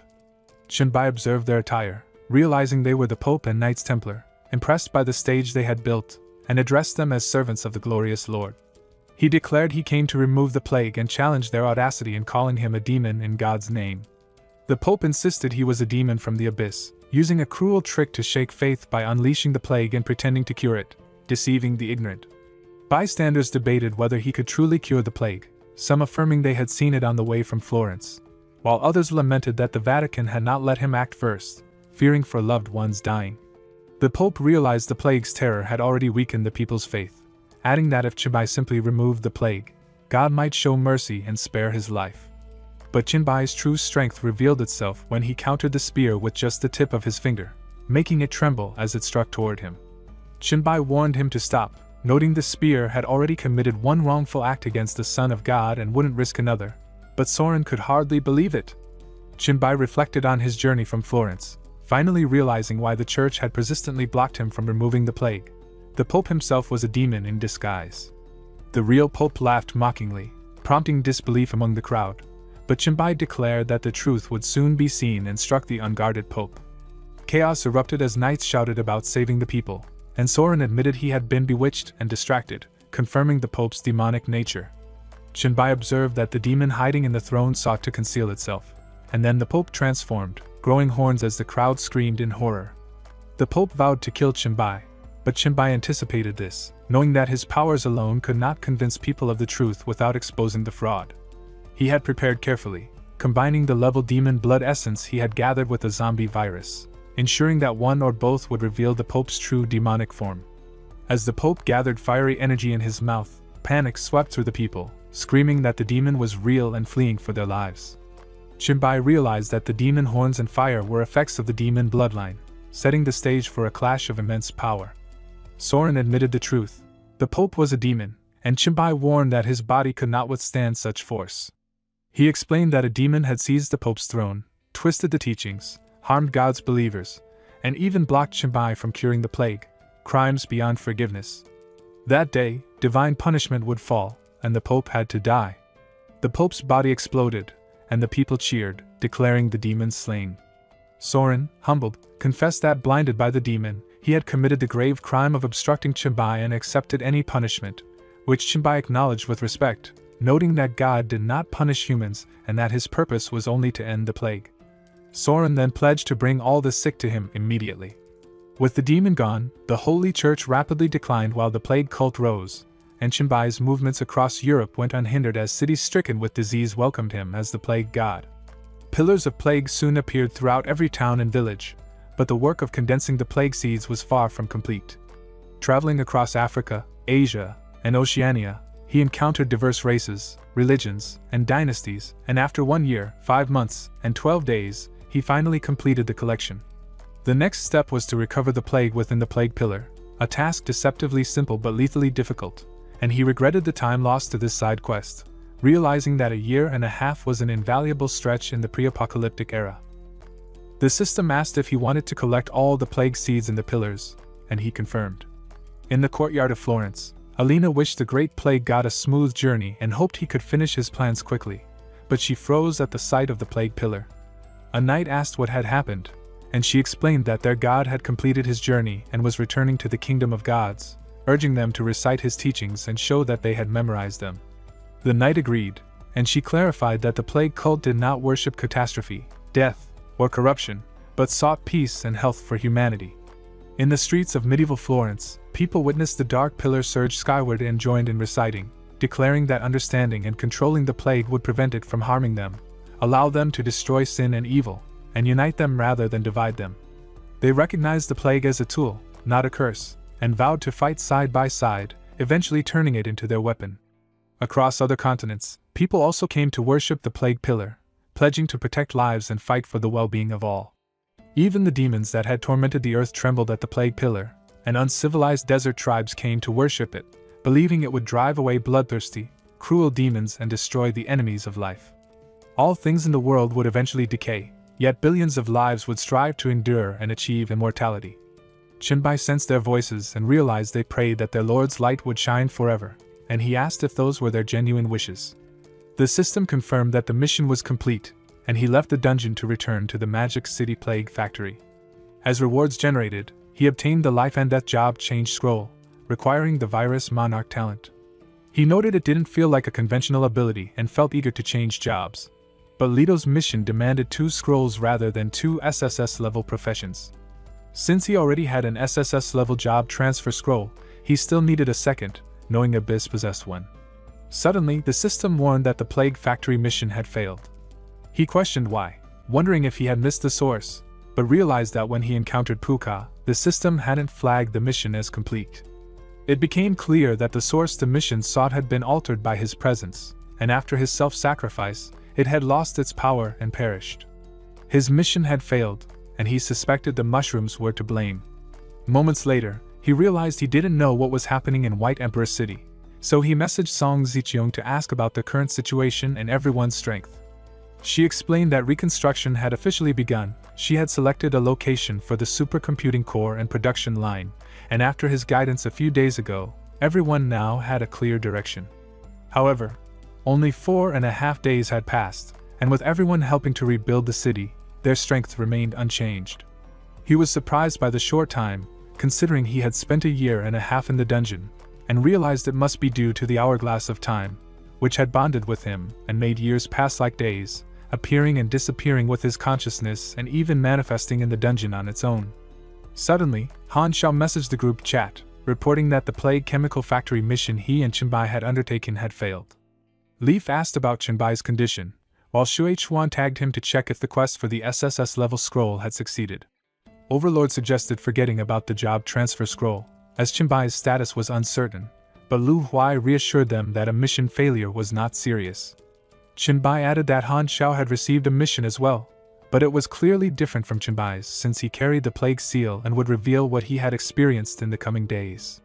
He confirmed in the group chat that the Plague Chemical Factory mission had failed. Leaf asked if he felt sad and offered a warm hug, while Lu Huai joked she could provide many warm places, not just one hug. Leaf suggested a duel, and Crow pointed out that even Chenbai had failed. Shui Chuan reassured everyone, saying failure was normal since he was already the strongest they had seen. Overlord added that a real man never fears failure, though it was unfortunate about the SSS level profession scroll, while Han Zio explained that bosses over level 70 often sacrifice themselves to create dungeons, making failure understandable. Chenbai grinned, clarifying that the dungeon for the SSS level scroll hadn't failed. The factory mission failed because the key NPC sacrificed himself to open the dungeon, causing the mission target to vanish. Leaf and Lu Huai were confused, while Crow asked if they had understood, and Nezukawa congratulated him. Overlord exclaimed at the SSS level profession, and Han Xiao wondered if they should upgrade their chat group to a league. Overlord asked if that meant League of Legends, and Leaf explained that upgrading would allow them to display their alliance's name in speeches or announcements. Lu Huai added that she had read about the benefits, though it was costly, and Chenbai noted he had considered it for a long time but wasn't sure if everyone wanted the formality, as a league carried honor and glory while their chat group was relaxed. He proposed a vote to upgrade the group, suggesting they think it over and decide only if more than 2/3 agreed. Han acknowledged this and invited Chenbai to rest at his place, but Chenbai preferred to visit the Magic City Villa area, which Han Zio had recommended. Upon arriving, he confirmed the villa was excellent and safe, with no thermal or virus tracking detecting life. Meanwhile, in the basement of the villa area, Jiyun called Yanqi, scared because someone had entered.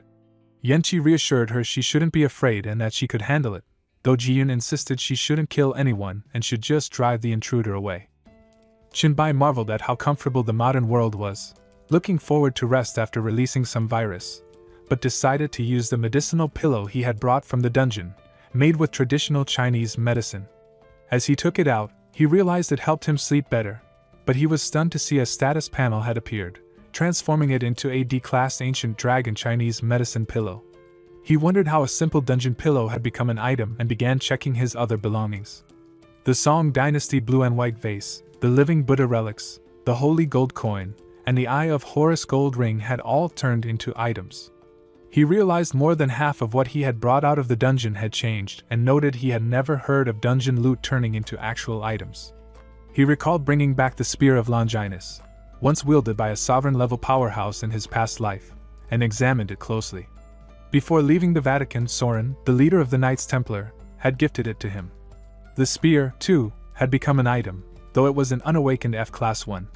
Chenbai concluded that the Spear of Longinus, which originally existed on Blue Star, had transformed into an item due to the arrival of the universe's will, and that all objects turned into items carried unique hidden characteristics. Although the reason was unclear, the only Spear of Longinus rested in his hands, and he wondered if Mr. Lorca could still reach sovereign-level power without it. Suddenly, his palm stung and turned red, and he realized the spear might be rejecting him. Classified as one of the Thrive types, evil, dark, corrupt, abyssal, or filth, he could not use it safely. At F level, it could burn him, and if upgraded to S rank, it might even melt him.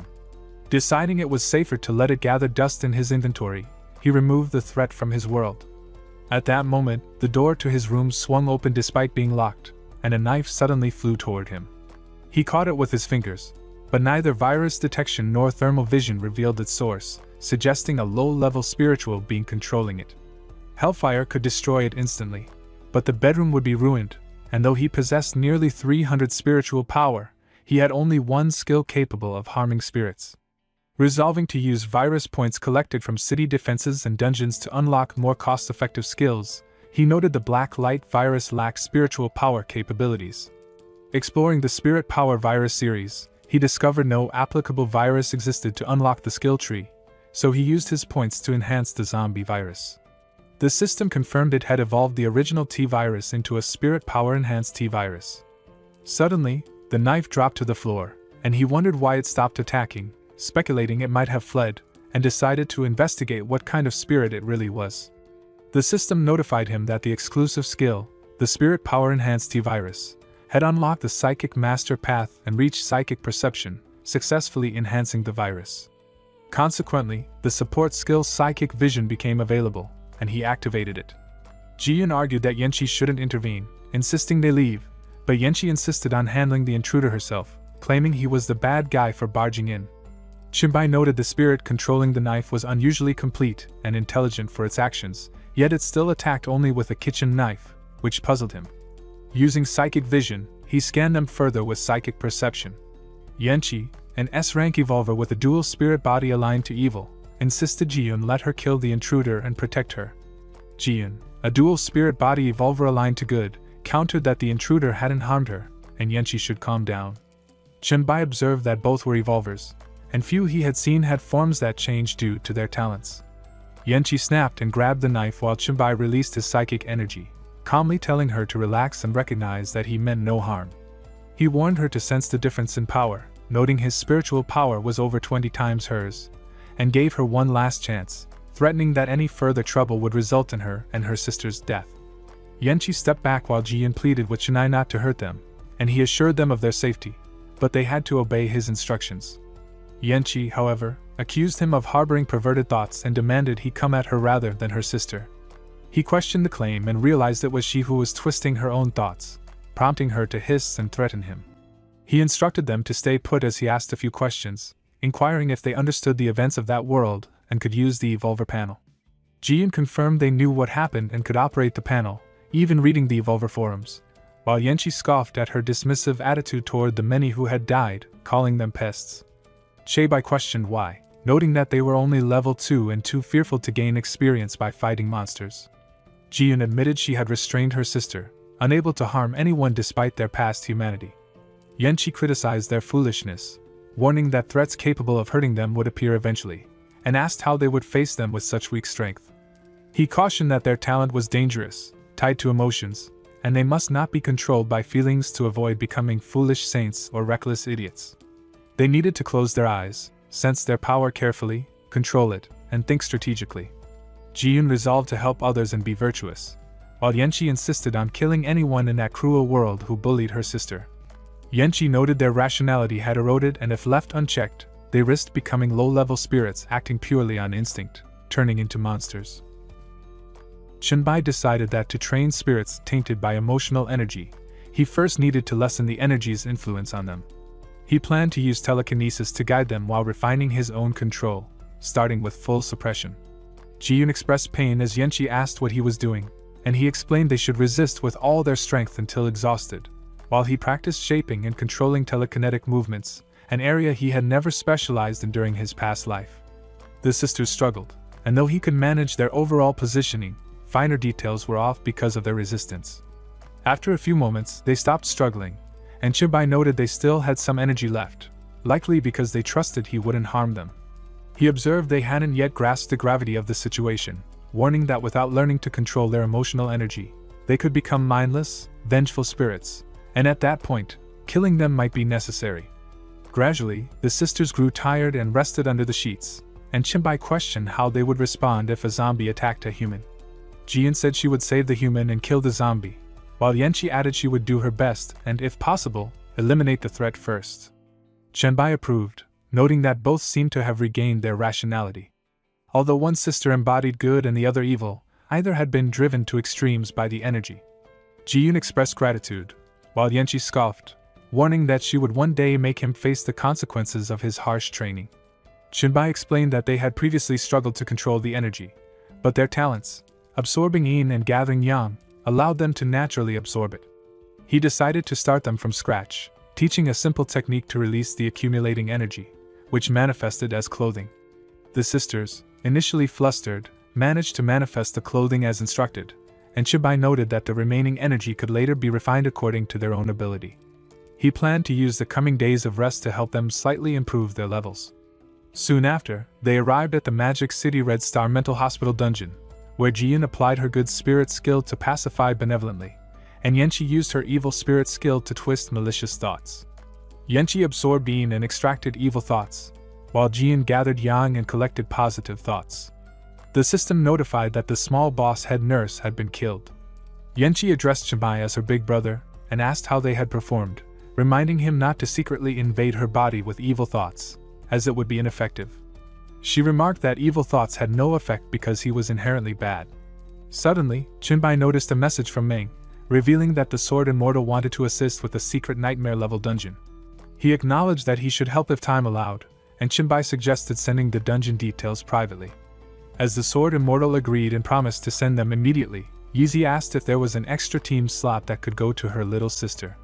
The dungeon was at Shashin Mountain Path, requiring a team led only by someone who was not the Sword Immortal, with a maximum of 4 members and a level cap of 10.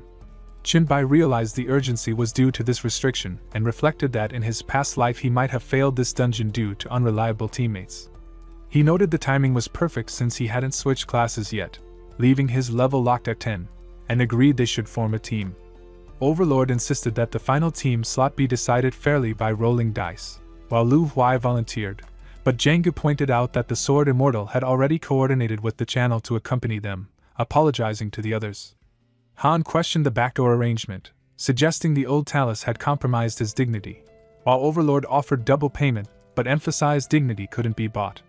Yezi complained about the unfairness, but the Sword Immortal calmed everyone, explaining the dungeon tied to their Dragon Nation's traditional cultivation and that Jinshu's inclusion was necessary this time, with promises to prioritize others for future dungeons. Chibai chuckled and announced that they should end for the day and return home. Yanqi questioned why they were stopping, insisting she was still capable of fighting, but he explained that the upcoming monsters were far too strong, especially with the boss skilled in mental attacks, and rushing in now would be pointless. Yanqi scoffed while Jiyun agreed to follow his lead. Soon after, Chinbai arrived at the base of a hill in the Shashin Range, where a thatched hut marked the dungeon entrance. Meng greeted him and introduced Jinshu Buxu, who asked to be called simply Jinshu. Suddenly, Chu Zixuan appeared from behind, excited to finally meet Chinbai, revealing he was from the group. I really am not a Sword Immortal, and that his real name was Chu Zixuan. Chinbai expressed that it was nice to meet him and asked if he had a weapon-based talent, given the numerous swords he carried. Chu Zixuan confirmed he did, possessing an S-level Sword Immortal talent that allowed him to trigger sword energy through sword-type equipment, with strength linked to his mental focus. Chinbai complimented the talent, but Chu Zixuan modestly denied it, calling it average. With everyone present, Chinbai suggested they enter the dungeon, and Chu Zixuan agreed to move forward. At the starting point of the Shushan Mountain Path, Chu Zixuan asked if everyone had received the task prompt, and Chinbai confirmed that it simply required them to climb from there to the summit to complete the path. Meng noted the briefness of the instructions, implying the climb would not be easy, yet he was eager to see what surprises awaited, urging them to proceed. Moments later, Chinbai grew puzzled as Zixuan pointed out a thickening fog. Chinbai warned everyone to stay alert to their surroundings and watch their footing, suspecting this was the first challenge. Suddenly, a woodcutter appeared, repeatedly warning that the Shushin path was treacherous. Chinbai lunged forward, calling out, and reached the top of the stairs, only to find the woodcutter far ahead, seemingly untouchable despite his full-strength leap.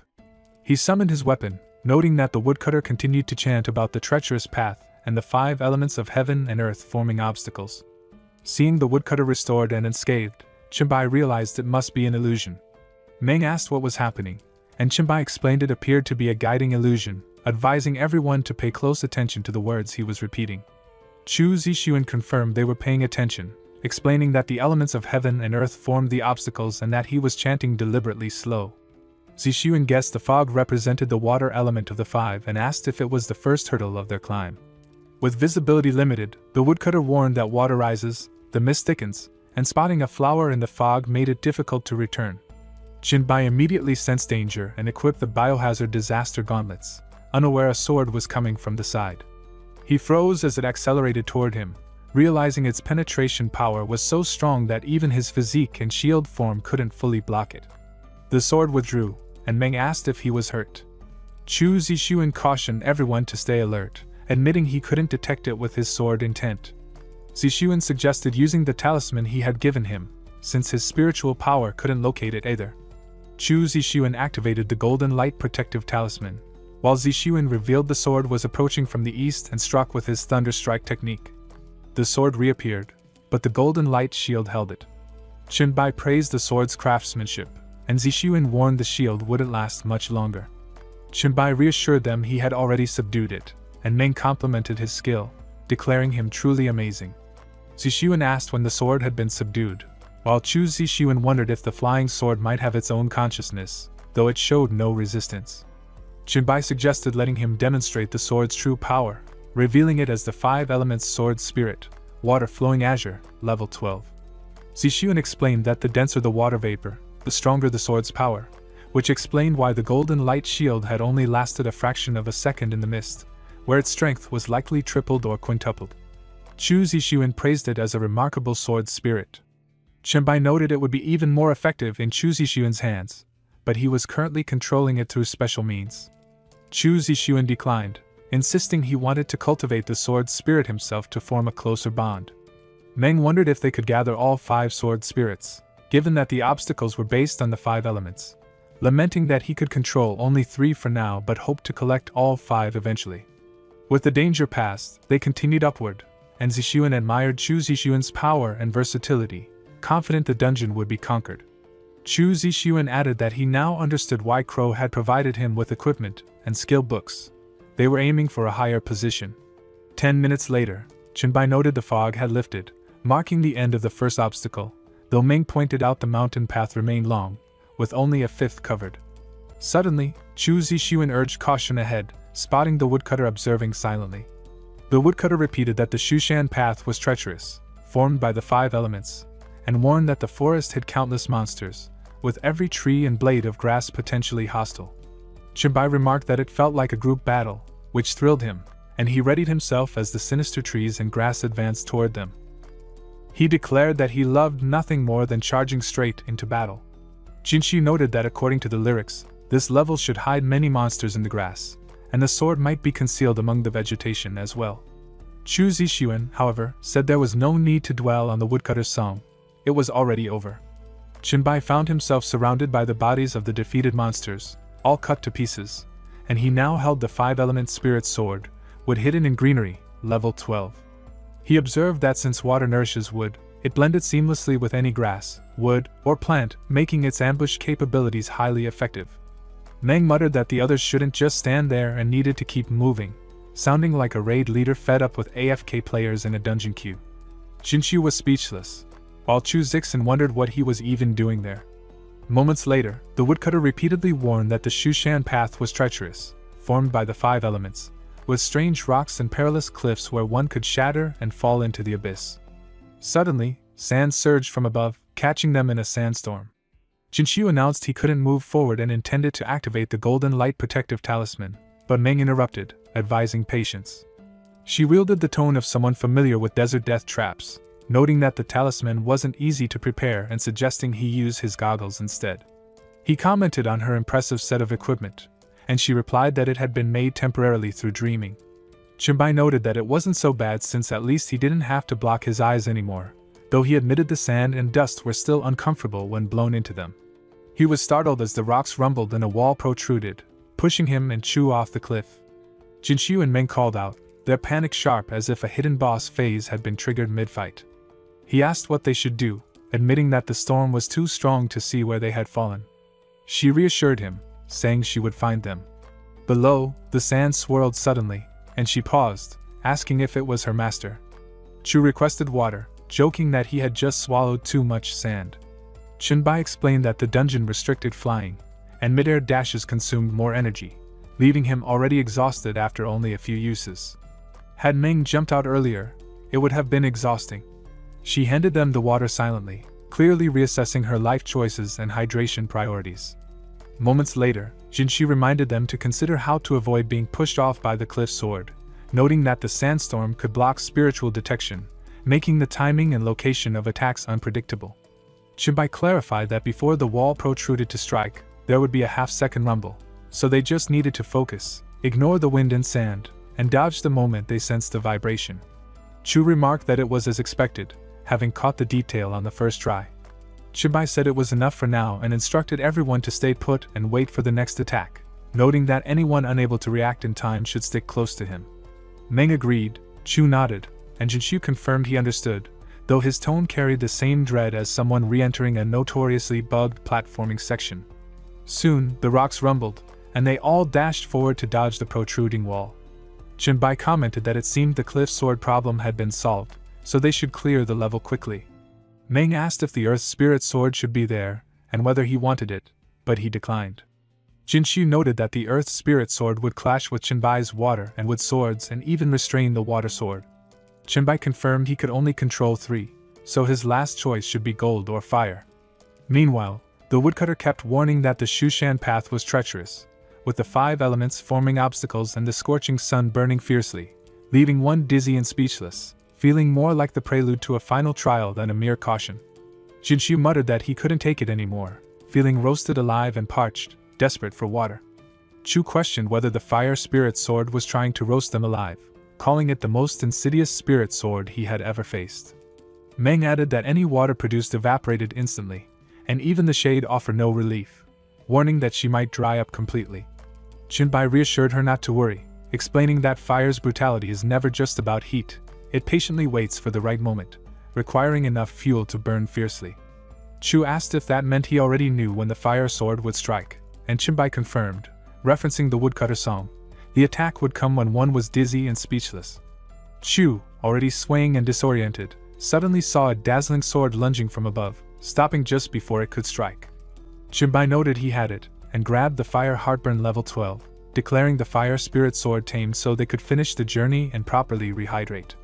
Chu commented on how cool it was, just as the woodcutter repeated that the Shushan path was treacherous and the 5 elements formed dangerous obstacles, culminating in a flash of golden light as head and body parted forever. Chenbai considered that the golden spirit sword seemed like a perfect trial to vent his frustration, and with the fire sword already tamed, he could finally make the golden sword suffer. Chu Zixuan pointed out that the place ahead seemed to be the domain of the golden spirit sword, and Meng agreed, noting that the area looked like a straightforward combat stage with a single dull blade embedded in its center. Chu wondered if it might be an unfinished weapon, while Jinshu questioned how it could shine with a golden light without ever being tempered or polished, remarking that it seemed anything but ordinary. Chenbai, however, brushed aside their speculations, saying there was no need to overthink things and that the truth would reveal itself in battle.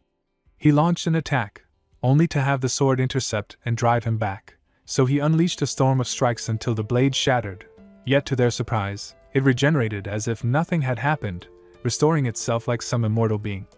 Watching this, Chenbai remarked that he could finally grasp its nature, speculating that the weapon might possess the ability to grow stronger through damage, whether by a process akin to steel tempering or golden refinement, though he scoffed that it hardly mattered what the ability was called and declared he would take a closer look himself. Activating his heavy hammer skill, he charged forward, eyes lit with excitement, and brought his fist crashing down upon the blade, the booming impact echoing through the entire arena. On the sidelines, Jinshu asked if the others had caught Chenbai's words, and Chu confirmed he had, admitting that he too was wondering whether the sword could keep increasing without limit. Jinshu confessed the same thought, and before long, the once dull blade was already shining brilliantly, radiating a glow that seemed to reach a supernal level of brilliance. Chenbai observed the blade's sudden golden flash, noting that though it appeared as thin as paper, the power it contained was immense. He estimated its strength to be nearly 200 and realized that as its stamina decreased, both its power and speed had increased, suggesting that most of its attributes had been shifted into those 2 areas rather than constitution, which made him wonder what its actual physique stat was. Breaking the sword in half, he received a system notification declaring that the golden spirit sword of 100 refinement had been slain, awarding him 25,000 experience points based on combat contribution. Yet he remarked that it felt no more than 10, and he was glad he had not chosen the golden spirit sword himself, since he disliked leaving victory to chance, dismissing the opponent as embarrassingly easy to kill. Moments later, Meng pointed out the sudden reappearance of the woodcutter, who repeated that the Shushan path was perilous, with the 5 elements of heaven and earth forming its obstacles. Once those elements were surpassed, the mountains still remained, and the endless road to seek the Tao would prove arduous. He warned them that without firm hearts the path would remain hidden, urging them to turn back rather than suffer needlessly in pursuit of immortality. His words carried the cryptic weight of an enigmatic guide. Meng glanced at Chen Bai, asking how the woodcutter's descent should be interpreted, but he only replied that it was not favorable. He then summoned Chu, instructing him to take the lead since much distance still lay ahead. Jinshi reflected aloud that he now understood the meaning of the endless road, admitting that without firmness of heart, the path to the Tao would never appear, concluding that as it was his instant's dungeon, only he could truly hold the heart to seek it. Qin Bai acknowledged this, calling him a fellow Taoist whose comprehension was deep, then pressed further, asking him to explain the true meaning behind the woodcutter's sudden appearance. Jinxiu admitted with some hesitation that he was not entirely certain of the woodcutter's meaning. Chen Bai then shared his own view, saying it felt like a trap meant to mislead opportunists, those who, after enduring a long and exhausting journey, might be tricked into believing the true path lay in descent. He added that when the old woodcutter passed by, he had felt a chill down his spine, and he suspected the figure would kill anyone who attempted to descend the mountain. Chu muttered anxiously that he must be doomed, since he had noticed nothing at all, questioning whether he was truly unworthy of clearing the path. Chen Bai reassured him, telling him that simply having the heart to seek the Tao was enough, urging him to stay resolute, since none of them wished to remain walking the endless road for too long. Chu declared firmly that his heart to seek the Tao was indeed unwavering. 4 hours later, the system announced that the Shushan Mountain Path Instance Dungeon had been cleared, and golden light poured down from the sky like a shimmering rain, dazzling like the finale of some grand victory. The system declared that all players who had passed would receive a special reward, the Shushan token, which both Jinxiu and Chu obtained. Another notification followed, stating that the rewards had been distributed and they could now leave the instance at any time, as it would convert into a one-time normal dungeon accessible to all evolvers. The Shushan token, however, was unique. It allowed access to the special Shushan map covering levels 10 through 89 and was account-bound, meaning it could not be transferred, gifted, or lent to others. Chen Bai regarded it as an extraordinary item and acknowledged that Shushan truly lived up to its reputation, but his focus remained fixed on claiming the second SSS level scroll and completing quests, for without it he would be stuck at level 10. He resolved to return to Shushan only after securing his advancement. At that moment, Chu Zixuan called out, asking him to select his reward first, and Chen Bai thanked him in response. Chu Zixuan remarked that Chen Bai would be the first to choose his reward, with Meng Meng to follow. Jinxiu reassured the others not to worry about saving anything for him, since receiving the token alone was already more than enough, and he felt deeply grateful. Meanwhile, Chen Bai's real body, which had been asleep back at the villa, finally stirred awake. Jinyu immediately pointed out that he had regained consciousness, while Yanqi scoffed, mocking that he must be absurdly weak if he could sleep through the middle of the day. He retorted calmly that even if she exerted all her strength and transformed into a state incapable of interacting with matter, she still would not be able to bring him down. She snapped back that he was just boasting, and with a spark of challenge declared that she could topple him within 3 seconds, radiating full One Punch Woman energy. In response, he revealed that during the secret realm he had acquired a skill book perfectly suited for the two of them, and if she truly managed to knock him down, then the book would be hers. Yanqi admitted that she could not continue, her form already on the verge of dispersing, while Jinyu muttered the same about herself. Qinbai asked Yanqi if she now understood the gap between them, pointing out that he had not even resisted. She then questioned if he had someone he cared for, suggesting that he always acted with caution when dealing with others. He explained that it was simply because his physique was powerful, though he could still control his strength. Since they had both tried so earnestly, he decided it was only fair to reward them. Yet when Yanqi reached for the skill book, it slipped right through her hands and landed on the ground with all the elegance of a glitch loot drop in a game, leaving him momentarily speechless. She told him they should wait until they had fully recovered to learn it anyway, since the book was not going anywhere. He agreed, saying she could pick it up whenever she wished, as he had his own matters to attend to. Jinyu then asked if he was already planning to leave, reminding him that he had promised to take them to River City. He replied that his current task was more pressing, but assured them he would bring them along once he returned. Jinchi accepted this, saying they would wait for him. Holding the Demon Hunter promotion task scroll in his hand, Jinbai reflected that he had already reached his current limits, so it was time to pursue the SSS level promotion scroll within the abyss. Without completing Leto's task, he would remain forever stuck at level 10, nothing more than a side character in a world ruled by towering power ceilings. As he unfurled the scroll, he remembered how, when he first obtained it, he had not intended to chase this promotion since it was said to be a trial that not even gods could overcome. Yet now, with no other leads to another SSS scroll, he had no choice but to try, and in that instant he was transported to the first layer of the abyss. As one demon asked if he was human and another declared they should eat him, Jinbai calmly replied that in his previous life, after becoming a demon hunter, he often ventured into the abyss, so in a twisted sense it almost felt like home, if home meant endless murder attempts and rivers of lava. The system then assigned him a task: kill 100 inferior demons and 100 fallen demons, with his progress showing 3 out of 100 for the latter. He assumed that once the task was completed, he would automatically be ejected from the abyss, so he decided to pace himself, since his true goal lay in the trial deeper inside. A day later, he grew irritated, realizing he could not easily finish the task because the first layer of the abyss swarmed with fallen demons and inferiors that were mindlessly relentless. Even if he shook off one horde, another would soon gather, their persistence resembling low-level mob respawns coated with endlessly looping AI. Just then, the abyss well erupted, and he muttered that luck was against him. While the eruption did not directly affect the trial, it flooded the realm with energy, strengthening every demon-blooded creature.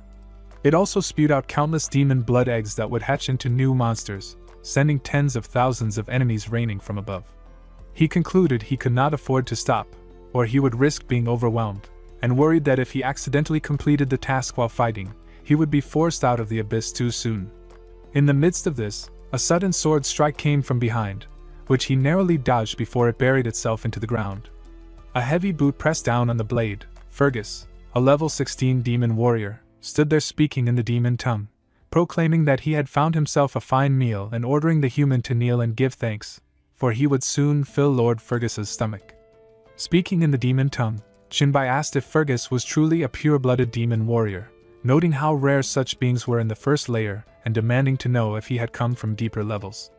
Fergus confirmed it with mockery, sneering that for someone who could only run away, he seemed surprisingly knowledgeable about demons and even spoke their language, though he added that food knowing things about its eater meant nothing.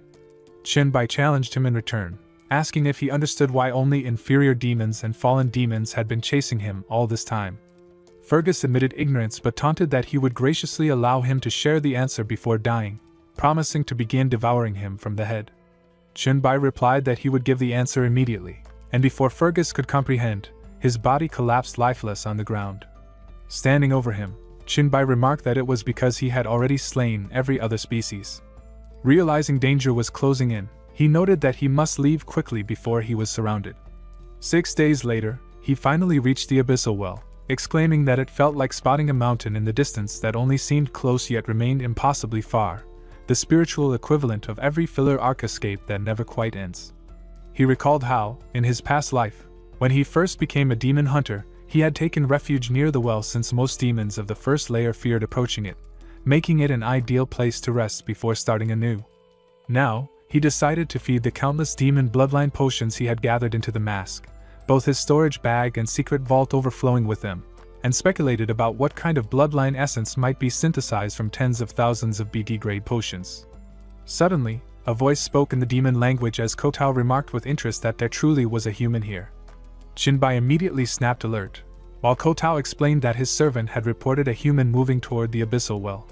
Kotao revealed himself as a fish demon submariner of level 17 to 18, confirming that he too had heard rumors of a human who had wiped out every kind of demon except for the inferior and fallen, and judging by the sight before him, it had to be Jinbai.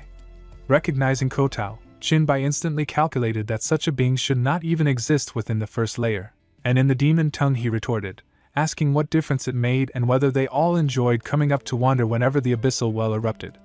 At that, Kotao declared his true identity as a demon prince, announcing that he had come specifically to kill him, and demanding how a mere human dared to run rampant in the abyss.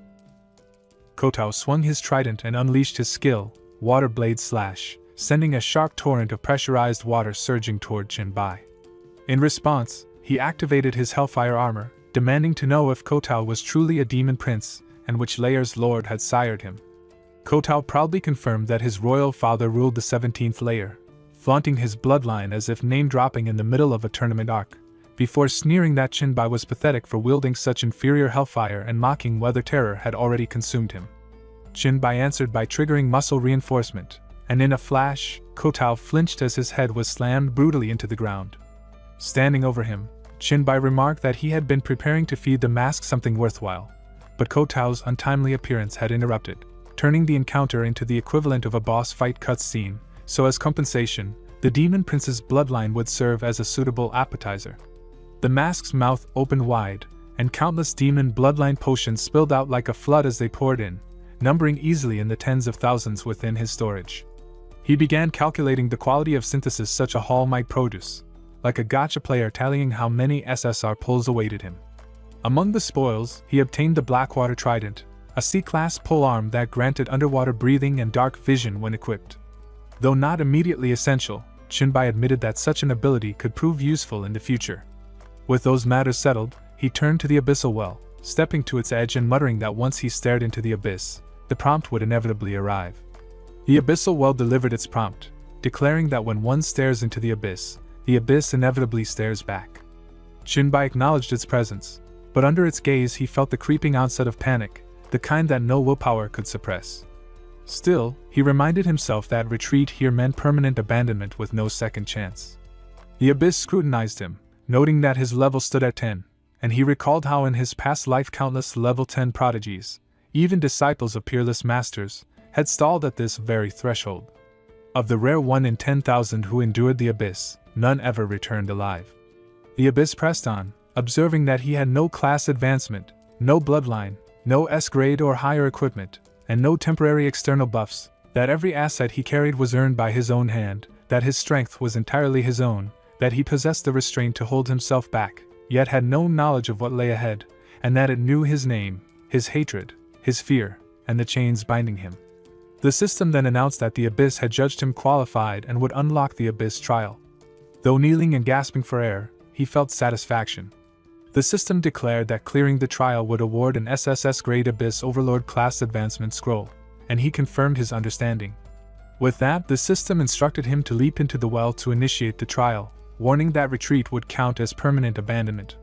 Chinbai answered without hesitation, declaring that he was going, and hurled himself from the edge into the void. At once, the system revealed the trial's content. He would be required to defeat the level 10 projection avatars of every demon lord from each abyssal layer under specific conditions, with rest time earned between fights ranging from a single minute to 1 hour, and if a layer lacked a current lord, the projection of its former ruler would be summoned to stand in its place. The system explained that his status would be fully restored, all skills and items would have their cooldowns reset, and every piece of equipment would be repaired. As he processed this, Chinbai considered whether even the 70-year cooldown on the time hourglass might reset, but the system reported an error, informing him he could not be restored to peak form. He cursed inwardly, hoping nothing critical had gone wrong, only for the next notification to state that the cooldown on return to the past could not be reduced through any skill or equipment effect. The time hourglass manifested on its own, making it clear that the abyss itself was incapable of resetting that ability. As he weighed his options, annoyed that the system seemed to have pulled a trick on him, a sudden wave of error messages flooded his vision. Then the system declared that return to the past now had no cooldown, his status had been fully restored, and the trial would begin. Relieved, Chinbai concluded that without the hourglass restriction, there should be no real obstacle in completing the abyss trial. At that moment, the inferior demon Lord Balhak, a level 10 warrior, emerged, and the system notified him that this layer carried no special conditions. Assessing Balhak as little more than a filler mob rather than a true raid boss, Chinbai moved swiftly, and almost instantly the system confirmed Layer 1 cleared, prompting him to select rest time. Progressing rapidly, he cleared Layer 2, then Layer 5, followed by Layer 17, 26, and 34, until he finally arrived at Layer 66. There, the Blood Kai clan's demon lord Edu, a level 10 demon sword servant, declared in the guttural tones of demon language that the human would die and his journey would end there. At the same time, the system issued its notification. The special condition for this layer required that only strikes to weak points would be effective, while all other attacks would fail. Chinbai blocked Aeda's strike and leapt back, landing cleanly to open the distance. But Aeda dismissed the effort as meaningless and declared that he should already be falling. Tension surged through him before the thrown blade pierced his abdomen faster than he could react. Aedu admitted the human strength and endurance, only to sneer that it was nothing but blind stubbornness, claiming that the Abyss's rules left no room for his defeat. Then the system triggered, announcing a read from the saved status, and Chinbai realized his opponent had grown overconfident. Aeda flinched in pain as his side was crushed under the counterattack, demanding an explanation, only for the system to mark floor 66 cleared and prompt for recovery timing. To Chinbai, the true fool was the one who flaunted superiority without minding weak points, leaving the battle wide open and the level easy to finish. Soon after, he stepped onto the Abyss's 100th floor, where Gilbert, the level 10 fallen sword master, stood without any special conditions. He wondered how such a weak fallen demon could claim a floor without restrictions and questioned the absence, suspecting the enemy was hiding. The thought led him to reflect on the Abyss's tangled politics, where races, temperaments, and power shifted unpredictably and even frail demons sometimes ended up in charge.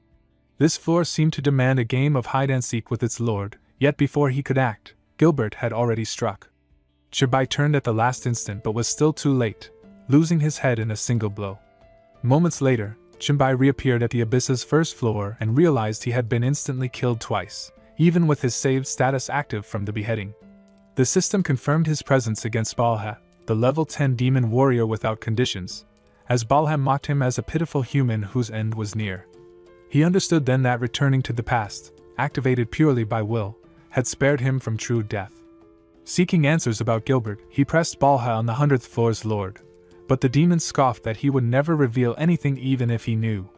The system quickly marked the floor cleared and offered recovery, while Chinbai reflected on how these demons seemed aware of their projection-like existence, and thus lacked fear of pain or death, convincing him that a new strategy and deeper intelligence were needed before facing Gilbert again.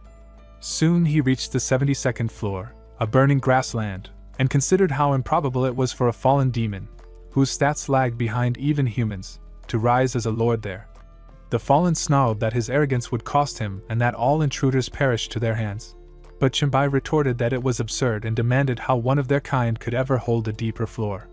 The demon confirmed it with pride, declaring that Lord Gilbert of the 100th floor was a legend who had attained the Shadow Sword Master class despite his fallen body, a figure whose shadow blade had once slain a demon duke, and he warned that Chinbai would not survive the next encounter.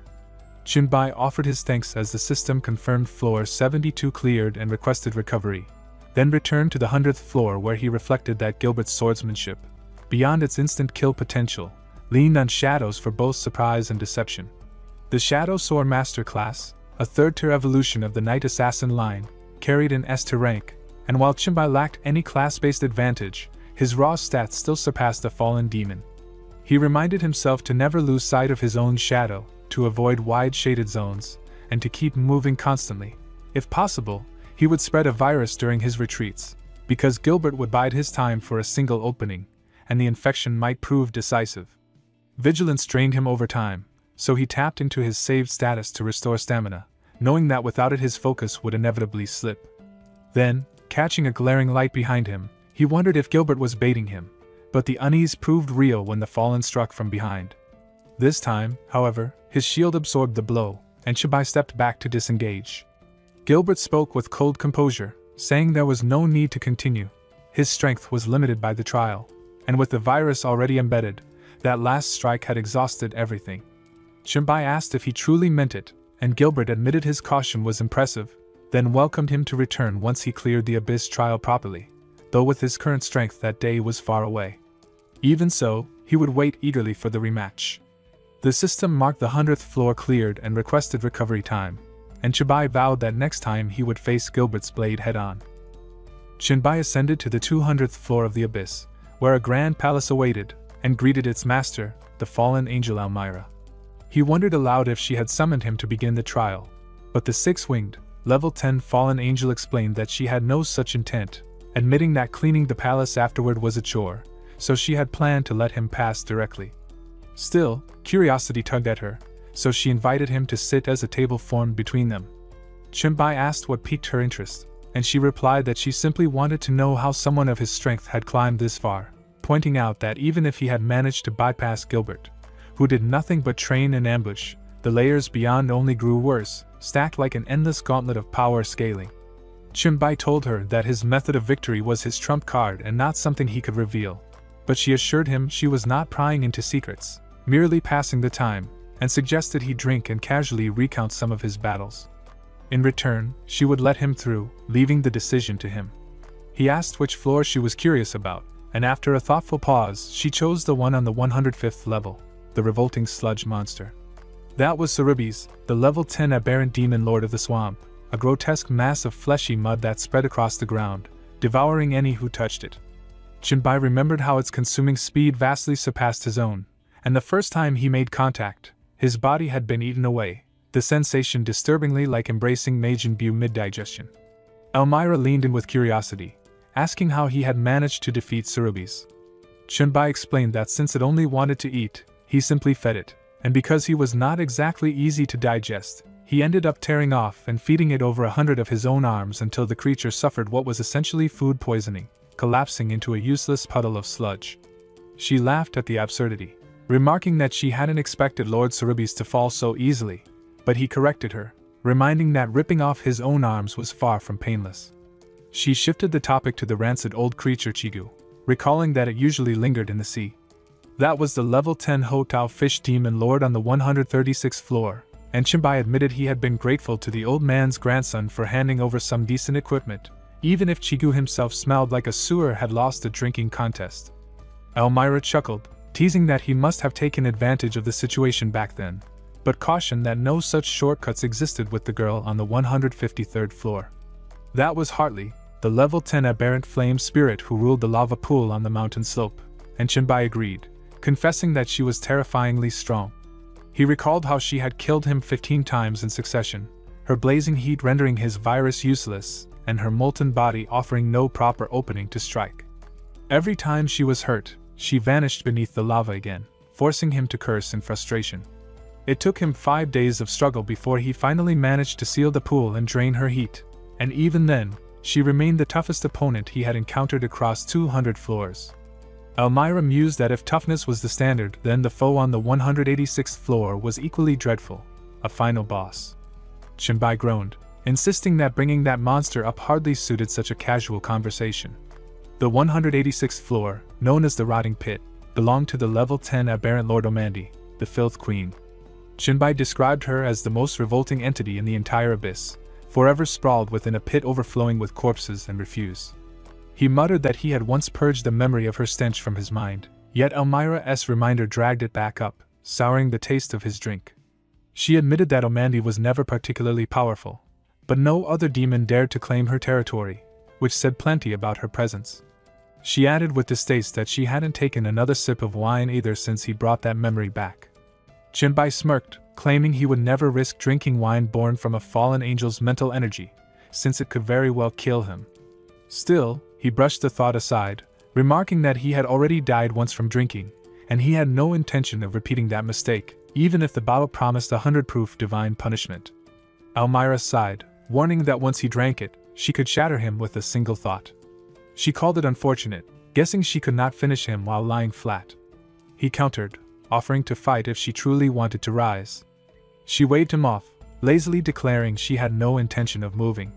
He remarked that her sloth was truly unmatched, but she dismissed him, saying he should leave, since she planned to sleep.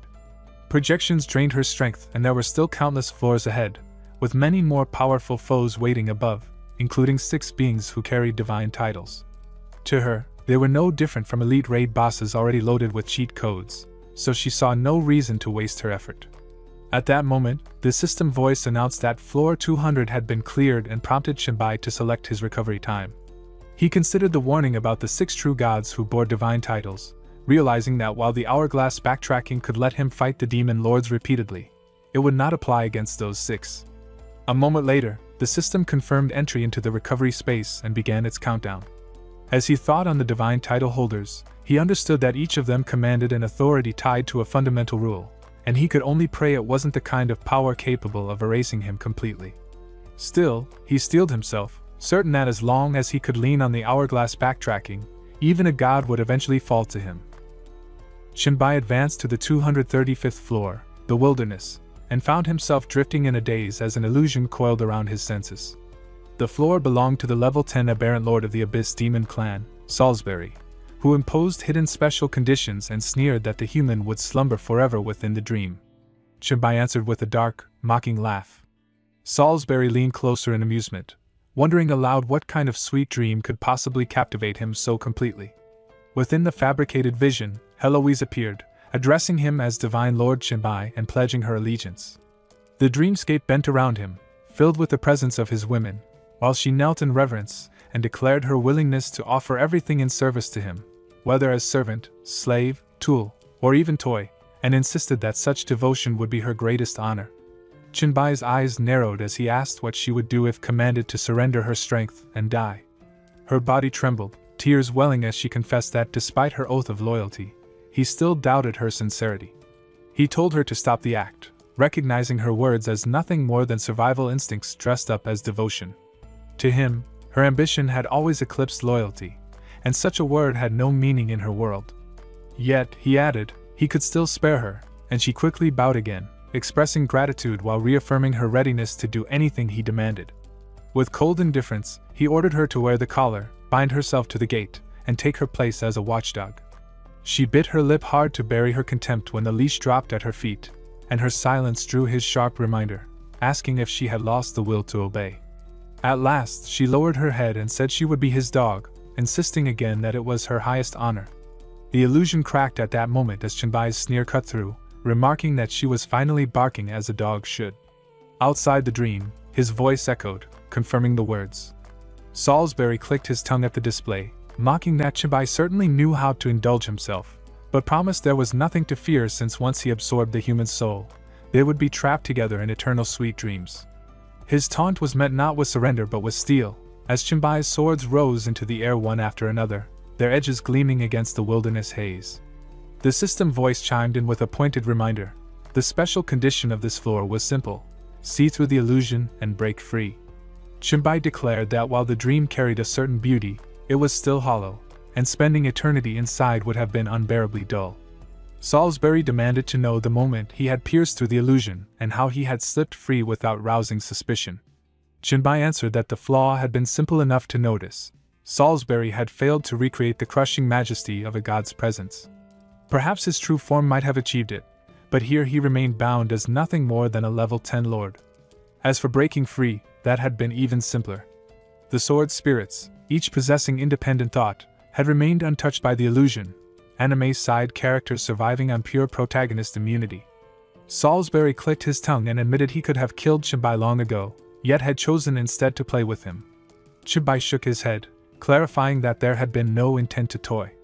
He had only needed respite after trudging through over 200 floors, each filled with endless battles, deceptions, and resets. Stamina could always be restored, but the stress, fatigue, and disorientation had been wearing him down beyond recovery. If not for the illusion, his will might have fractured entirely under the weight of a climb with no visible end. Ironically, it had reminded him of his true purpose, grounding him again, and for that, he said he owed Salisbury thanks. The demon lord tilted his head, half amused, asking if he had truly used the illusion as nothing more than a rest stop, muttering that he was nothing but a brazen brat. Still, he assured him not to worry, since only a few battles remained. That raised Chenbai's curiosity, and he asked if the words implied they were nearing the final stretch. Salisbury confirmed fewer than 300 floors were left, though he added that many of those were already empty. Chenbai countered that he must be unaware of how the Abyssal will drag back prior floor lords without heirs to fight him again, noting that the smoke demon on the 215th floor had also ruled the 192nd, and that he had already faced 3 such repeats. But Salisbury shook his head, explaining that empty held another meaning altogether. Those floors had collapsed into pure voids, shattered entirely by previous clashes. When powerhouses fought, he said, entire spatial layers could unravel, and the deeper one descended, the more often such collapses occurred. Chenbai absorbed the revelation in silence, then offered his thanks and remarked that should he clear the trial, he might return for another visit. Salisbury laughed and vowed that next time he would weave an illusion flawless enough to trap him forever, and if Chenbai failed to shatter it, There would be no escape. The system then announced floor 235 cleared and prompted for recovery time. Chenbai chose 1 second, remarking it was the perfect interval to maintain peak condition. Immediately after, the system reported that floors 236 through 238 had collapsed, transferring him straight to floor 239. As he questioned whether collapsed floors could truly be skipped, it became clear that such voided levels were bypassed entirely. He wondered just how many more he might end up skipping before the climb was over. Moments later, the system notified him again, this time that he was being placed on floor 279. Chenbai blinked, stunned at the thought of having skipped 44 levels in one sweep, and muttered that he would have to ask Elmia or Salisbury about it the next time he reset. Before he could think further, the system declared the floor's master, the level 10 Bull Demon Lord, Beast Sovereign Baphomet, and revealed the special condition: navigate the labyrinth and defeat the enemy within. Chenbai recognized the name at once, recalling that Baphomet was not just a floor lord but the deity of the Minotaur tribe, worshipped by the barbarian class, and one of the 6 true gods Elmira had warned him about. His surroundings confirmed the danger: a dim labyrinth with walls smeared in blood and the ground soaked in red. He acknowledged that while the first 200 floors had been brutal, the true trial was only beginning here, in a maze designed to break intruders completely. He forced himself into sharp vigilance. Without warning, Baphomet materialized behind him, massive form looming as he prepared to strike. Chenbai reacted instantly to the heavy thud of hooves. Alarm surged through him as he spun and barely caught the incoming fist.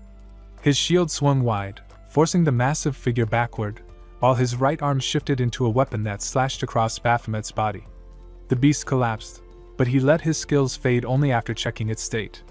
Then he saw the body sinking, and when he lunged to finish it, his strike met nothing but stone. The figure had dissolved into blood and vanished.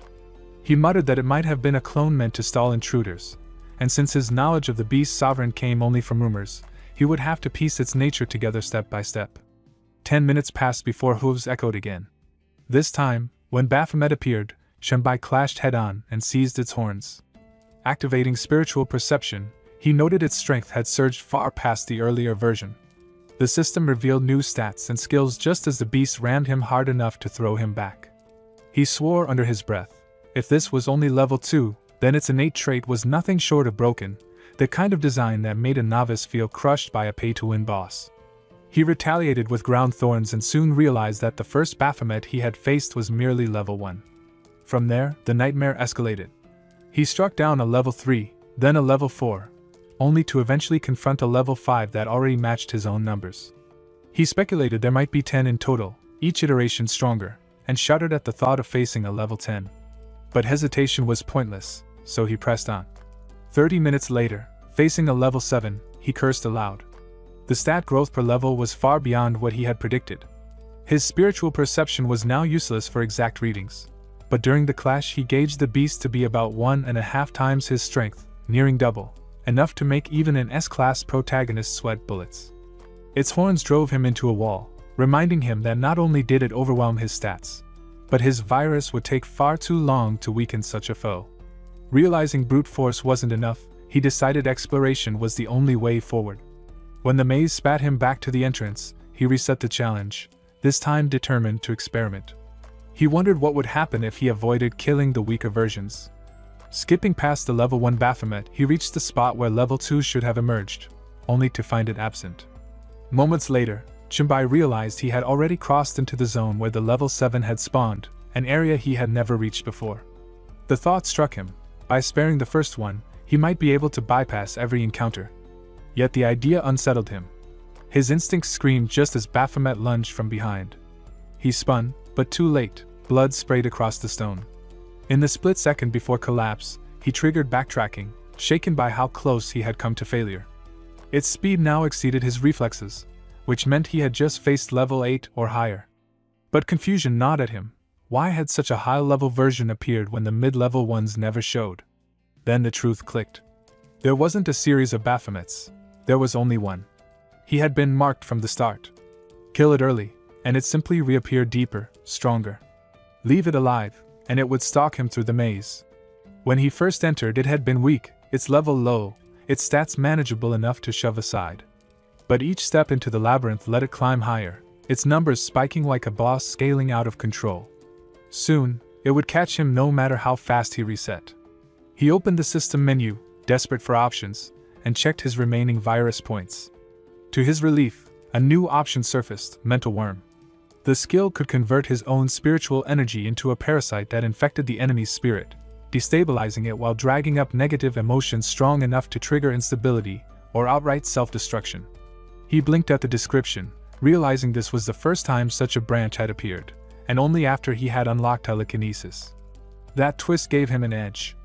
If he could trigger mental collapse, he could suppress Baphomet's berserker surges, strip away its stat buffs, and finally force the beast to fall. Chibai seizes the Baphomet by its horn and drags it through the maze as if hauling a sack of grain, the beast thrashing helplessly but far too weak at level 1 to resist. Its horns may look menacing, yet in his grasp it's no more than a powerless goat, its bulk meaning nothing. He mocks it like a child in need of guidance, pulling it along until they reach the maze's center, where he swiftly ends its life. The corpse collapses, but the battle is not finished. In moments the creature respawns, larger and louder at level 2, its abilities tripled, pride swelling as it charges. Yet its strength is meaningless. He dodges without effort. Then the unexpected strikes. Its chest heaves, coughing fit sees it, and panic flickers across its eyes. Each breath grows labored, every movement slower, its stats falling as a lung disease eats away at it. To worsen matters, the parasite gnawing at its mind drives it into despair, leaving it broken both in body and spirit. Hacking and cursing, it kneels before him, pitiful and weakened. Watching calmly, Chibai realizes leveling does not cleanse sickness or madness. It only pushes past limits, and when the foundation is already fractured, growth hastens collapse. Seizing the chance, he hurls the beast skyward, knowing that leveling in midair cripples its defense. Again and again, he repeats the cycle, forcing it higher through the ranks until it reaches level 9. At last the clash shifts. The monster brandishes a massive poleaxe, blocking his sword strike with a crash that shakes the arena. For the first time, Chibai steps back, surprised. Chibai finds himself clashing with a beast that only moments ago was barely holding together, yet now matches his strikes with ferocity. Rage burns through its body, a red glow radiating from its frame as its stats soar to frightening heights.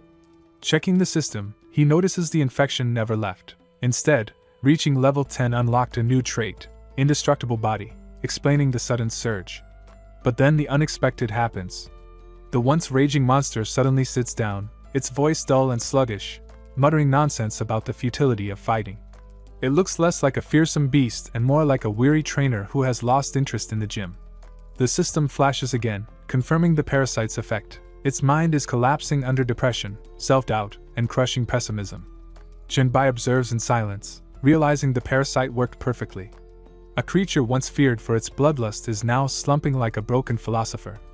Lying back with a heavy sigh, it rambles about destroying 44 levels of the abyss out of blind obsession, admitting it thought it was impressive but now sees only stupidity in its past. Listening to this washed-up villain's regrets, Jinbai almost laughs. He plays along, suggesting they simply skip the fight and let him through, and to his surprise, the Baphomet agrees, claiming battle has lost all meaning and even life itself feels like wasted breath. That's when the truth dawns. This pitiful wreck was the very monster that ravaged those 44 levels, now crying over its choices. The conversation drags on until the beast reveals something crucial. Within this maze it can revive endlessly at full strength. Normally that would be terrifying, yet in its current state, it sounds more like a curse. Jinbai stays composed, reminding it that the same rule applies to him, but the creature insists true victory is only when one concedes willingly. Then, almost pitifully, it asks if Jinbai thinks it has lost its mind. The answer is plain. What once stood as a brutal powerhouse has fallen into a melodramatic wreck in record time. Jinbai reflects on the absurdity, both amused and calculating. Jinbai realizes how close he came to death. If the beast's mind had cleared, it would have become unstoppable and he'd already be gone. Instead, the Baphomet now lies there like a weary old warrior who has surrendered, muttering about wanting peace, maybe even a new pastime like gardening or goat yoga. A system prompt confirms it. Level 279 is cleared. Choosing his recovery time, Jinbai drifts back to the rest space where his body sinks into the bed though his mind remains sharp, replaying the fight. The final stats of that horned monstrosity must have been near 3,000 in every attribute, while his own barely broke 500. Without the mental worm tipping the balance, he would have been nothing but fertilizer in the maze. That skill saved him, plain and simple. Now, with the first so-called god defeated, his thoughts move to what comes next. If a broken-down goat was just the start, then what horrors are waiting ahead? The system answers with a new warning, AMB 350. This stage isn't just another floor but a colossal column rising like the spine of the world, fragments of land floating around it like shattered puzzle pieces. In the distance sits the Eye of the Abyss, gazing like a cosmic sentinel. Strange cone-shaped eyes now hover over every level, suspended upside down, while volcanic craters yawn from the ground, spewing purple beams tethered by writhing black energy. Stepping into this strange domain, his thoughts circle back to the one skill that has carried him so far, the mental worm. Since conquering level 279, he has only needed to retreat 3 times, an almost miraculous record in the abyss. Yet level 350 feels different, heavier, dangerous in ways he cannot yet define. His unease sharpens as a new foe materializes before him, the system's voice confirming its name: Serpent, Demon Lord, World Devourer, Winter, level 10. The colossal serpent reveals its rule: to endure the trial of 9 heads, with failure meaning instant death. Before he can even steady his breath, the monster rises, its coiled body exuding raw menace as 9 massive heads sway above like a twisted crown. One head slithers closer, smugly declaring it will be the first to end him, treating the fight like some game. This is no ordinary foe. It is the second god, the World Devourer, a creature born of eternal hunger. Shinbai quickly grasps the reality. He knows nothing of this beast, no strategies, no tricks. Survival seems nearly impossible. The 9th head leans in, voice soft and oddly playful, feigning curiosity as it wonders what kind of test would suit him, even remarking on his looks as if it had been binge-watching human dramas. Keeping his composure, he responds smoothly, flattering its radiant scales, gleaming eyes, and even the absurd flower sprouting from its head like a bizarre ornament. The compliment works. The head beams with delight, declaring him successful, clearly valuing charm over strength. Bowing politely, he addresses it as a refined lady, which only makes it giggle more, as if this were some light-hearted romance instead of a deadly trial. The 9th head then stirs the 8th awake. Still drowsy, it asks a childishly simple math question, which he answers without effort, earning another pass. It reminds him of the so-called angel on level 200, all appearance, no danger. Then the 7th head speaks, its tone mellow, like a flower child preaching peace, saying it despises fighting and would prefer a gentler test. Before it can finish, the 5th and 6th heads interrupt, both impatient. The 5th claims dominion over water, while the 6th insists on fire, bickering like quarrelsome siblings. Instead of a trial, they demand his judgment, each wanting him to declare the other foolish, water calling flames reckless, fire scorning water as weak. Their childish feud shifts the pressure onto him, forcing him to choose sides. He instantly recognizes the trap, side with one, and risk being burned or drowned. 2 notifications appear before Chimbai, each one a noose around his neck. The first demands that he take water side and force fire to admit defeat. The second demands the opposite, that he back fire and make water submit. Either choice leads to disaster. Whichever he supports, the other will condemn him. It is a rigged puzzle with no winning answer. He freezes, mind racing as the weight of the trap settles in. If he chooses, he dies. If he refuses, he dies. This isn't a trial, it's a cruel game meant to corner him. The waterhead grows impatient, sneering at his silence, and mocking him for failing to grasp something so simple as water dousing flames. Fire interrupts, scoffing at the notion, bragging about its superiority, and questioning if he's blind not to see it. Their endless squabble rings like bickering children, and in that noise Chimbai finds clarity. There's only one way out: remove one side completely.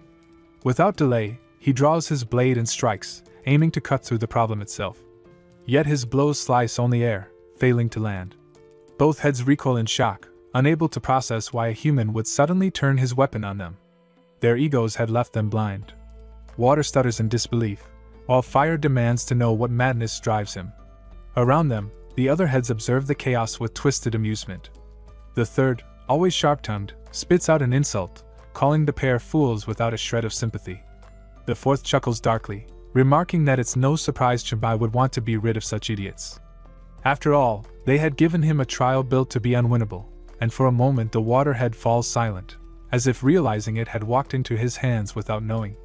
Then, with reluctant clarity, it admits the truth: the trial is a trap with no solution. Fire agrees smugly, proud of the cruel design that forces failure no matter how he answers. Chenbai can't help but laugh, seeing how these so-called gods had trapped themselves in their own nonsense. To cover the awkwardness, Fire suddenly declares the trial complete, while Water quickly follows, saying all he needs to do now is name which element is stronger. Their childishness leaves him shaking his head. These were meant to be terrifying beings, yet they act like spoiled siblings bickering over pride. Smirking, he asks if they care so much about strength, why have they never fought each other directly? Water tries to sound solemn, saying they are one entity and such a battle would be suicide. Fire agrees but adds that if it weren't for this, it would have burned Water into nothing long ago. Water snaps back that Fire would have been drained instead, and once again the squabble spirals into empty insults. Chenbai cuts in calmly, pointing out that since they are only projections here, there's no better chance to settle their fight. They should battle one another instead of dragging him into their mess. Water considers it and accepts, calling it the perfect chance to humble Fire. Fire sneers back, promising to prove superiority once and for all.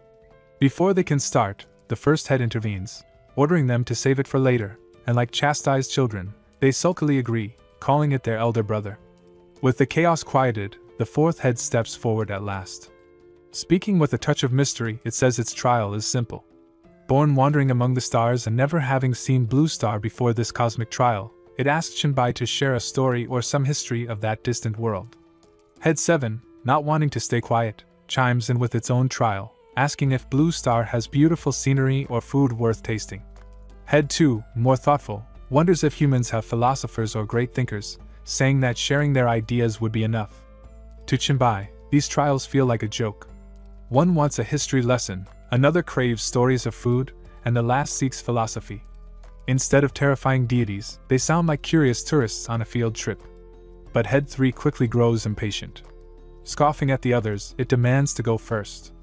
Without warning, its jaws stretch wide and a dark void begins to form, pulling the air itself into its depths. Chenbai braces as the head bellows at him, calling him a brat and declaring that he's about to face its first original skill, the devouring bomb, born after reaching level 10. The attack rushes toward him, leaving no room to dodge. He instantly realizes the danger. Creating a skill at that level is proof of godhood. He summons layer after layer of protection, wrapping himself in mental energy, and analyzes the technique. The projectile is slow, its range limited, but the suction is overwhelming. He pushes back with telekinesis, pouring all his focus into resisting, yet the pull only grows stronger. Compared to this, his black light virus seems like nothing. It consumes only flesh, while this devours everything. The black hole swells larger, its pressure mounting. Chenbai turns his hand into a shield, ready to take the blast head-on. Head 2 observes calmly, noting how he matches the attack's pace, stepping back in sync while feeding the void with his regenerative power. Head 3 chuckles darkly, impressed by his resourcefulness, yet warns that once the energy reaches its limit, the skill will erupt in a catastrophic explosion. The arrogance in its tone is almost childish, like someone boasting about a toy without understanding its danger. Chenbai stays steady, his shield pressed hard against the crushing force, until a sharp crack splits the surface, the first sign that it may not hold much longer. A violent explosion rips through the air, shaking the ground as Chenbai's shield shatters to dust. Head 3 cackles proudly, bragging that the blast carries triple the energy it absorbed, boasting like it just invented fireworks. Head 9, wide-eyed, wonders aloud if the human has truly been reduced to ashes, while the pacifist Head 7 hides its eyes and laments that such bloodshed offends its gentle soul. From the haze, the sound of coughing breaks the silence, and Head 9 cheers in relief as Chenbai emerges, body already regenerating. Smirking, he admits the attack was powerful but far from lethal, then casually asks Head 3 if that counts as passing the trial.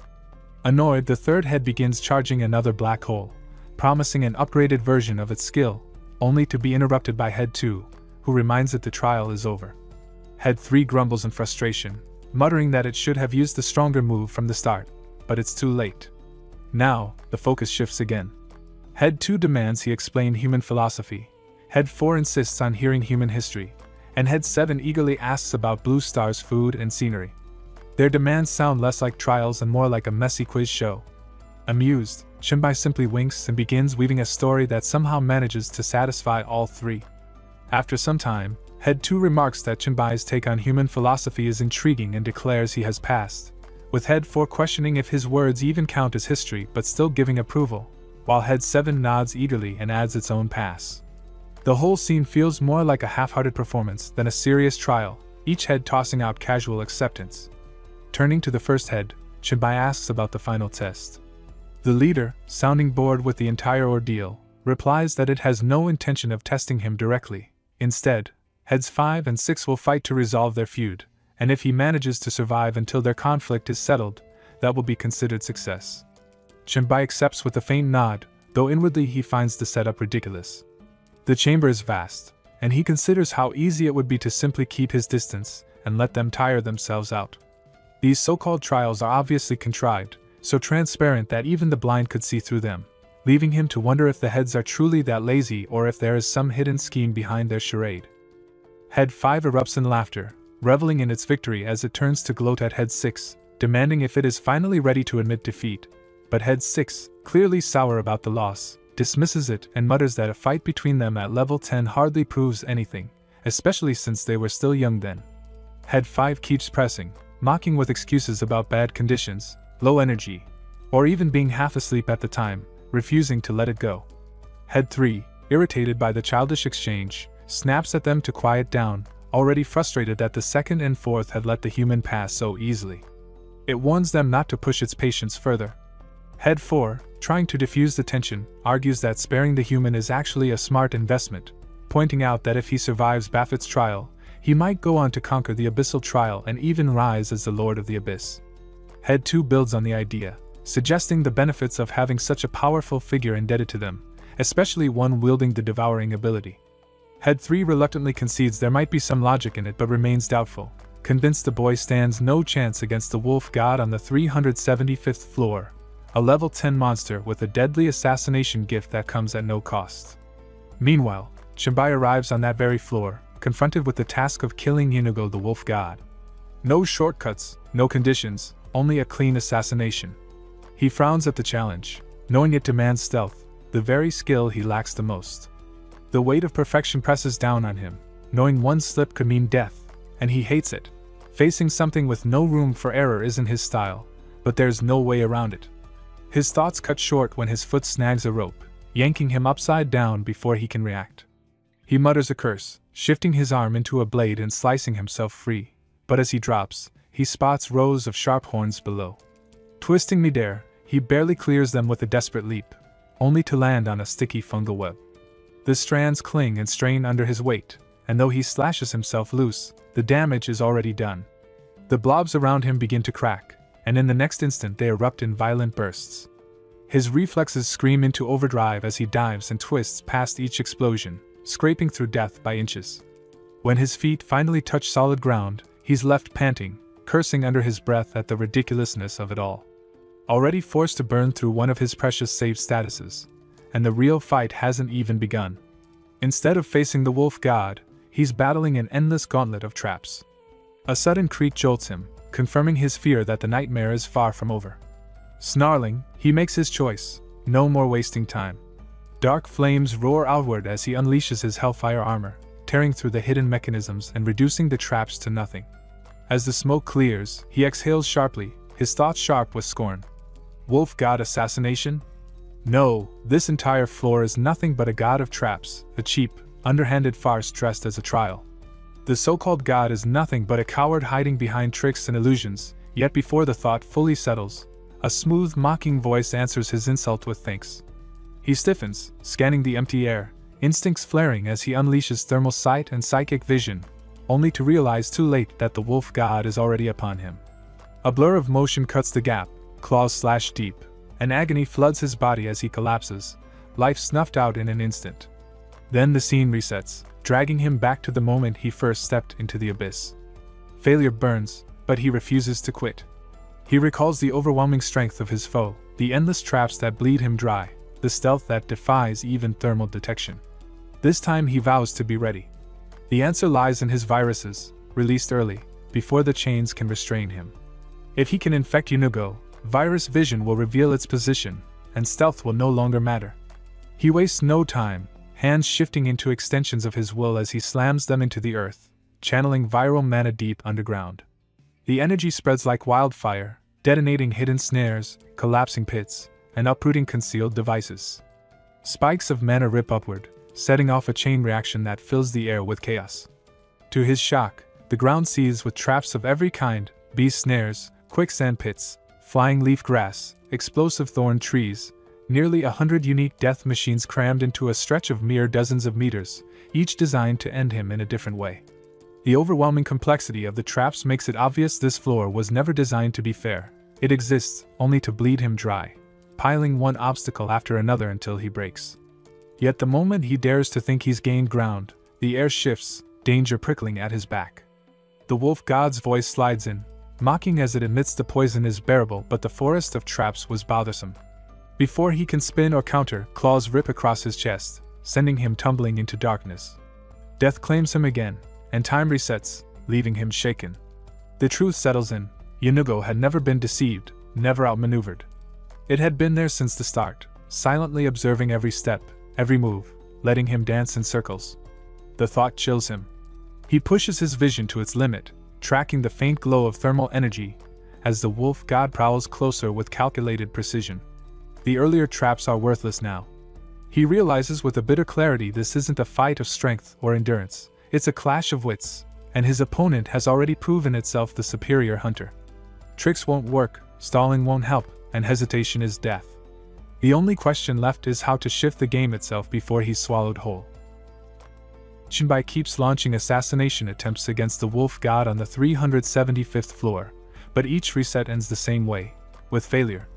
By the 5th and 8th tries, it's clear his strategies are too predictable, while the wolf god's counterattacks are far too swift and overwhelming. His frustration builds as he notes that though its strength doesn't quite reach Baphomet's level, it still surpasses his own by nearly threefold. The forest itself is a death trap, where even a single mistake means instant defeat. Viruses are his only real option, yet whenever the wolf god senses its stats slipping, it strikes him down before the effect can take hold. Even the mental worm, meant to sap its resolve, only fuels its rage. Pushed to the edge, he leaps across mountains and treetops, mind racing for answers, until the only path becomes clear: he must turn the wolf god's own traps against it. He releases pulmonary infection and mental worm in sequence, banking on the viruses and snares to drag the fight out. Darting through the deadly terrain, he keeps dodging, determined to force the beast into its own web. His gamble works for a moment. The wolf god is briefly stalled, unable to land a direct strike, giving him a small but crucial victory. He presses forward, memorizing each trap location, convinced that if he can extend the battle until their stats balance out, he can win. But the wolf god's speed is relentless, and before long it closes in once again, its presence pressing down like fate itself. With a sneer and a flash of claws, it tears through his back, killing him outright. Time rewinds, marking the 10th attempt. As the loop begins anew, Shinbai steadies himself, realizing that though he dies again and again, each failure pushes him a step further. The gift of backtracking gives him room to adapt, to learn, to sharpen his resolve, proof that with persistence, even this seemingly impossible foe can be brought down. His thoughts sharpen: Yanugo's failure is only a matter of time. Yet even with that conviction, each new attempt ends the same, the wolf god's speed and raw strength crushing him without mercy. The 15th run fails, then the 23rd, every death brought about by a fresh method as the beast tears through his defenses. This time, however, the wolf god charges with even greater malice, vowing to torment him to death. Pressure mounts, but Shinbai senses its impatience may be the opening he needs.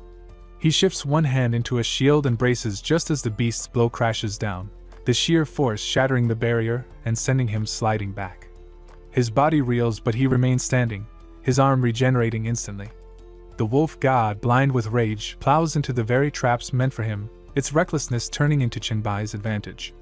For the first time its power feels reduced, still daunting but no longer an overwhelming wall. He watches, wondering if it will keep charging or wait out the snares, but it lunges forward again, battered yet relentless. Shinbai seizes the moment, transforming his arm into a crescent blade and leaping with full force. His strike drives clean through its chest, the impact sending the wolf god crashing lifeless to the ground. Gasping for breath, he straightens, relief washing over him as the once unstoppable foe begins to fade into nothing. At last, the battle is his. Lowering himself onto the earth, drained but victorious, he watches a system prompt flash before his eyes. Floor 375 cleared. recovery time required. He sits up slowly, reflecting on the brutal fight and the cost of finally seizing this hard-earned victory. The wolf god may have held the advantage early on, but in the end its strength fell short. Even with higher stats, its lack of solid frontal combat left the perfect opening, and Chenbai had taken it. Choosing an hour of recovery, he limps toward the resting chamber, body heavy with aches. He strips off his shredded jacket and tosses it aside, noting how even without durability limits, gear still has its breaking point. A sigh escapes as he takes in the true cost. The Plague Set's bonus is gone, and only 3 of the 6 titled gods remain. Standing later at the cliff's edge, his mind drifts to past talks with Hellos and the ominous mention of Mekantut, the succubus queen. Known as the Queen of Pleasure, Whipmaster, Bound Queen, so feared that even Hell Rose had spoken of her with dread, she seemed the likely opponent awaiting him. Yet as his eyes sweep over the horizon, the truth strikes different. The 400th floor holds no queenly figure. Instead, the ground splits open, and before him rises a vast, unending legion of the undead. The sight sends a chill through him, yet clarity follows. This isn't the succubus queen but an endless undead army. His mind races, weighing the odds, and he concludes it might even be easier than past trials, save for the devouring serpent that once held back. Without hesitation, he readies for battle, summoning all 3 mythical swords to orbit around him like spectral guardians. He triggers Biochemical Disaster, a skill that grants immense recovery with each kill, restoring stamina, psychic energy, and wounds while stacking strength, agility, and endurance with no ceiling, each boost lasting 20 minutes. The swords streak forward, tearing through undead with ruthless precision, their death cries drowned by the flood of notifications echoing in his mind: strength, agility, stamina +1, again and again. The horde comes endlessly, yet every strike fuels his growth, pushing his stats past 2,000. What unfolds is less a contest of strength and more a trial of endurance, but the undead falter against his relentless assault. Charging forward, blades carving arcs of devastation, he feels the rhythm of battle as natural as breathing, reminiscent of his days defending a city, though now the mission is singular: destroy. With newfound confidence in his flying blades, his reach stretches far, shredding enemies before they draw near. Determined to finish with style, he leaps from the cliff and unleashes earth-shaking strike, the ground rupturing on impact as shockwaves scatter the undead like brittle husks. Chaos reigns, bodies torn apart by sheer force, but the moment of triumph twists when he senses an ominous presence. A split-second decision saves him.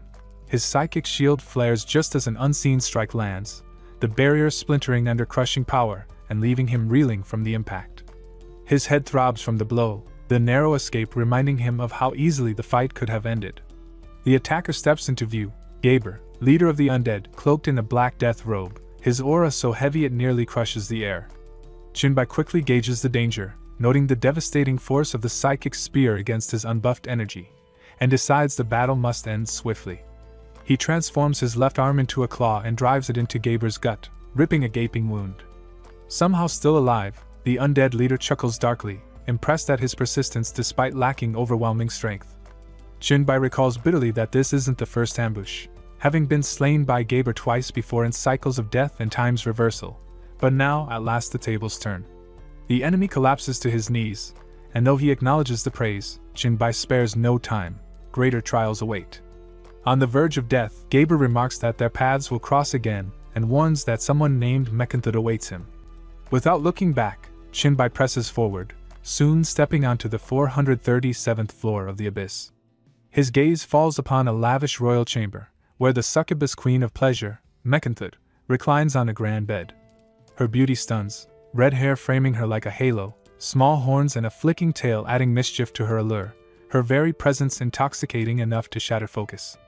For a heartbeat he falters, captivated, until he shakes off the haze, reminding himself she is no goddess of beauty but a predator weaving traps through desire.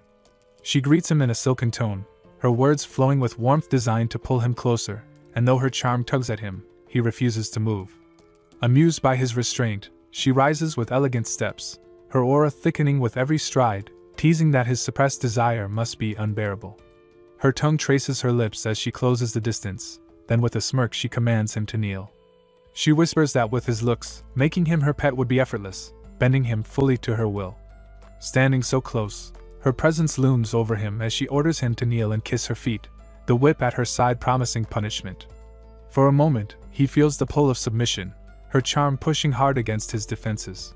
She assures him that obedient pets are always rewarded, her words dripping with temptation. His body betrays him as his knees sink to the floor, his will cracking under the pressure. Her smile widens with triumph, her beauty radiating pure temptation, and she mocks that men are all the same, predictable, quick to surrender, though he did last longer than most. Just as she deems him no different from the rest, the scene shifts suddenly. Chinbai now sits at a dining table across from Hellrose, with Chinbai standing nearby, the warmth of familiarity washing over him. Unaware he's been drawn into an illusion, he speaks casually with her, mentioning how her teachings to master desire helped him overcome the succubus with ease.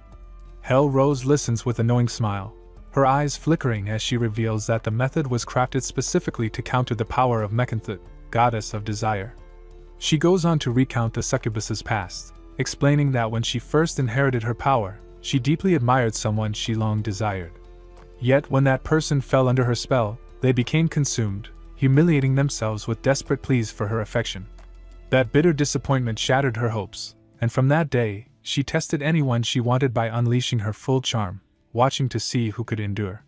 Hellrose notes softly that very few ever managed to pass such a trial unscathed. Chinbai is stunned by the revelation. He had always viewed the goddess of desire as a cunning manipulator, yet now he sees her differently.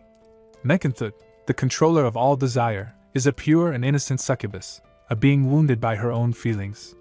He shakes his head, struggling to grasp how someone so powerful could also be so vulnerable.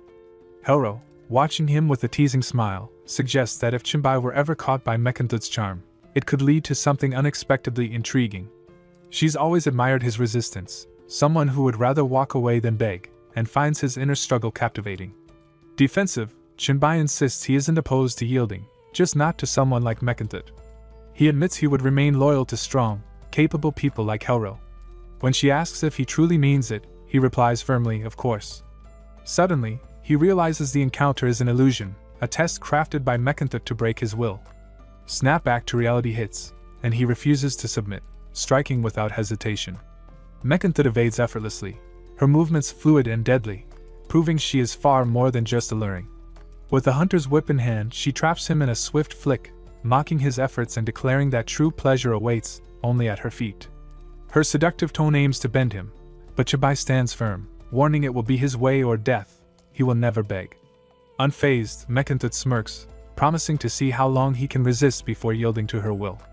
Slowly, she approaches, movements deliberate and teasing, then settles into a provocative pose, lamenting her loneliness and suggesting it would be nice to have a willing companion to play with. Chinbai struggles as the whip tightens around his chest, the pain sharp and invasive, crawling under his skin in a maddening itch that seems designed to torment both body and mind. Across from him, Mekhinthut acts smug, theatrically licking the whip as if performing in some twisted drama, fully convinced that her divine authority makes this instrument irresistible, capable of controlling anyone who feels deeply. Yet Chinbai remains calm, mocking her theatrics and refusing to break under pressure, already judging her opening move as laughably weak. Mekhinthut steps closer, sultry and provocative, claiming he remains too charming despite the pain, then suddenly grabs his chin and kisses him, a bold and unsettling move that throws his mind into a dreamlike void. In that surreal emptiness, he sees Hellrose calmly at a dining table, dropping her usual wisdom and reminding him to relax but stay aware. A flash of starlight brushes past, and instinctively he seizes it, snapping back to reality. The whip's grip falters as his virus armor activates, turning him into an immovable fortress, leaving Mekhinthut shocked. Her plan to subdue him utterly failed.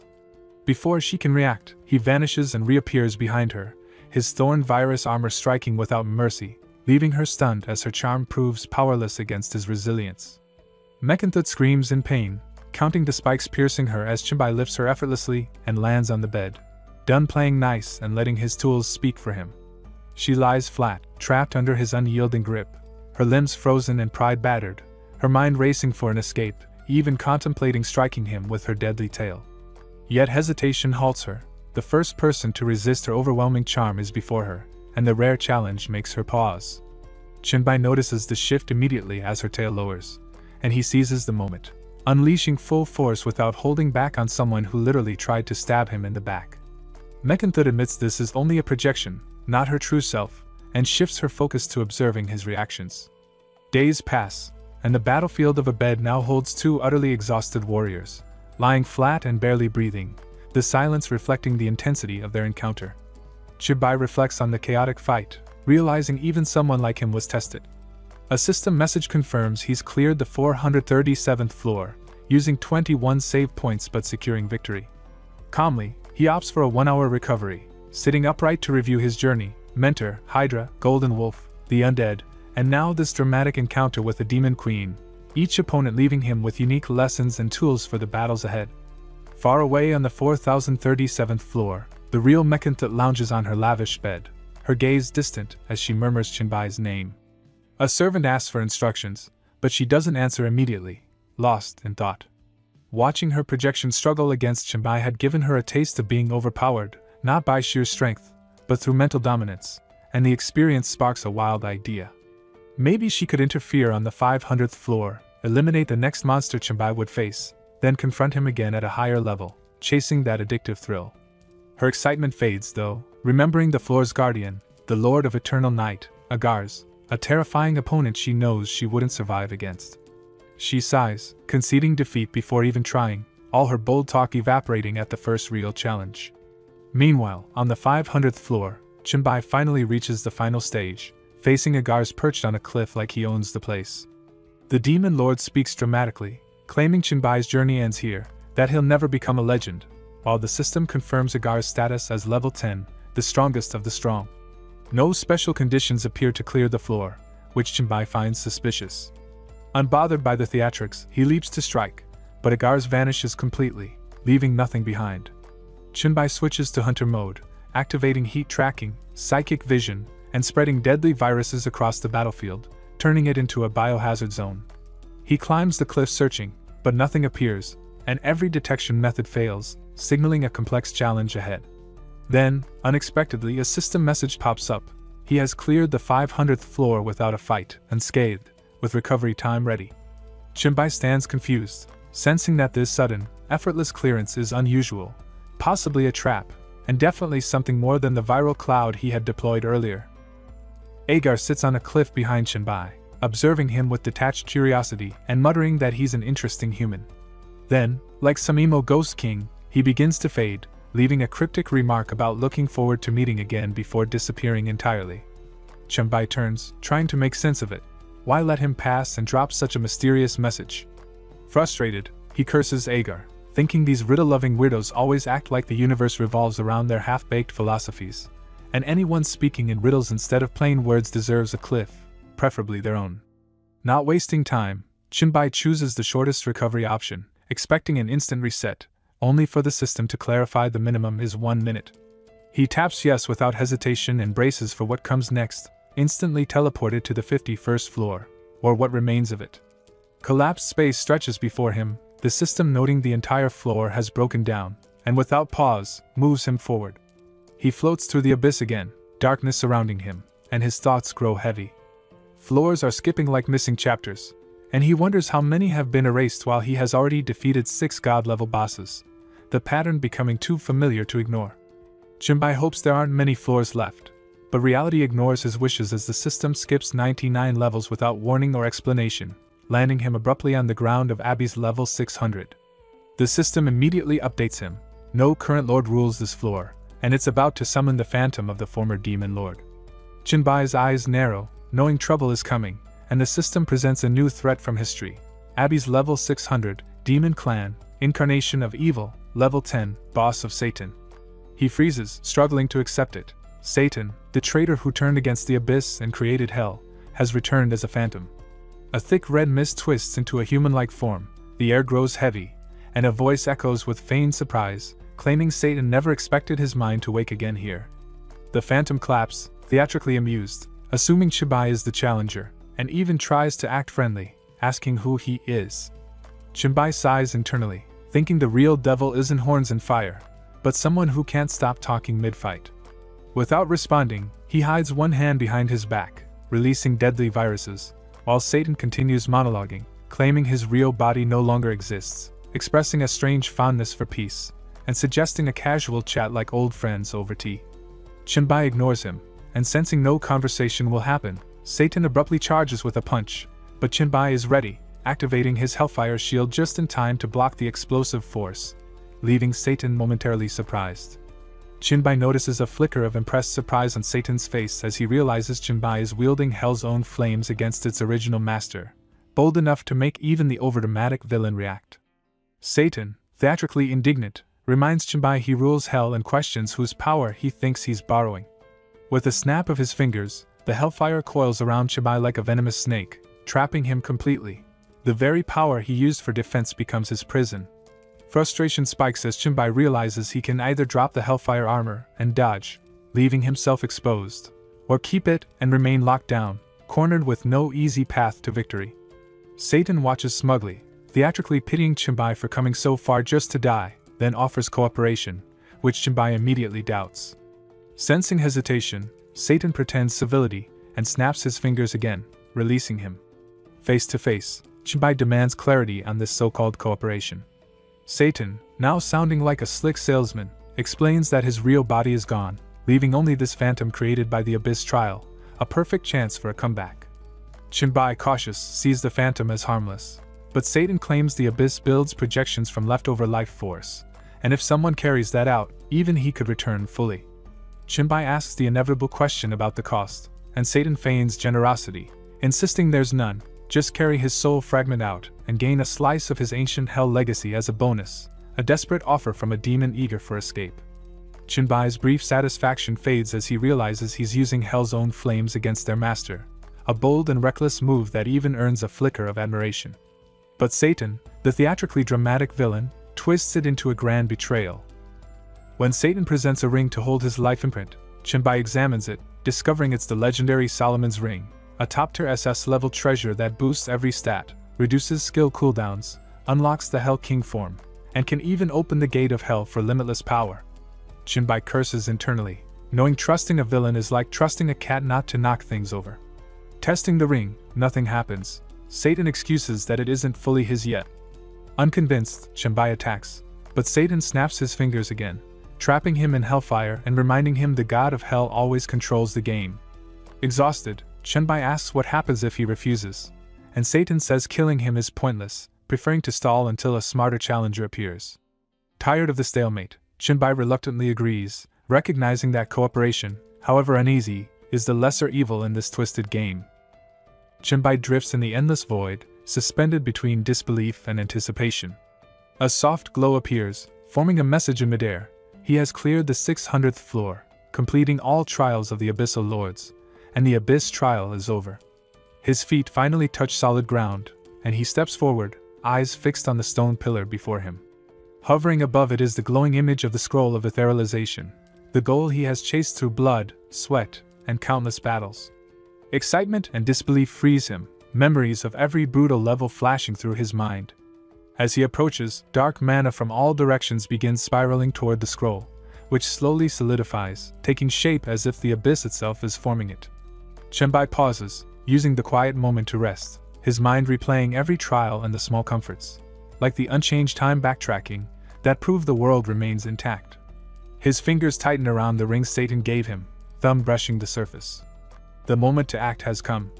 Blood-red smoke erupts from the ring, twisting the air, and the shape of Satan solidifies from shadow to full presence, the ground trembling beneath him. Without hesitation, Satan points toward the partially formed scroll, pride in his voice as he explains that this is no mere reward. It holds the authority of the Abyss, granting the power to transfer classes and become a sovereign of this dark realm. His gaze locks onto Chinbai, a rare note of respect in his tone, declaring that Chinbai's name will be remembered across endless worlds, for even gods fear to attempt the trial he has just completed. Chinbai listens intently, but unease gnaws at him. He recalls their battle and knows he never truly defeated Satan. Every move had played into the devil's plan.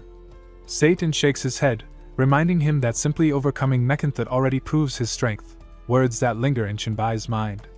As he reflects, a realization strikes. The Lord of the 500th floor, Agars, was never a mere enemy. He was one of Satan's minions, part of the elite group called the 70, holding the second position among them. This truth settles Chinbai's doubts about the Abyss's 600th floor. He brings up their deal, thinking their cooperation should end, but Satan raises a hand, insisting there is one final step. Chenbai has not fully received the ring or unlocked the inheritance waiting in hell. Hesitant, Chenbai asks if the power will truly be his, and Satan nods with a confident, almost principled tone, but then a sinister grin spreads across his face. His eyes gleam with malice as he reveals the truth. Chenbai will gain the power only to serve as a vessel, allowing Satan to seize control of his body and rise to the highest realm. Panic floods Chenbai's mind as he realizes he has been tricked. Everything was a trap. A crushing force presses on him, his chest tightens, and possession begins. Dark energy wraps around him like chains of pure evil, the air thick and suffocating. Satan's voice echoes with madness and triumph, declaring his return as Abyss Sovereign and vowing to conquer all worlds once more. Chenbai feels the invasion inside him, his eyes slowly turning blood red as he fights to cling to his soul, but each moment slips further from his grasp, leaving him exposed and vulnerable. Panic surges through Chenbai as he realizes his defenses are gone, leaving only one option. Without hesitation, he calls upon his most trusted power, the ability to backtrack time, and activates it, vanishing before Satan can complete the possession. Shock and disbelief widen Satan's eyes. He cannot comprehend how a human soul slipped from his grasp, his perfect plan unraveling. In an instant, Chenbai returns to the moment just after clearing the 600th floor. The familiar world greets him, the dark stone, the glowing scroll, and the silent emptiness echoing memories. This time, Satan remains sealed inside the ring, and a quiet breath of relief passes Chenbai's lips. His soul is untouched, steady, and calm. The hourglass of time linked to him has turned the tide, blocking Satan's grip. He approaches the forming scroll carefully, thoughts lingering on the recent events, aware that Satan may still be hiding, waiting for a new opportunity. Unease gnaws at him as he raises the ring, which sits inert and silent. He tests it softly, expecting a response, but none comes. Trusting the silence feels perilous. The ring had always been Satan's anchor to the living world. Chenbai makes a decision, gripping it tightly in one hand while shaping his other into a sharp claw to crush it for good. Yet just before he strikes, a magical screen materializes, displaying detailed information, the ring's name, powers, and conditions. It is called the King of Hell Ring, linked to the demon Solomon, revealing depths Chenbai had not yet anticipated. The ring's true power is mostly sealed, locked behind a shattered barrier. To unlock it fully, the souls of 72 demon gods must be gathered, lifting the seal piece by piece. It offers boosts to all attributes and harbors a rare ability, a gate to hell that can be used once every 10 days. Yet most of its capabilities remain inaccessible, hidden behind missing souls. The final message boldly states that the ring belongs to whoever dares to claim the throne of the Hell King, if they can reclaim its lost powers. Chenbai sighs, weighing the ring in his hand. Though brimming with potential, it is clearly broken and sealed, making it easier to justify crushing it. Just as he tightens his grip, something unexpected happens. A tiny version of Satan emerges, floating like a miniature genie, his face a mix of panic and forced charm. He immediately pleads for peace, urging Chenbai to hear him out. Surprised, Chenbai lowers his hand slightly, curiosity mixing with caution. Hovering above the ring, the miniature demon bows deeply, speaking in flattery. He praises Chenbai as the strongest and most respected being across all realms, claiming his power is unmatched and his name destined to echo through the universe. With wide, pleading eyes and hands pressed together, he begs for mercy. Chenbai's expression, however, remains cold. He reminds the small demon that words mean nothing without trust, and Satan has proven himself untrustworthy. Sweat forms on the little demon's brow as he quickly adds that, despite his current helplessness, the inheritance hidden in hell is real and was never a lie. Chenbai crosses his arms, dismissing it as an empty promise, nothing more than a trick. The tiny demon panics further, insisting that Chenbai should sense the truth in his words and promising that the treasures are real and destined for him.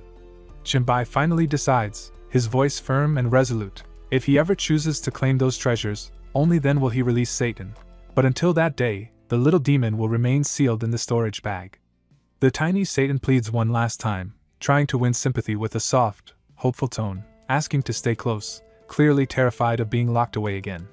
Chenbai stays calm and explains that only the inventory created by the universe's will is completely secure, ensuring no tricks can occur regardless of what's inside. With no choice left, the little demon is sealed away, vanishing back into the ring stored safely in the inventory. Turning back to the glowing scroll, Chenbai watches as the final traces of dark energy converge, the scroll floating solidly in the air.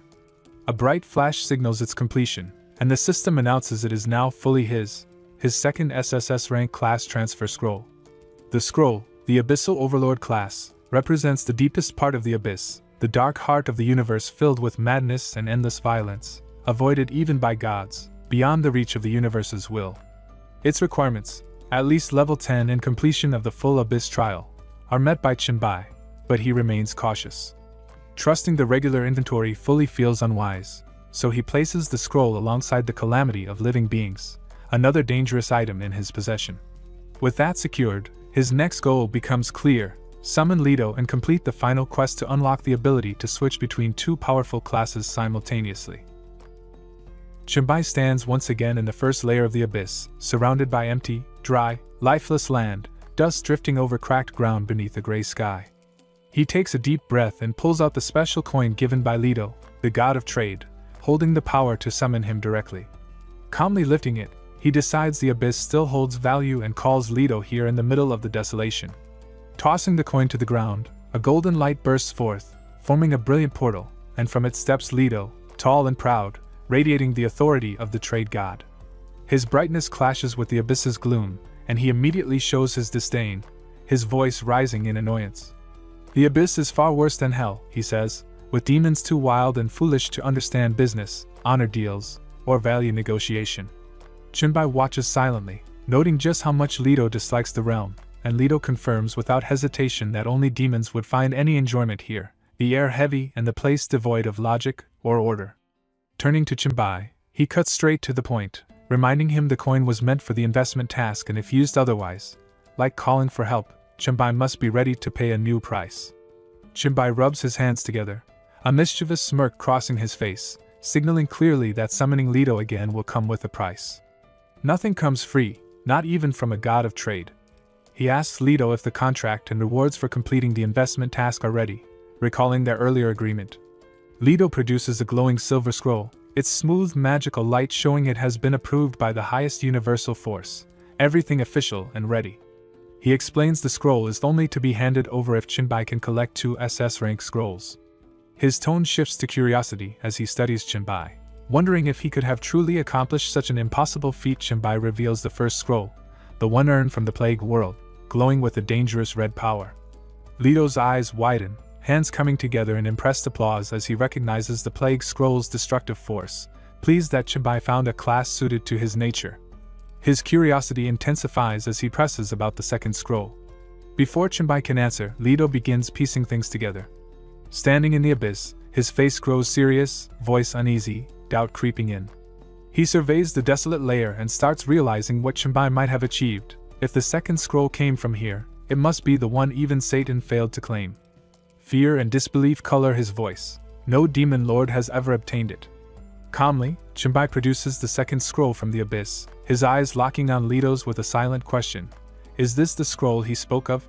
The moment Leto sees it, his body jolts, expression twisting into shock and disbelief.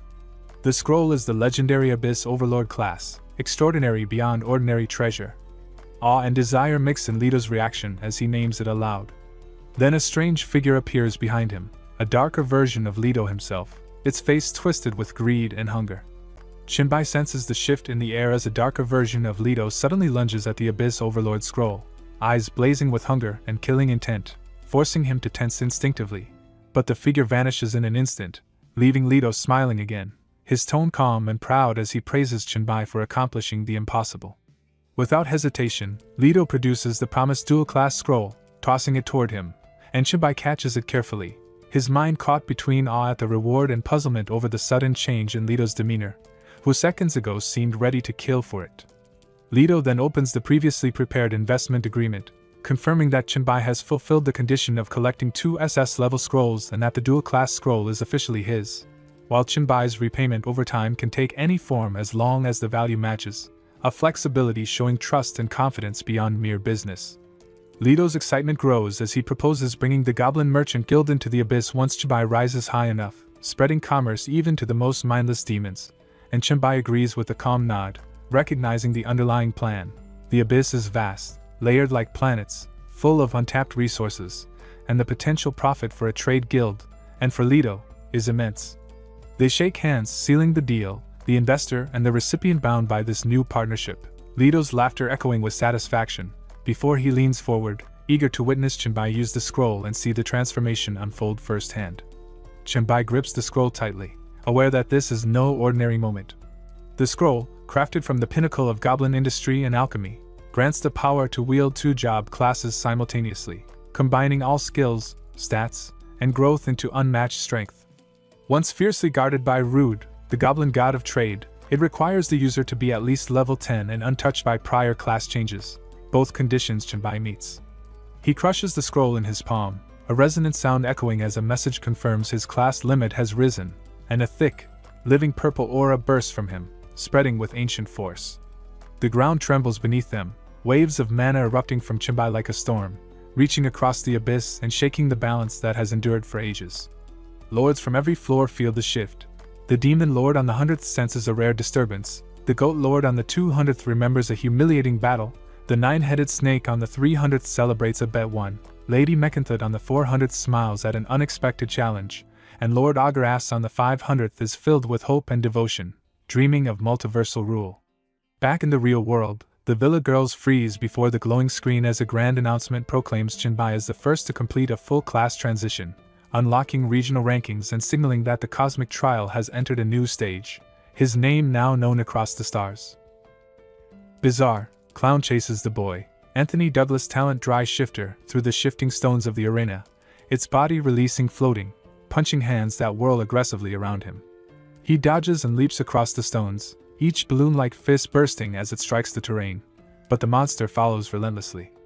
Finally, with a well-timed leap, Anthony lands above the last floating hand and declares victory, ending the clown's game. From the fallen monster, he retrieves a colorful capsule and, with a determined grin, declares that the first person to change a job must be him. Breaking the capsule, a screen materializes. The cosmic trial recognizes Chenbai, announcing him as the first to complete a job change, unlocking the next stage in regional rankings. Shocked voices echo. Yezi and Yorking of the Han Overlord express their frustration, while discussions ripple through the spectators. The screen confirms his camp assignment to the Dragon Nation, noting he has 10 minutes to adjust it.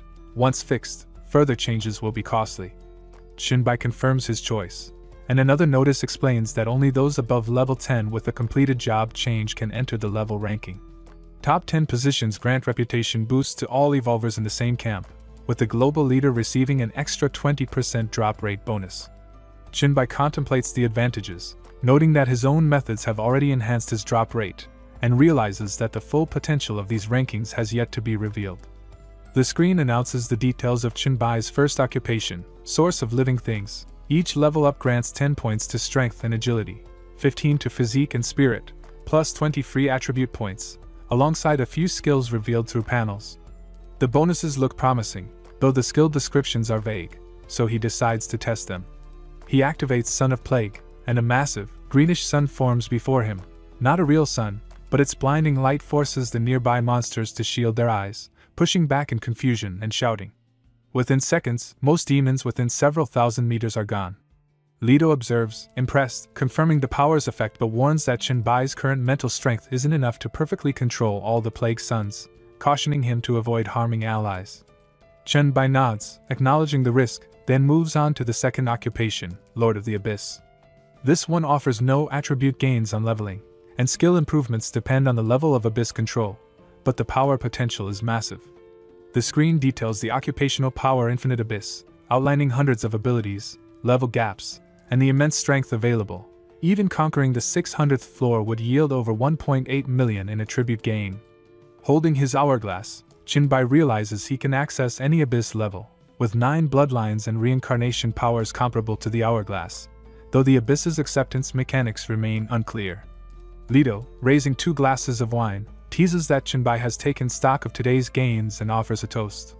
Chenbai drinks, praising the quality, and Leto gifts him a goblin-crafted pocket shop device, allowing him to open a store anytime and trade goods with him. They clink glasses, toasting both their harvest and the promise of future cooperation. Chenbai steps into the 19th layer of the Abyss, muttering that he can't directly conquer layers without a lord. Layers 1 through 9 have already been secured, granting him 45 attribute points. He attempts layer 19, only to see the screen declare failure, and instruct him to conquer Layer 18 first. Undeterred, he turns to abyssal assimilation, producing the last item in his backpack, the zombie mask, clearing space for the absorbed demon bloodline potion. He channels the purple abyssal energy around the mask, noting the screen's comment that using abyssal power to modify is somewhat wasteful. A thought strikes him, and he pulls out his Great F spear, recalling how it resisted and burned him under previous attempts. He envelopes it in purple energy again, marveling as the overwhelming abyss power from the abyssal well surpasses its resistance, remodeling it completely. Confident, Shinbai sets his sights on the 500th layer, arriving to find Agar's bowing deeply, proclaiming his honor to witness Shinbai's revival. Suspecting Agar's assumes he is Satan, Shinbai commands him to pledge loyalty, receiving a burning purple soul flame in return. Holding it, he recognizes a significant upgrade, worthy of a second in command. Seeking further power, Shinbai requests a boost for his weakened body. Agar's offers the essence of the great hell demon Lord SS bloodline, a potion still potent even if not triple S rank. Shinbai takes it, satisfied, while Agar's recoils, shouting in confusion, questioning who he truly is. Shinbai, calm and commanding, asserts that he is now master, asking why Agar's clings to the fragment of a lingering soul. Agar's growls that Shinbai cannot make him submit and demands the whereabouts of the master, promising to spare his life. Shinbai laughs, reminding him of his current profession, Abyss Dominator. He declares himself the Abyss incarnate, and around him the stones begin to crack and splinter. He adds that as long as he does not actively harm any Abyss creature, none can harm him either. Agar's grits his teeth, insisting he still will not submit. Shinbai acknowledges his loyalty, noting that such devotion is impressive. At that moment, the little demon Satan appears, commenting that sensing Agar's presence was trivial. At his level, the only thing he truly remains loyal to is the next step up, always seeking to climb higher. Silence hangs between Agar's and Shinbai until Agar's cautiously asks if the master is still alive. Shinbai confirms it and tells him that if Satan remains alive, he may yet serve as his subordinate in the future, but for now, he must stay and wait. With that settled, Shinbai moves on to the 37th layer, where the queen rests. She acknowledges his arrival, and he explains that he seeks someone who truly understands the abyss and can help answer his questions. She agrees, warning that she dislikes dull conversation and will only speak if engaged in something interesting, handing him a whip. Shinbai takes it, twirling it in his hands, and remarks with a smirk that this will indeed be interesting, ready to demonstrate his skills. Laid back on the bed, she asked if he had nothing more to demand, teasing that she had much left to reveal. He shook his head, dismissing it as uninteresting, noting that without the whip, he could not even harm her. She countered, urging him to try harder, her projection avatar hinting that her true body eagerly awaited their next encounter. He murmured that only time would tell if he could, and she whispered in his ear that their discovery was theirs alone and that she trusted he would not keep her waiting, warning that impatience would bring real consequences for the Lord of Abyss. He chuckled, intrigued. Meanwhile, at the high-end Demon City villa, a man entered the house, surprised to find two little darlings there, and wondered how they had evolved so far. Yankee warned to leave quickly, but the other refused, insisting they would not go. The man pointed out that they were indeed two gifted servants of God, only in need of training. He explained that the Ghost King, obsessed with killing, could enhance mental strength and transform creatures into ghost servants, granting them extraordinary control over spirits. Both youngsters attempted to wield the dual spirit of good and evil, but the man countered their efforts, forcing them back and throwing them across the walls. In an instant both disappeared, leaving the area eerily empty. He wondered what they had passed through. Had they gone through the wall? He opened the room door and called out, insisting he hadn't tried to kill them and warning that hiding was useless. They were already destined to be his ghost servants, and misbehavior would be punished. Yet he was caught off guard to see Shinbai seated on the sofa with the two girls. Shinbai pointed out the man's threat of punishment and asked Yankee how he should die. Yankee growled that he should be torn apart, declaring he was a bad man who needed to vanish quickly. The man laughed, warning that finding a master wouldn't save them, claiming he could turn all three into ghost servants and make their master watch. Shinbai recognized him instantly as the Ghost King, one of the 8 city lords from his past life. Without hesitation, Shinbai struck him in the abdomen. The man coughed blood, admitting Shinbai's power was indeed white imperial, and then Shinbai finished him in one blow, thinking that many innocents had already suffered under him, so this ending was just. Yankee hugged Shinbai in gratitude, and he turned to the goblin shop to help the girls, noting they were now level 7 and searching for suitable transfer scrolls. Leto appeared, teasing that they had just parted, asking if there was news, and Chinbai explained he had mastered Abyssal floors 1 through 9 and wanted to help the girls find a transfer scroll. Leto smiled, revealing a scroll specially created for investment purposes and gifted to them to celebrate the Goblin Merchant Guild's upcoming establishment in the Abyss. He explained the scroll could eventually lead to the City Bond Spirit, or even Earth God professions, and had 2 development paths, potentially making the girls dual profession users like Chinbai. Chinbai thanked Leto, who then departed, and Yankee expressed her gratitude, noting they could now maintain physical form longer. Chinbai reassured them that shared feelings were optional and wouldn't be forced, but the two immediately began bickering, yapping and fighting with each other as usual, leaving him amused and exasperated. The standby sipped his tea, remarking that Chinbai's skill was impressive, and Yankee responded that she was glad he liked it. She asked if he had disagreed with what had happened earlier because of her, and he explained that while he hadn't forced anything, that wasn't the real point. He clarified that those with him must either truly love him or be completely loyal, and he disliked anyone trying to repay him with their body or personal deals. Yankee apologized, and he admitted he was curious about the logic behind repaying favors in such a way, noting that it was an idea only someone like her, an incarnation of Wilk, would have. She argued that striving for something better for oneself wasn't evil and could be a good deed if it didn't harm others, which he found interesting, suggesting she go practice with Yankee as it would help her. Later, messages flew among Krang, Crow, Overload, Mizukawa, and Han discussing Chinbai and the job change scrolls. Reading them, Chinbai recalled the Red Star Mental Hospital and how Jai Pai could be summoned there, and that one of the 72 demon gods could also upgrade the Saturn ring, asking Han why not attempt it. Han prepared to enter, noting the dungeon entrance was visible and popular, and Chinbai reminded him to stay attentive to the task and report any changes.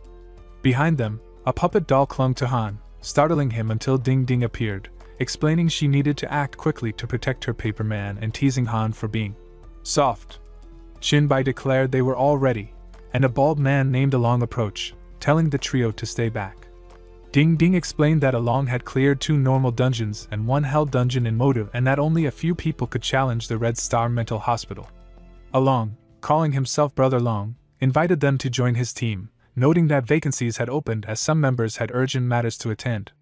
Chinbai shook his head, saying a small group was enough, thinking the man seemed harmless yet exuded an unsettling confidence.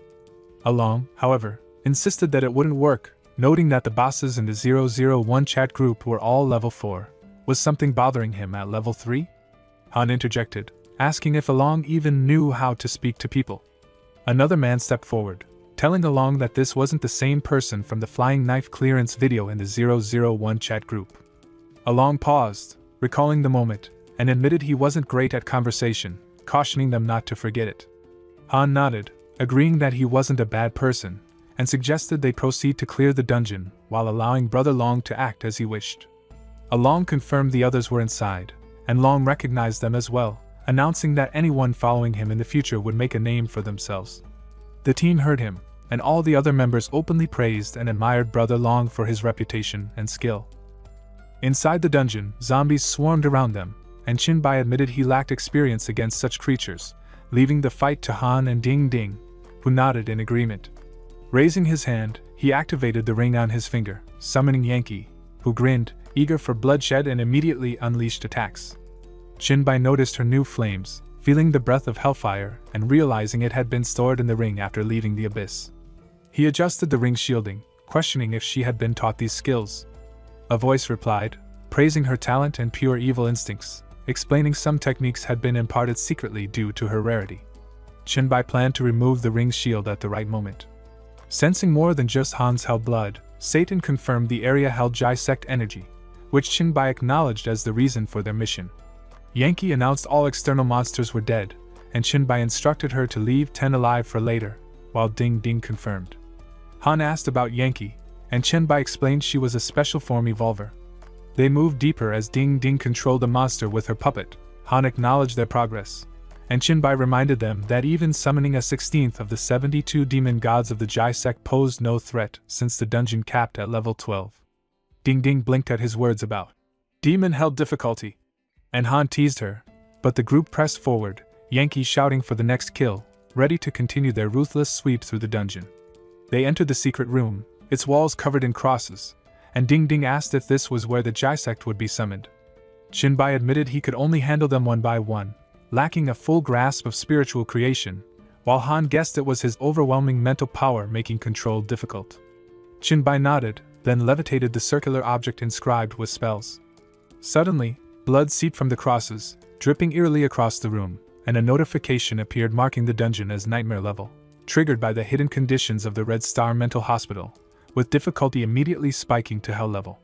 The air cracked, splitting open as a monstrous hand emerged, tearing a hole through which a creature stepped out, its presence suffocating. It bellowed in disappointment at the inferior lives sacrificed for its duke, demanding a worthy tribute or threatening death. Han trembled under the sheer power, and the monster's gaze fell on him, noting he carried some of its blood.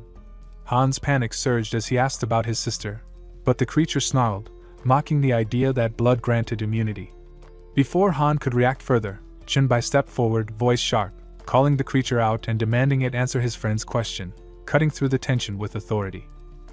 The monster sneered at Qinbai, calling him an arrogant and ignorant human, vowing to make him regret it before death.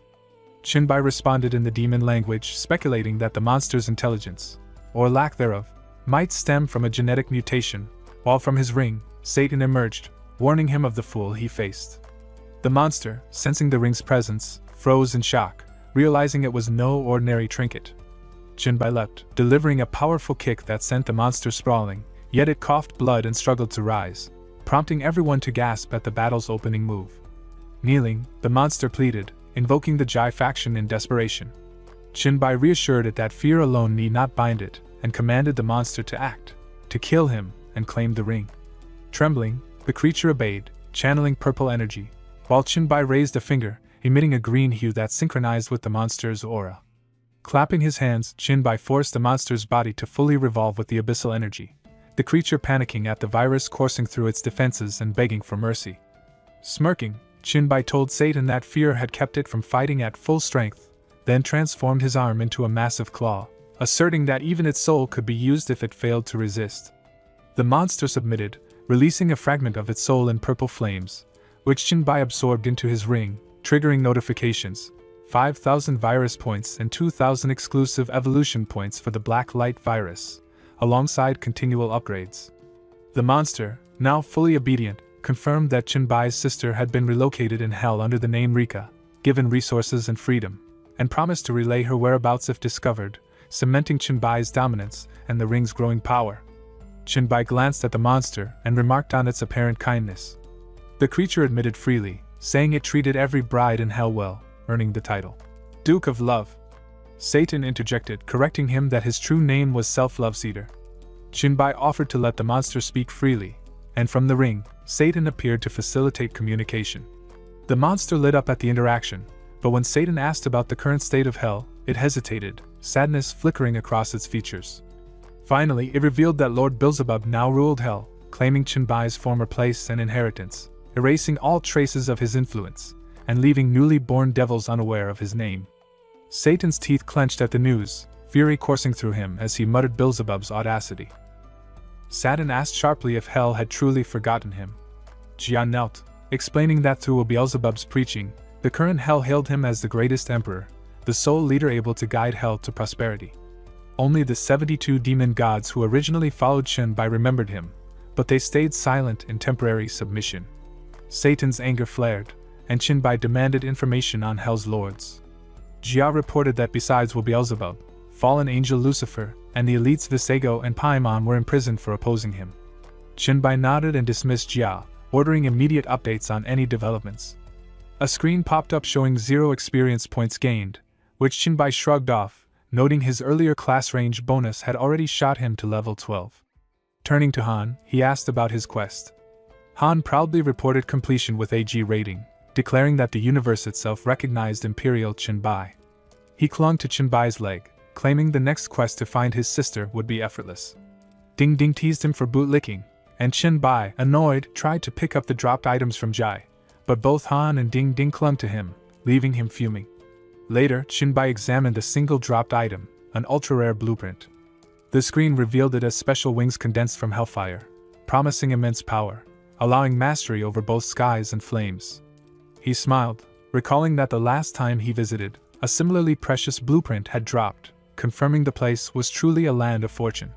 Once outside the dungeon, Chinbai asked if there was a place with a high concentration of zombies and monsters to train Yankee. From behind, Long spoke up, naming Lu Jiakao, a city teeming with monsters that had appeared after the apocalypse. Chinbai thanked him, and with that, he, Ding Ding, and Han surged forward, moving like streaks of fire. Long and the others watched in amazement. At the outskirts of Lu Jiakao, Chinbai organized the formation with Ding Ding, Han, and Yankee, then leapt down, his entire body transforming into the black light virus armor. Purple hellfire swirled around his hands, and with a single, devastating punch, he struck the ground. All zombies in the impact radius were burned and torn apart, leaving Han, Ding Ding, and Yankee staring in awe from above the surrounding buildings. At the Yang family villa, Chinbai relaxed on the sofa and said he had finally brought the girls to level 10, ready for their class change, tossing a scroll toward them.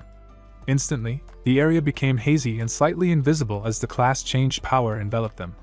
The girls spun in the air, circling 360 degrees as Satan appeared, praising Chinbai's judgment for selecting the Earthborn Spirit class, perfectly suited to them and enhanced by his use of Slainish Hellfire. Chinbai waved off the flattery, remarking he only wanted to keep Beelzebub in check for now. Satan warned him not to run anywhere on this floor, reminding him most of her possessions remained in hell, some still with Agar's. Chinbai noted the items he needed: phoenix wings, a flame core, and a dark crystal, and planned to visit the abyss again once the class change finished, aiming to secure potential allies like the Hydra. The screen confirmed the change was successful, and Chinbai asked how it felt. One girl showed the screen listing all their new specs.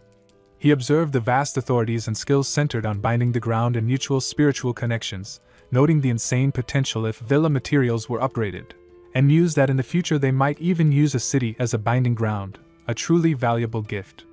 Chinbai asked if she knew about the library, and she nodded, amazed.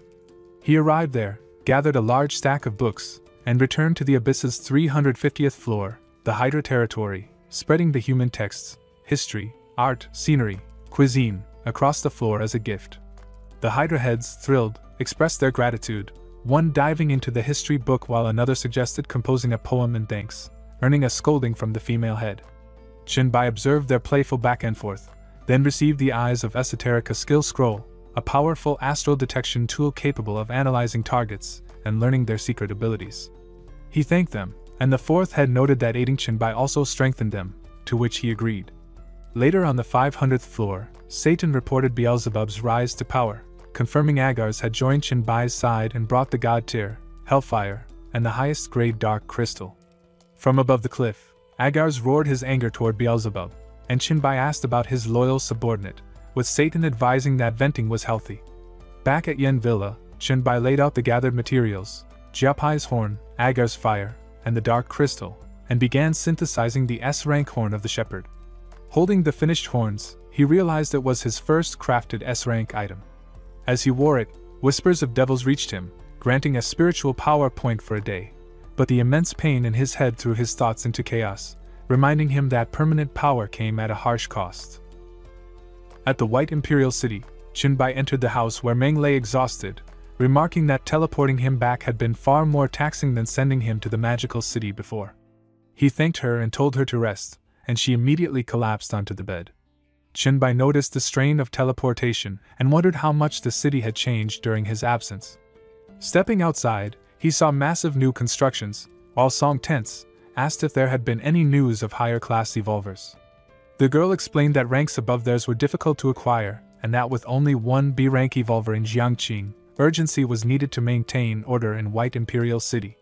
She stressed that while Chinbai's presence kept others in check, they themselves needed stronger positions to manage the city and ensure his safety when he ventured out. Song promised to seek clues for higher-class ranks, and girl emphasized she could not leave the city far at present. Chinbai arrived then, praising her thoughtfulness, and his wife warmly greeted him, remarking that it had been a month since they last met, though Chinbai reflected that his memory of the year and a half spent in the Plague Dungeon, Shu Mountain Dungeon, and the Abyss made it feel far longer. Song suggested calling everyone over, and soon all the girls arrived, welcoming him. One leaned in, saying she had perfected the laws and rules of White Imperial City except for his personal room, which he could now set, promising full obedience. Another noted that his intelligence system had not updated stamina and skill data for a long time. One of the girls leaned toward Chen Bai, declaring she would show him her full strength. He patted her lightly, teasing that she always took an inch when given a mile. Song explained that the Smithcore zone had been arranged by them as his private area, with personnel carefully screened so he could act freely. Chen Bai asked if she wasn't afraid of being overtaken, and she smiled confidently, saying her hard work outside had given her that assurance. He leaned down, telling her any further matters could wait, then later lay on the bed with Song. He mentioned hearing about her job disguise when he first returned, and she admitted it had been a headache, with no suitable jobs in Jiangqing yet. Chen Bai reassured her that managing the city was part of his responsibility, and for matters like this, she should simply ask him. He revealed he possessed 4S level and above job change scrolls, prompting her to stand in surprise. He noted the scrolls included the one Pukish left behind for opening the portal and a demon hunter scroll from the Abyss trial. Observing that she had reached level 10, he learned that another girl, Shuang, was 10 levels ahead and had long admired him. Qinbai decided to bring her in to assess her current strength and attributes, intending to select the most suitable job from the 4 available options. Xiaogar held the scroll, announcing her class change to S-rank demon hunter, while Song revealed her own scroll declaring her as an S-rank child of fortune. Qinbai reminded them that the timing and circumstances for class changes were uncertain, advising them to find a safe place to proceed, and both agreed. He thought the playful moment should be over, but Satan was still teaching skills to Yankee and Yenzui, so he had to wait until that was finished and the sisters' bond villa in Jiangqing was ready before setting out again. Messages started flooding in from everyone, bickering and teasing each other. Seeing them, Qinbai recalled Lu Wang's class in a past life, once an A-rank spirit medium who had given up a chance at S-rank due to the danger, showing how Chat Group 001 motivated people to take risks. He typed a congratulatory message as everyone completed their class changes, including a reminder for him to upgrade his own. He upgraded himself, retaining the name 001, and allowed the Alliance emblem to display on all leaderboards, then renamed the chat group to Alliance 10L001. Messages from the others confirmed smooth class changes, and just then Song arrived, reporting that Qinbai's, Schwanger, and her class changer had gone well, though his sister was at the sewer dungeon dealing with someone seeking death. Qinbai recalled the dungeon, the hell difficulty one that had taken a month to respawn, even worse than the nightmare level dungeon where he had received the plague mark, and decided to check later.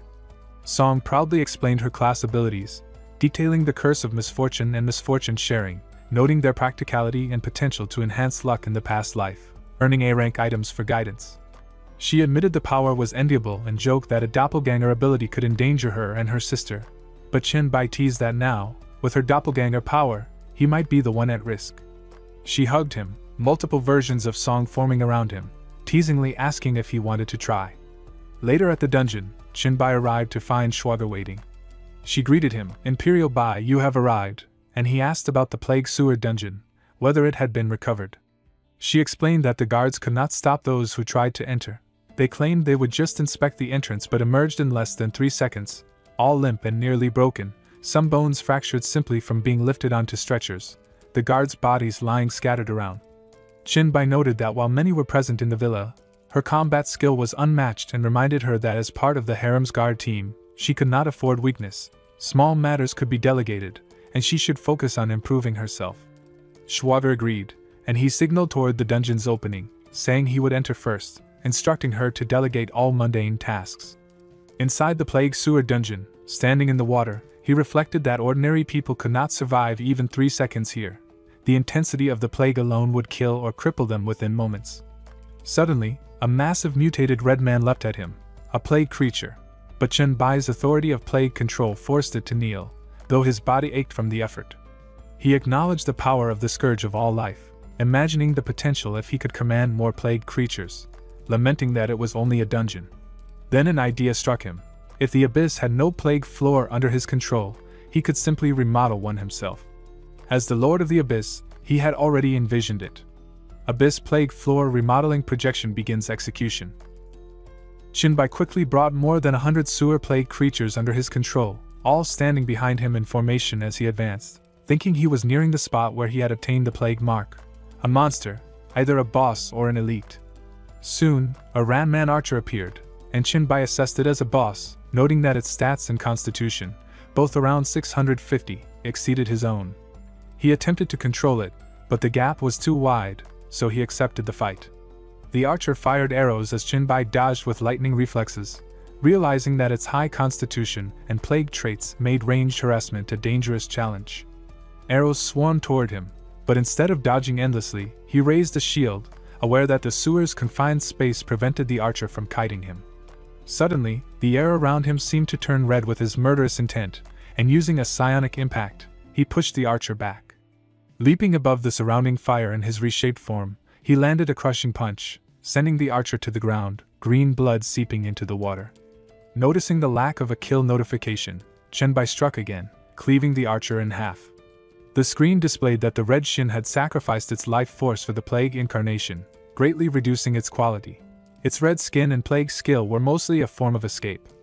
From deeper in the sewer, a black energy radiated from a level 25 boss guarding the next area, signaling a danger even he would need to respect, though resurrection in the abyss remained an option. The dungeon entry cooled down for 7 days, and back on the first floor of the abyss, Chinbai saw the plague creatures he had collected. Smiling, he noted that using his abyss authority to control them had succeeded, marking the only uncertain step in his plan as complete. Now failure was impossible. A notification appeared, declaring that the abyss had recognized the new species and acknowledged Chinbai as an abyss creator. From the cracking eggs, the newborn plague creatures of the sewer began emerging, wriggling into the abyss.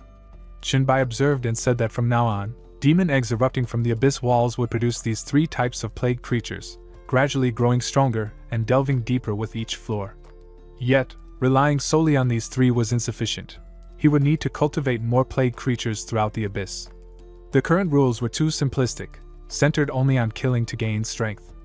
Endless slaughter could create powerful beings, but it also generated uncontrollable chaos, hardly a stable system for the abyss.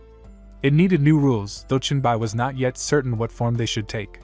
He considered consulting the queen, hoping she might have valuable insights. Chinbai sat on the stone, contemplating, and said he now had a clear direction for the future remodeling of the abyss, thanking everyone for their hard work and the valuable opinions they had offered.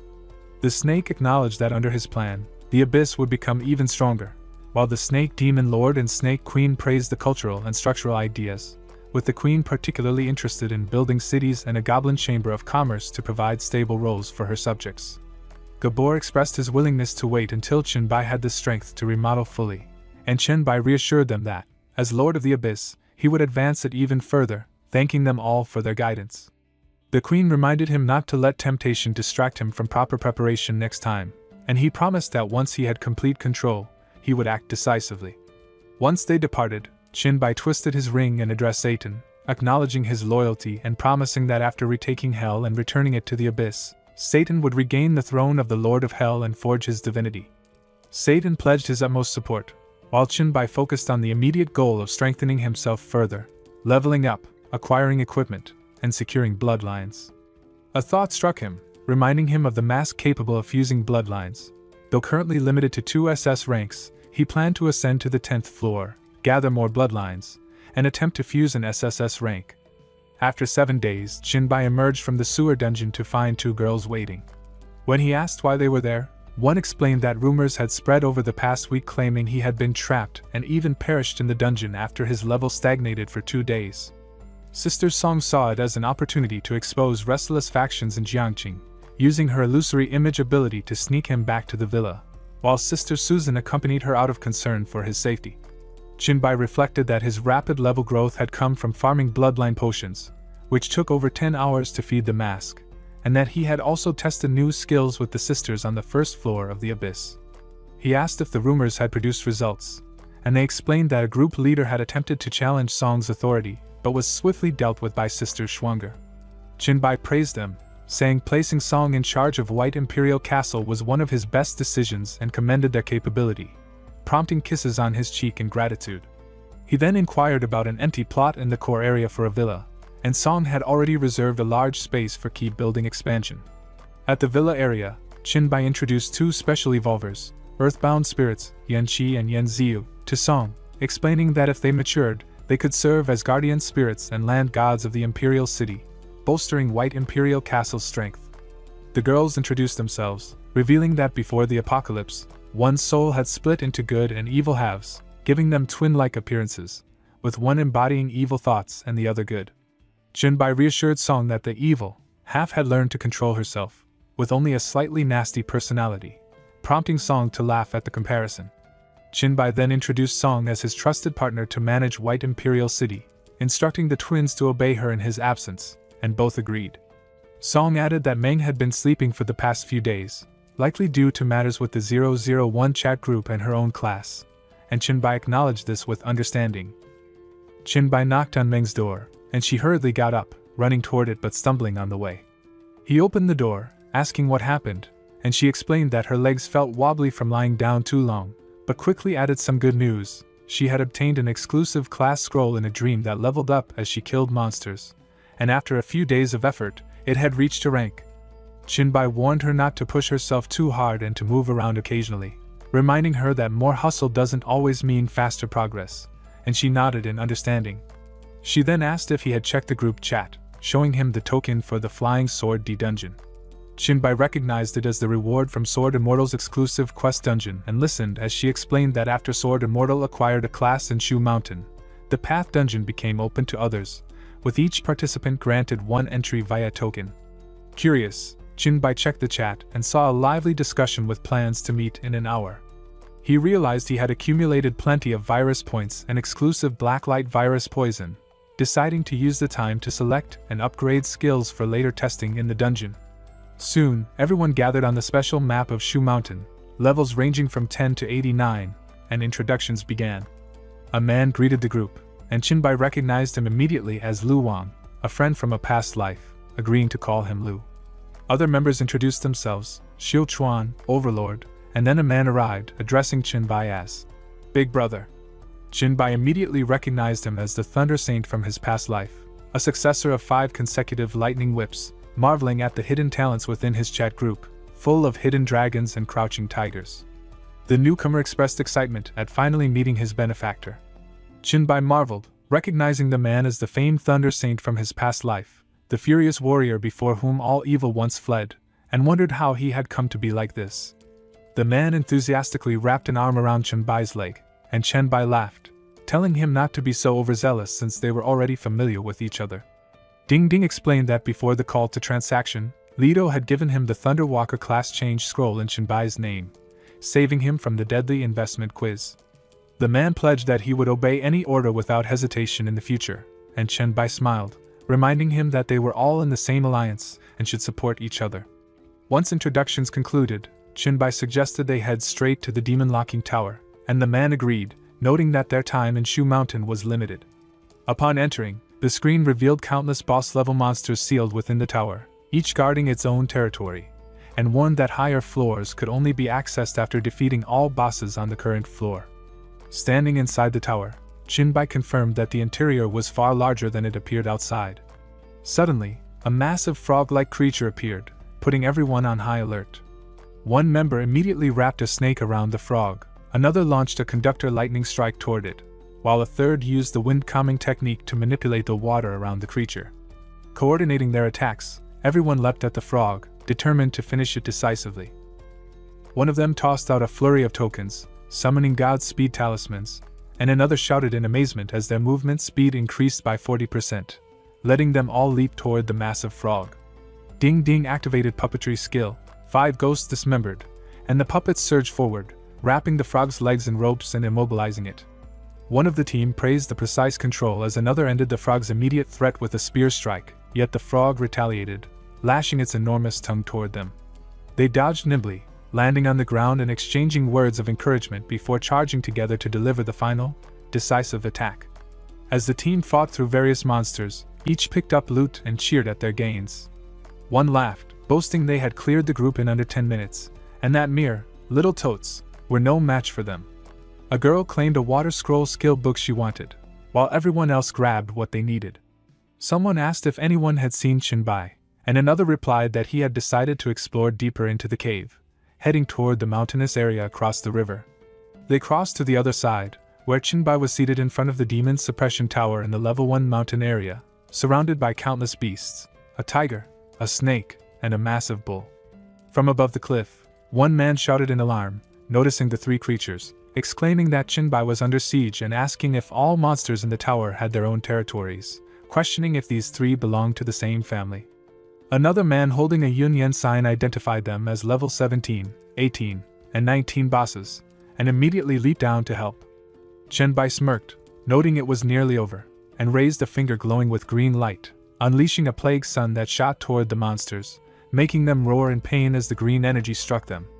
All the captured beasts were tossed into a bag, and one of the men gawked, asking if Qinbai was merely playing with them. Qinbai explained he had just finished testing a new skill when they arrived.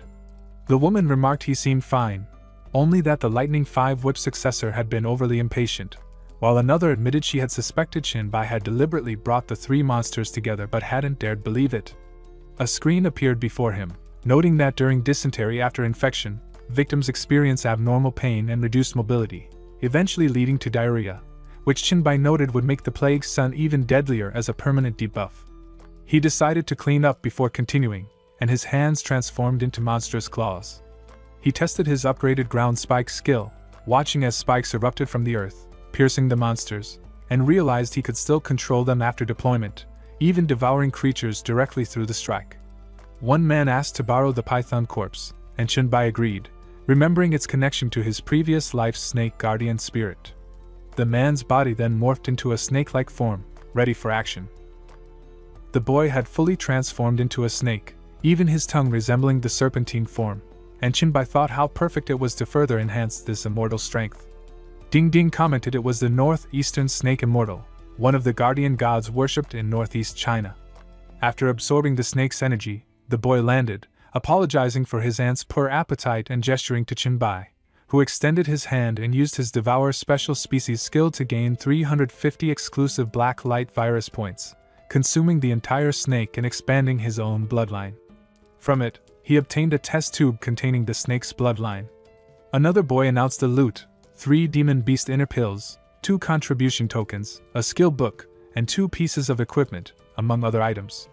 Qinbai decided to leave the contribution tokens and inner pills, letting the group divide the remaining items, but one man objected, saying that since Qinbai had hunted the 3 bosses alone, it would be unfair to take the loot without bidding. Another agreed, insisting even within the group, no one should take advantage, and he would oppose it if someone tried. Qinbai suggested they discuss rewards later, focusing first on maximizing gains in the demon locking tower, proposing that the others lure more monsters while he handled the kills, which everyone agreed to. As they waited, Qinbai consumed 1 elixir to boost all his attributes by 10, then immediately ate the remaining 2, feeling the surge in power. Suddenly, a man ran toward him, chased by a massive eagle-shaped monster. Qinbai drew his blade and slashed the beast in one swift strike, and the man thanked him, admitting he had been no help, to which Qinbai replied that simply bringing it here was already a great contribution. After that, the team kept luring wave after wave of monsters, and Qinbai defeated them relentlessly. 2 hours later, he returned to Ming's bedroom. She asked how the harvest had gone, and he replied that it was excellent. He had reached level 18, and if time weren't limited, no one would want to leave. He added that since she had consumed 2 demon beasts in the course, he brought 8 special ones for her, each boosting all attributes by 2, 10 being the upper limit. She thanked him but clarified that she only had 2, the rest coming from others, as they could not get tokens without him. She also mentioned that the boss dropped a lot this time and that everyone planned an auction in the group, suggesting he check the messages and take pictures of anything he wanted, asking Song or her if he lacked funds. Excited, she remarked that an auction in the group was amazing, but wondered why not create a dream world and hold it there instead of just reading words. He agreed but cautioned her not to overexert herself. She confidently said not to underestimate her, she was a triple S level talent. So he smiled and said he would return to his bedroom and wait for her dream totem. Inside the dream space, Ming explored the halls until she opened one marked VIP auction house, finding the layout decent though not too large. Hearing the echo of bids, 8 million for the 30th time, she casually swept away the lingering zombies with her power, then clapped her hands and ordered it cleaned. With a wave of her Dreamwaver skill, the place transformed into a spotless, elegant venue, seats polished and shining. Chinbai soon appeared on one of the chairs, asking if things were ready, and before long the hall filled with chat group members arriving for the auction. A man came forward to introduce himself, and Chinbai greeted him warmly, noting how different he seemed compared to his online persona. A woman stepped out teasing that he was bold online but shy offline, then introduced herself as Lu Huai, and when Chinbai shook her hand and said he remembered her, she smiled in relief. Another man appeared, calling himself the only trash in the group, earning a light remark from Chinbai that the name left quite the impression. Then Ming struck the hammer and declared the auction open, announcing the first item: 4 Demon Beast Trainer Pills from Shushan's Demon Locking Tower, starting at 4 gold coins with each raise no less than 4. One man offered the minimum, explaining he was job hunting and not strong enough to enter Shushan, while another quickly jumped to 40, apologizing to Brother Crow and asking him to step aside. Crow fumed that he could not even afford 40 coins, but the bids climbed quickly until the lot went to the so-called trash at a high price. The next item, Bull Demon Blood Rage, a C-level skill with powerful effects but harsh drawbacks, opened at 10 coins. The bidding flew, 15, 20, 25, before surging past 100 as rivals pushed each other higher, until again the final bid of 260 from the only trash sealed the deal. Item after item went up, and time after time he purchased them at staggering prices. Concerned, someone warned him not to bid beyond his means, but the boy assured them he would settle everything with Chinbai after waking, even offering to withdraw or resell to group members if they truly wanted something, saying he was helpless in this matter but would make sure no one suffered a loss. Another insisted he needed the tiger tail whip, and the boy promised not to compete, earning gratitude. Watching this, Chinbai grew suspicious, thinking the man had far too many gold coins. Though he himself possessed strategies and loot, he was still far behind. He wondered if the boy's talent was tied to money or if someone powerful backed him, perhaps even a foreign camp or an evil group. Resolving to dig deeper, he said aloud they would talk after the auction, and the boy agreed, adding he also had something to clarify. Ming then struck the hammer again, announcing the next lot, the 5-section Tiger Whip, starting at 20 gold coins.